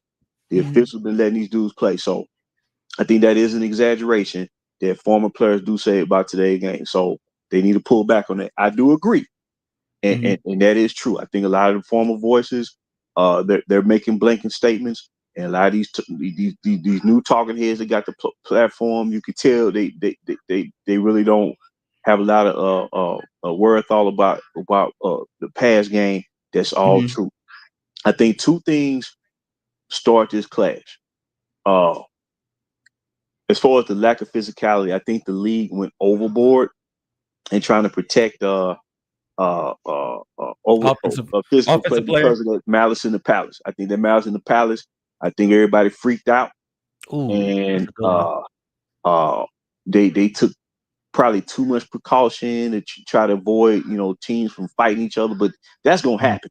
We see it in football. We see it. We see baseball, dugout baseball brawls. We see it. That's just sports. You can't really legislate that out. I agree with that part. But I think the issue was really I don't necessarily think it's the style of play. I believe the main issue is that a lot of these former players have a beef with is that franchise players started to join forces. I believe that's the impetus of a lot of this backlash on both sides. And then the talking heads try to justify a lot of these moves made by these superstars by coining the phrase player empowerment, as if players didn't have power of their own back then, which they did. We seen players back then request trades or whatnot. It wasn't like they were just out there, just running up and down the court. They had influence, right? Your long-standing players had rapport with front office in terms of, like Isaiah Thomas, when they made that trade for Mark Aguirre, he had input on that. And a lot of fans was mad about that because Adrian Danley had a chance to get a championship and he got dead wrong, and fans, spoke out against that. So we're not saying it was perfect back then, but what made the NBA so great is that we, by seasons in on a year-to-year-end basis, we knew who was who. But it's not that who was the best. It was always about whoever won the title. Also, whoever won the championship back then, that team, they got the recognition in the spotlight during the off season, going forward into the new season. We don't see that right There now. wasn't no But I don't think narrative. There Oklahoma wasn't City no not what just won a ifs. title. Oklahoma City just won a title, right? They the Mhm. defending champions. Yeah. And But you would everybody never said, guess what because if they talk Halliburton about to get one hurt? guy and one team. That's creating a lot of hostility too. Well, that comes. See, Yeah, that comes so with the with the social media era. so Like, so Yeah, it I comes think with a they lot did of the same. things. They like did the let same. me They put did it the this way. same thing to When Steph. when They the, did the same when, thing to Steph when he won his first championship. They it, did the it same. comes They with dirt, but check this out. They Like did it. They did it in 2018 when the Warriors won and beat the Cavaliers. They were like, right, if but CP3 doesn't pull his hamstring, They also said, but in years what's the past, name they like didn't like when the trip when the like that Bulls comes with lost in Kawhi. '95. that's what. But to be fair, But they I'm saying, even did it. To real be quick, and I'm fair, gonna they let even y'all did have it. it. Just one more point. Oh, One I'm more sorry. I'm quick sorry. point. Go ahead. Go ahead. Go ahead. When the Bulls lost in '95, when Jordan Hmm. fell short. So remember, when he was winning, they was trying to find the next Jordan. This before he retired in '93. Hmm. That's how high he set the standard. But Yep. when they lost to the Orlando Magic in '95, they weren't sitting here all off season saying, "Well, the Bulls need that," or Jordan still the best in the game. No, the focus was on the teams that remained in the playoffs: the Orlando Magic, the Indiana Pacers, the Houston Rockets, and the San Antonio Spurs. The focus was on the teams that had advanced. They weren't saying like, well, well, the Bulls are still the Bulls. They won a three-peat a couple years ago. No, it was about the now. They don't do that right now, and that's what creating a lot of this hostility. If we And- know and that that's because of social media, like, what's the solution then? Do away with social media? I No, believe it's these no, talking just heads. understand the Because perspective. when you got a guy on TV say, "Give me super teams and give me depth," that's a that's a Yeah. damage. That's Wait, who said damaging the league that? credibility. When Who said you that? ain't hear Jason nobody McIntyre, say one of these idiots on Fox he Sports. said, "Give me super teams and give me depth." Mm-mm. Meaning Because he you didn't know want what to it is, watch no Cash. real. You know what it is, Cash. And I'm not playing gotcha politics over here, but it's one of those things. Like you said, that the Bulls had the best roster structure, and again, I just noticed. I just really want to get into two weaknesses in that starting lineup. Again, you talk about a big man era. Jordan completed the three-peat with Bill Cartwright being his starting center, averaging 6 points and 4 rebounds. This is the same year that Shaq is a rookie, getting about 23 and 13 Okay. at his rookie year. So, like, they were weak in certain areas. Now, what they were is organized well as a team where they played better team basketball on the floor. It wasn't a lot of people will sit there and act like the Bulls had this deep, overwhelming roster. No, they were best organized and coached to win. And this is the thing, right? When Jordan left, they were still able to win 55 games. Them winning 50 games, I predicted them to win 50 games that year. I knew they would make the playoff. It's almost like I think that it's like the situation with Boston. Boston, you look at their roster right now compared to the championship year and last year, it looks nasty. But guess what? Boston's system is good enough to where they're probably going to win 45 to 46 games. And that's not a knock. Like people will say, oh, well, they could still be competitive without Jason Tatum and still trading off two other players. But no, it's the fact that their system is in place. So the Bulls had a great competitive share the ball system to where they could win 55 games. But as we saw, they weren't a championship team. Now, again, when Jordan... They still were a championship team. They were able to compete to the tune of being able to compete in the Eastern Conference Finals even once Jordan left. And I'm not saying, and again, they made it to the second round, sir. Okay, the second round. And again, I'm not saying that they were a perfect roster. I'm not saying that they had zero flaws. What I said was they had the best structured roster in the NBA at that time, because just as much as we could point to the fact that they didn't have a center that could be able to combat the Shaquille O'Neals of the world, they could combat the Alonzo Warners of the world, they could combat the Dikembe Mutombos, the Hakeem Olajuwons, David Robinson. They still had a small forward that had the versatility that nobody else could match. They still had the best player in the world in Michael Jordan. They still had a defensive guard, and behind that defensive guard was the best 3-point shooting point guard. No, we're in the first three-peat. We're in the first three-peat. Oh, okay. But they still had a adequate 3-point shooter in Paxson. Yeah, but Okay, you're not. and they still, Okay, so they I still, got you. so, and they still had a more than respectable power But forward that even showed his ability to play at an all-star level when you but increase I his want you to role. understand But I'm saying, if we go position for position. And BJ Armstrong. All I'm saying is What is they it had that? what I'm saying. Oh man, What I'm saying is I'm not saying that the Bulls had a perfect roster that could beat every single style, but they had one that could be able to neutralize a majority of them.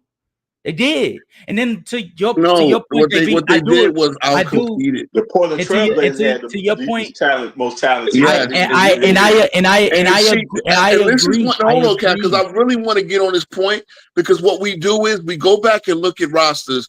We look at it like somebody told me, like Clifford Robinson was the 7th man on the '92 Blazers, and they go back and say Clifford Robinson. Y'all realize he was getting this guy that could get 20 points in his sleep. He was a 6'10" guy who could play power forward, small forward, and center. Very versatile. He could get. He should have been started. He was coming off the Blazers bench. The Bulls didn't have nobody come like that coming off the bench. They had Cliff Evanston in the same position. I agree.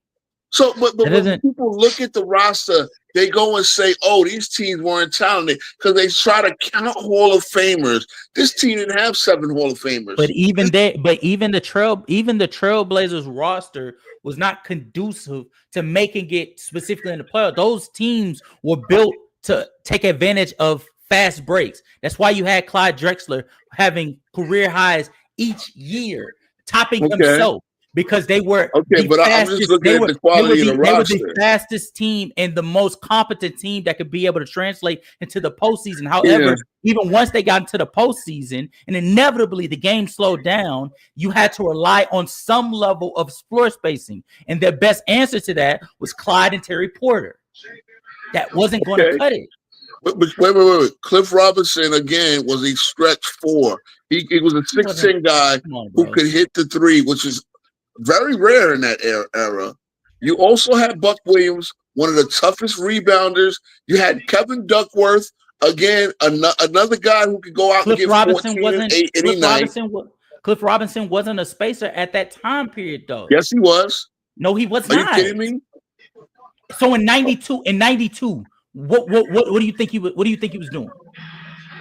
He was being one of the most amazing bench scorers in the league. He wasn't. He wasn't spacing the floor either. Danny Ainge was their 6th man. Another score space. If you think that see again, I think because you guys Danny Ainge, don't go to Cliff Robinson though. Don't go to Cliff Robinson. Okay, not at that time period. I think because you guys look at the 3-point shooting and you don't see numbers that blow you away. Again, you got to realize that they did not use a 3-point shot like that. So again, a lot of these are long mid-range shots. Clifford Robinson can score in a variety of ways. Clifford Robinson was a unbelievable scorer. Again, he would probably start it for most teams. He was the 7th man of the Portland Trailblazers. So again, I just want y'all to understand. I just want you to understand the roster quality because they will look and they will just. Because Cliff Robinson, again, as a 6th man most of his career, doesn't make the Hall of Fame. Danny Ainge doesn't make the. Guess what? It was a higher standard to make the Hall of Fame back then. Danny Ainge, they laugh at him because he's a white boy.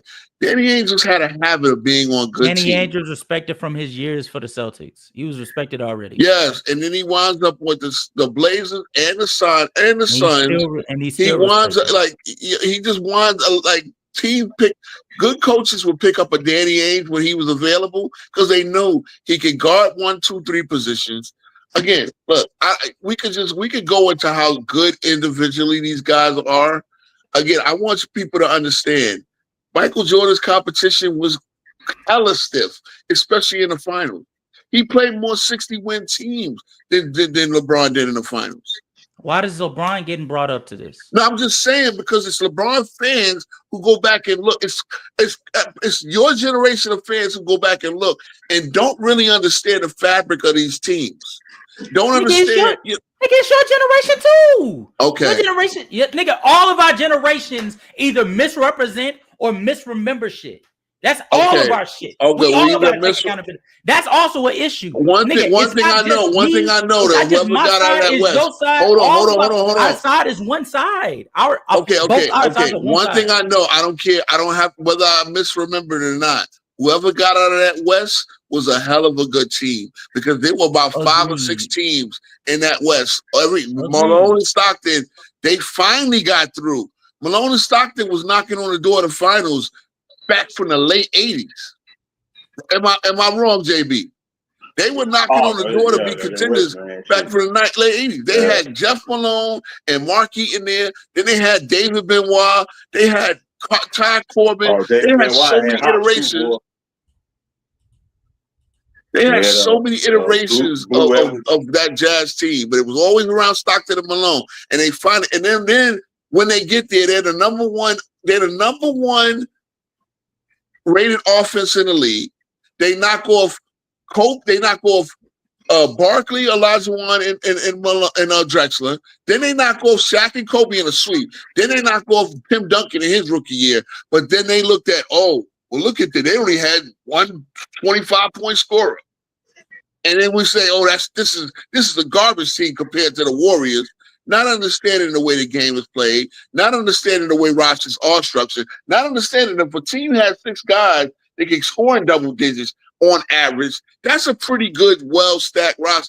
Just because Malone's second scorer didn't average 23, don't mean that the Jazz were not a great team. They were the number 1 offense in the league in '98. Who said that they weren't a great team, though, bro? See, that's what I hate. A lot of people do. You cannot act like you do not see these posts and these little commentary that the Jazz only had one 20-point scorer. We've already between us three, we've already came to a conclusion that all of our sides have been nasty and misrepresented our areas. Great. At this point, you talking to me, I'm talking to you. Cool. Then we can agree on something. We can knock down that bullshit narrative again together. Because again, what happens is why I do this show. There's so many dumb-ass talking points that is based on ignorance and based on the fact that, people, look, one of the teams in that era that had 3 20-point scorers, you remember Run TMC? Them niggas got out the first round once in the 2 years that Run TMC was together. And a couple of years, they got Sprewell. Not only did they have Sprewell, Mullen, Weber, and Billy Owens. And they didn't get out the first round. So it wasn't just about stacking scorers on a team. Because you needed to play defense, you needed a good attack, a whole bunch of stuff. And it wasn't just about stacking scorers. So that's what again, glad we can agree because that's what we need to do. We need to start really evaluating these teams at a better with higher understanding. Because we now look at the super team era where 3 20-point scorers go and join up, or 3 guys who were franchise players go and join, and we think that's the way you build teams. As I said, many of the super teams of this era, I wish I would have brought this up to Lamont, because Lamont came on his channel one time and said, before the 21-22 season, that nobody had the Lakers in Brooklyn Nets going to the finals, when they were literally the top 2 favorited teams in the East and West going into the 21-22 season. As we know, the Lakers didn't even make the playoffs, and the Nets got knocked out in the first round. I'm just saying, but he said nobody said that. Not only did somebody say it, it was generally thought. But see, that's the thing, because at the time we thought that those super teams worked. Me and JB were always chatting before we had a YouTube channel, when we were just on Facebook and a Messenger, just going back and forth. And I said, bro, neither one of these teams will make the finals. It'd be lucky if one of them make the finals. But that's another thing. That's another. I'm glad you mentioned it, JB. I agree with you. I think the player empowerment thing has been blown a little bit overboard a little bit. Like they're embellishing it a little too highly. But I do believe when niggas are mentioning like the super teams and stuff, they tend to start it at the 2010s and then people will correct it at the Celtics mark in 08. And but the super teams have been like a frequent thing, like really throughout NBA history. But even from the Wilt, Jerry West, Elgin Baylor days to Kareem, Magic, and James Worthy, Kevin McHale, Robert Parrish, and Larry Bird getting Dennis Johnson, a former Finals MVP, on their roster, or to even Charles Barkley leaving Phoenix after he left Philadelphia to go to Phoenix, to go to Houston to tag team with Hakeem and Clyde. Like, it's a frequent, it's always been around. They just didn't utilize the term like that, or really the term wasn't used as a negative. I'll tell you a slight difference. I'll tell you a slight difference. I'm not saying they did it the same, but I'm saying the foundation of I got you. This star goes to tackle with these stars. That has always been a thing. I got you, because you started off with Wilt, right? Eventually coming to Will, but you understand, you have probably a decade of Baylor and West playing together before Wilt joined that team. So Wilt was sort of like the final piece, and he was available, so they traded for him. You understand what I'm saying? Like, again, he was the final piece and finally got them over the hump, right? In 72. But Wilt, and again, you're talking about they had at least 5 big time run-ins with the Russell Celtics before they get away. So Rudy LaRusso was their center many of those years, right? He's around 6'9". Obviously, even that last iteration of Wilt was a major upgrade. Now, did anybody call them a super team? Maybe not. Obviously, no. Nobody called them a super team. But you could look at that as a super team.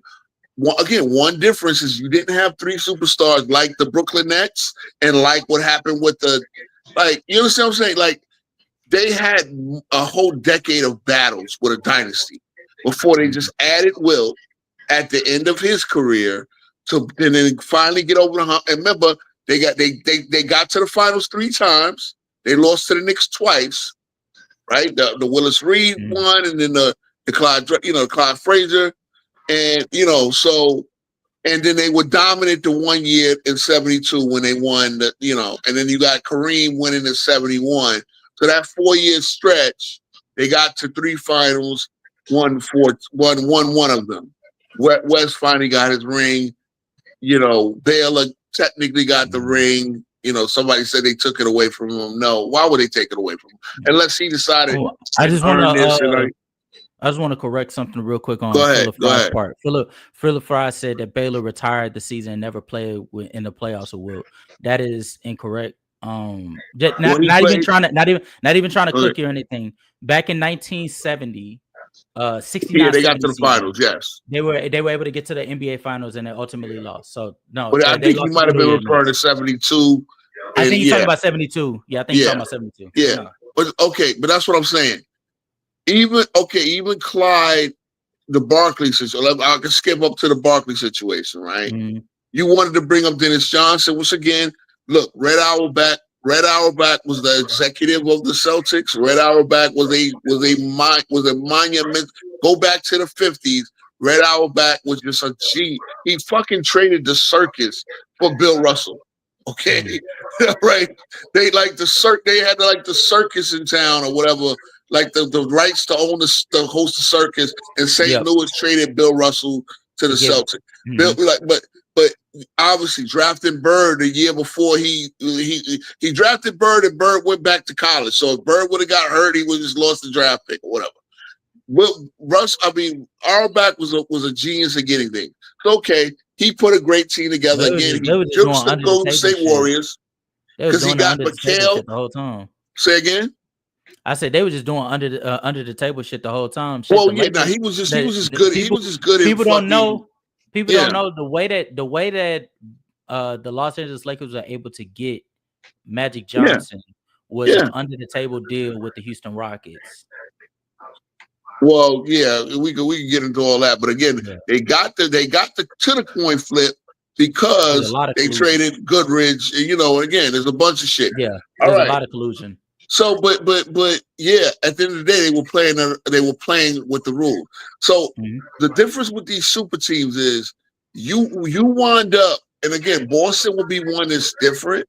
It just so happened that between Rondo and Kevin Garnett and Allen and Pierce's games all meshing well, Mhm. that works. But now with these super teams, you would have three guys who really don't have any like pedigree together, right? It'd be one thing if Kevin Garnett joined the Antoine Walker. And mind you, Antoine Walker pretty much was out of shape by the time Kevin. You know what I'm saying? But with Antoine Walker and Pierce, Antoine Walker and Pierce had a lot of battles with Jason Kidd and Nets, if you remember, right? And they would battle like the Pacers and shit. So they at least like Paul Pierce had those battles. But at that point, Antoine Walker was no longer viable. He was with fucking Miami at the time. So and Paul Pierce was struggling by himself. But you were able to make two trades to get, they gave equitable value to get Garnett, and they gave equitable value to get Ray Allen, right? They ain't give up no equitable. Hell no, they got that nigga KG for a bag of Skittles, nigga. Hell no. You realize the 6th pick could have drafted Steph Curry, right? I understand. Nigga, what did it draft? What did it draft though? They drafted Johnny Flynn because the Minnesota Timberwolves were fuck ups. They're fuck ups, though. But wait a minute, Al Jefferson was pretty good. Al Jefferson was actually averaging better numbers than KG. I get it; he's not as good a player. But between Al Jefferson, Jeff Green, it's just the fact that Minnesota is such a fuck up franchise that they didn't do anything with those young players. Yeah. Regardless, they gave up 5 good young players and 2 first-round picks and a 2nd-round pick to get KG. And then they traded the 5th pick and another pick for Ray Allen. Okay, regardless of the fact, between Doc Rivers coaching and all the guys on the coaching staff, Thibodeau and all, they were able to turn that into a great 3-4 year run. Great. The super teams now, the player empowerment super teams, and again, we all know that the first one was in Miami. The second one, you want to tell me? We're at the point now where these super teams fail miserably now. Because guess what? If you just try to throw a bunch of alphas on a team, it worked back then because me and JP got our reasons why they work. Because a lot of those great teams, like the Spurs, got old. Even though the Spurs would have won, they stopped the Heat from three-peating, and they really should have stopped them from repeating, as we know, right? But the Spurs were an older team.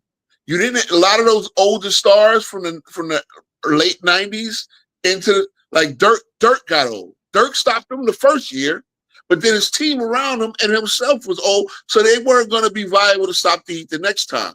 So the Heat got 2 off, and then Golden State formed. Again, Golden State was a team that formed together, went through a couple of playoff battles with Mark Jackson, and as we know, Steve Kerr with the lineup move and putting. But I don't think that's a super team. What's a super team? Like the Warriors before. No, I don't. Yeah, I don't believe the Warriors are a super team either. They were a well-formed team. See, we believe that well-formed, experienced teams knock the hell out of these super teams. And as you try to a lot of times these super teams are so, you try to put 3 small forwards. Like, let's keep it real. I mean, you got 2 shooting guards, the Phoenix, the last spectacular failing super team.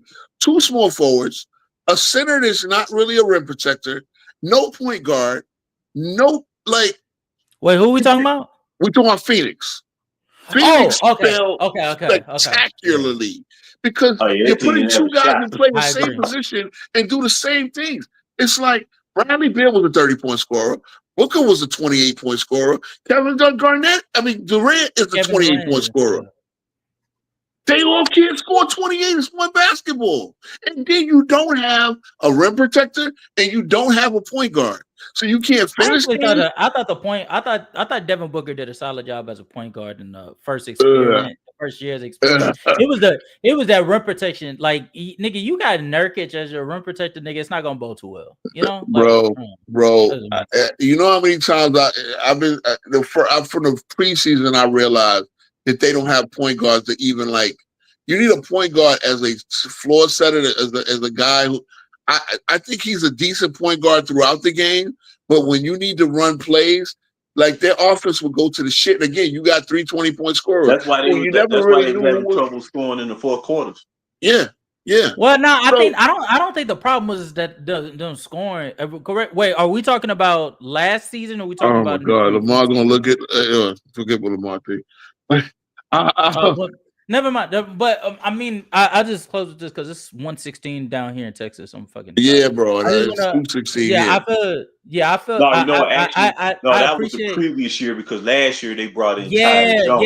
yeah. Last they year they brought brought in in Tyus Tyus Jones. Jones. Yeah, I forgot about that. The conversations like this, bro, I actually enjoy conversing with you because I feel like when you get on This a is what tangent, we do here, bro. you talking, but the problem is whenever I come up here for some reason, I feel like you think that I'm a LeBron fan because you keep trying to have LeBron conversations with me. I prefer when we have conversations like this where we're talking about how we viewed a certain era, how we viewed a style that teams were playing or something like that. Like I feel like that's more conducive to like a This positive, is what this and podcast is informative about, bro. conversation. What if you notice? I'll just say this and then I want to hear from you, Jay, before I roll out.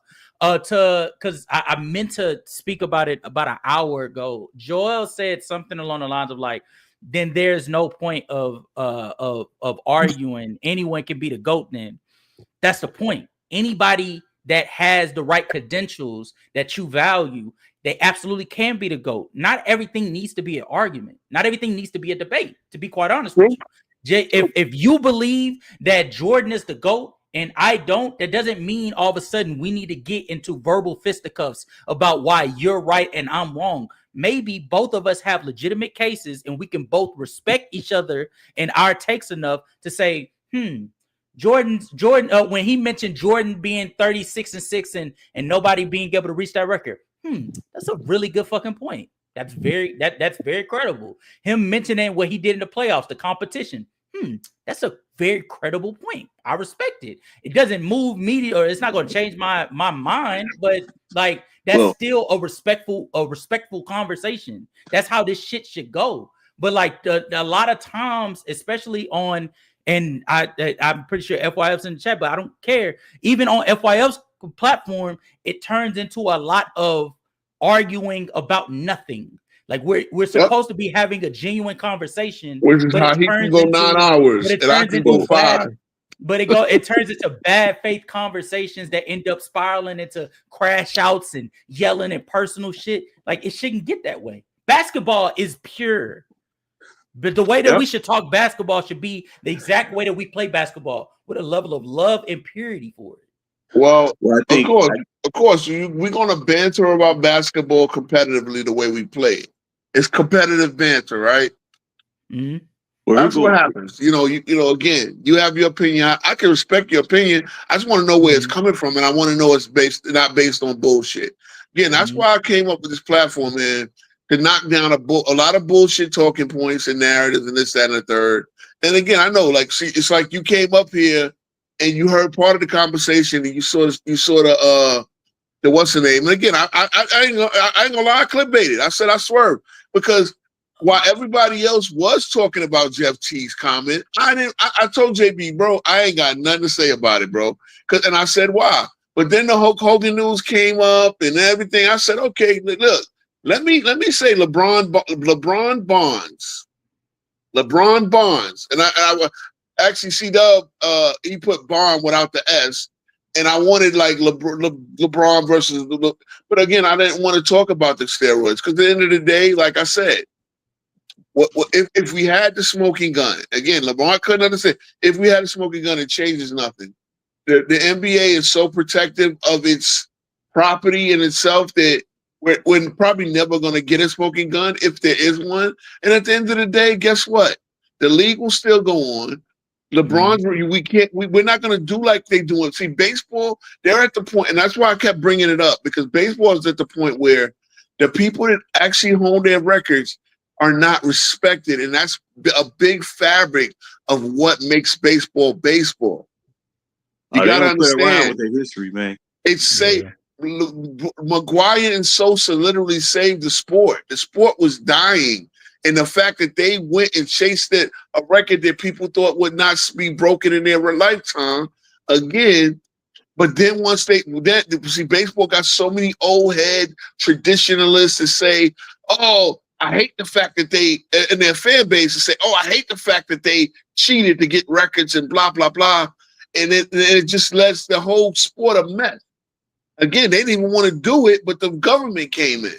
So I just want you, that's what I wanted. That's really the point that I had on it. Because at the end of the day, a lot of people are going to believe what they believe.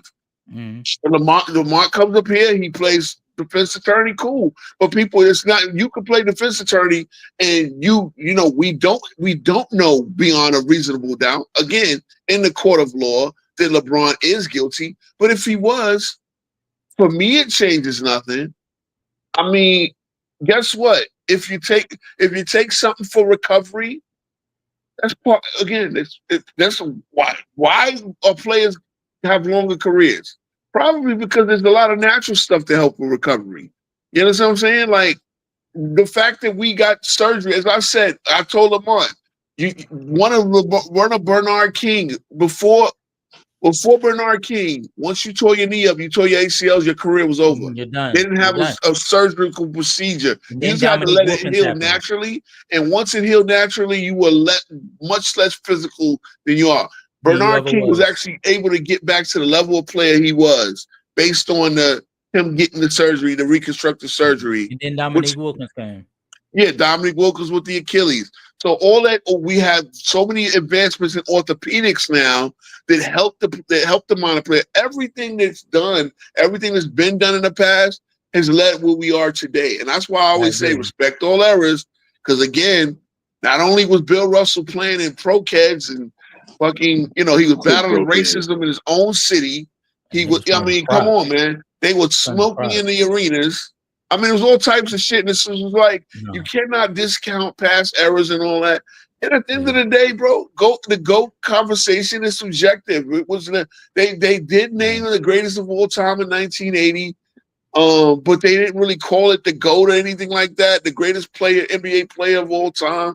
And then, now we just have that conversation. It took a life of its own. And to Joel, that it is relativism to slightly. However, like there is an objective truth. There's your objective truth. For instance, if Tim Duncan has the record for the most 50-win seasons. Outside of his rookie season, every year that he played in the NBA, he was able to produce 50+ wins. Mm-hmm. My truth can be, well, Tim Duncan is so great. That's what put him over the top. The fact that he was able to lead those teams to having 50+ wins every year. Your truth can be, the only reason why he was able to have 50+ win seasons is because he was able to have Tony Parker, Manu Ginobili. He was able to have a coach the caliber of Coach Greg Popovich, have Kawhi Leonard come in on the back end of his career, and then he started off his career with David Robinson. Nothing that neither one of us said is false. It's just the way in which we perceive that fact. And that's all I'm saying. Everything we speak about when we talk about basketball is based upon the fact that we choose to perceive it in that light.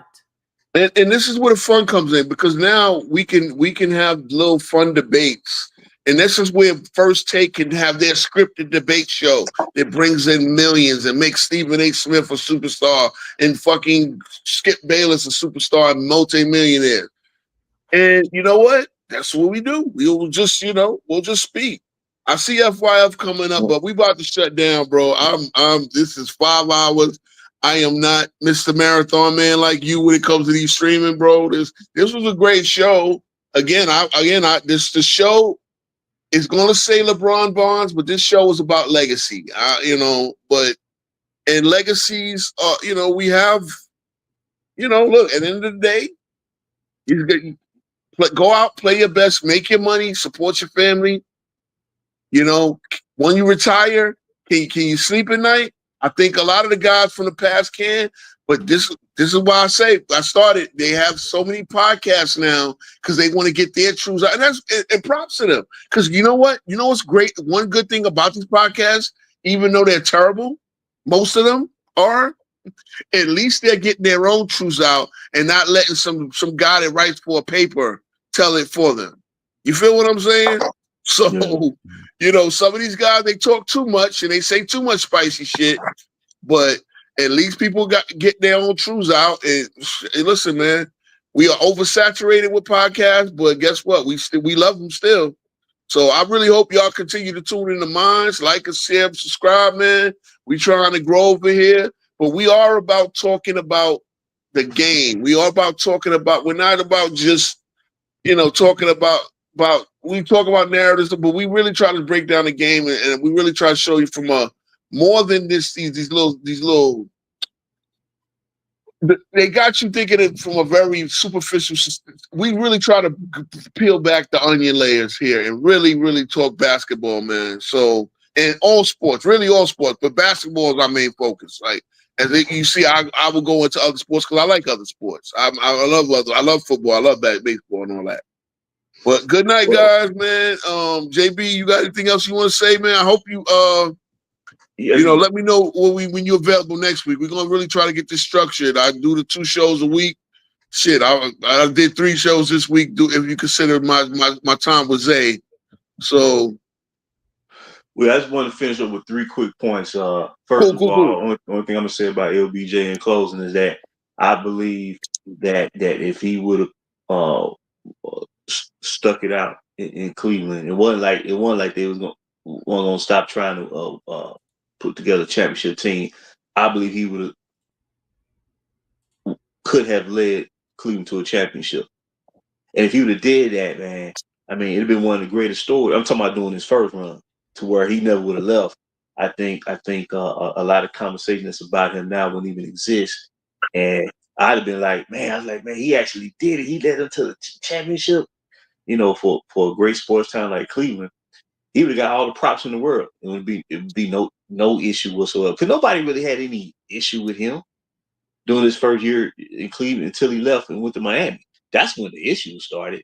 I mean, but other than that, real quick thing about the super team. I think what happened was when it really got into gear, when it first started off, it kind of devalued the team building process, and other teams that try to mimic that, they didn't know how to counter it. And then I think that led to positionless basketball where guys is out there just kind of winging it. And I think that led to the over-reliance of the 3-point shot. And I think that's what when former players complain about today's game, I think if they go back and trace it, I just think a lot of devaluation took place. But slowly but surely, we saw this past season, the 3 ball was not as much of an impact or emphasis in why teams were winning. Because I think what's happening is position basketball starting around back in the form, and that center position is starting to regain its prominence because a lot of teams during the offseason, what was they focused on? Trying to solidify their center position. So I think we're returning back to form, and I think the league, once it really moves forward, I think we got another great era of basketball in store for us. I believe it in my heart. If I didn't believe it, I wouldn't say it. So it's a lot of positives there, but they just have to embrace it and move beyond what has caused a lot of controversy. And I think, man, at that point, it'd be a win-win for everybody. And we can still talk our trash and do what we do, have fun, root for our favorite player, favorite team, but it won't be as much friction. You know what I'm saying? Yeah, But no doubt. I No believe that's doubt. where At the it's end of the day, look, again, it's repetitive. Like, when you talk about that 3-point, it's props to my Knicks. Because if my Knicks didn't beat Boston, I'll tell you, every team would be sitting there with 5 guys on the perimeter trying to shoot 45, 53s a night. So we that's proved not that gonna win no 3-point more. I don't shit. think that's gonna win. I don't think that's gonna win. And But yeah, it man, was look. crazy. I think, and this may sound crazy, and it just popped in my head. Now, Jokic, he's been the best center in basketball since he started winning them MVPs. But I think we'll really start to put the focus back on their center position. And this may sound crazy, but last year, this past season, when the Lakers and Clippers played, and it's gonna sound crazy. It's probably gonna sound crazy, Roe even. Zubats outplayed AD. After that game, AD was like, "Yeah, he's really improved as a player. You know, his positioning on the block has really improved, and him knowing how to, leverages his body to get his shot off and stuff. That threw them for a loop. That boy is And tough. the Laker brass freaked out. And then that's when they started saying, "Oh man, we really need to get a big man." And I believe that triggered. This is just me. I believe that triggered the push for a lot of these teams in reestablishing their center position. I think that game right there, when Zubac went to town on AD, they didn't see that coming. Nah, They didn't see that coming. I feel you. I genuinely feel like I'm sorry, bro. I know you trying to No, it's all good. It's all good. Nah, I genuinely feel like it's a collateral move of Nikola. It's sort of similar to what Shaq was having done to the NBA in the 2000s, where they loaded up on bigs to handle what Shaq was going to throw at them. I think it's the same thing. I think the fact that Oklahoma City, after Minnesota last year, was able to follow that formula of loading up on not just having a starting big, but having a backup big that could also be able to work on the floor with them, and then having a big after that could be able to step in.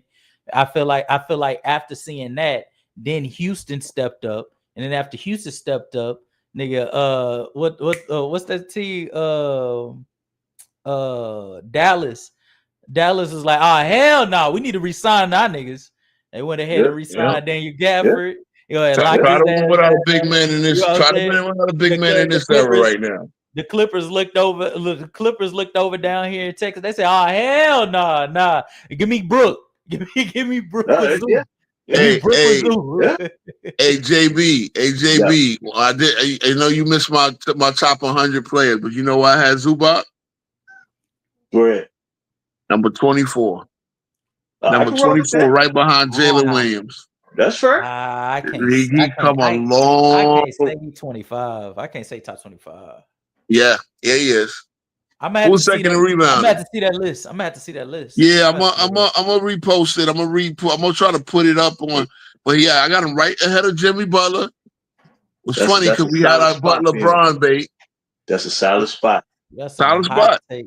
That is a hot take, boy. That is no, it ain't. We'll see. That's the thing. You know what thing about my list is? It's actually judging what has happened versus what I'm predicting. If I got him 24, that means I think he's going to be top 24 this year. And mind you, hold on. Okay, that makes sense. Okay. Hold on. That's when I got three guys with injury asterisks ahead of him. So guys that are not expected to play many games this year or at all. Probably Embiid, Tatum, and Halliburton. No, Halliburton. No, AD is projected to be healthy. So Halliburton, Tatum, and Embiid. So really, Zubac is top 21 in my opinion. I don't think Tatum expected to come to play this season. Yeah, I don't think it also either. But I put Tatum on the list based on the fact, and I put an asterisk based on the fact that what he has done, being an MVP candidate last year, and actually, obviously taking the championship last year in the conference semis this year. Do you think did you have Zubac ahead of Bam? Yes, I do. Oh wow. Yes, I do. Why? Because I think Bam is trending the other way. I think Bam is falling off a little bit, and I think Zubac is getting better. That nigga only in his 7th season. How you falling off in his 7th season? Is it only that? But guess what? He got drafted. How about this? 17, 18 season? Like 18, well, I guess so. But guess what? Miami is falling apart. And I think Zubac is a better rebounder, all that. So I had Bam and I didn't have Bam that far behind. He a better rebounder, but he not a better offensive player, and he definitely not a better defender. No, Zubac is getting it. Bam, in my opinion, Bam is not a better offensive player. Come on, stop it. Listen, Bam is an 18, 10, and 5 guy. That's how good Bam is. But I think Bam, and while also giving you like at his best, like a top three defensive level. Like Adebayo had 35, so not that far back, but You had back Bam at 35? 35. Yes, yes. Oh my god! Am I the only one in this basketball community that values defense? Oh my god! Yeah, I know, but Adebayo's defense is Fuck. not. Yeah, Okay. Well, that shit is that's another generational. discussion for another day.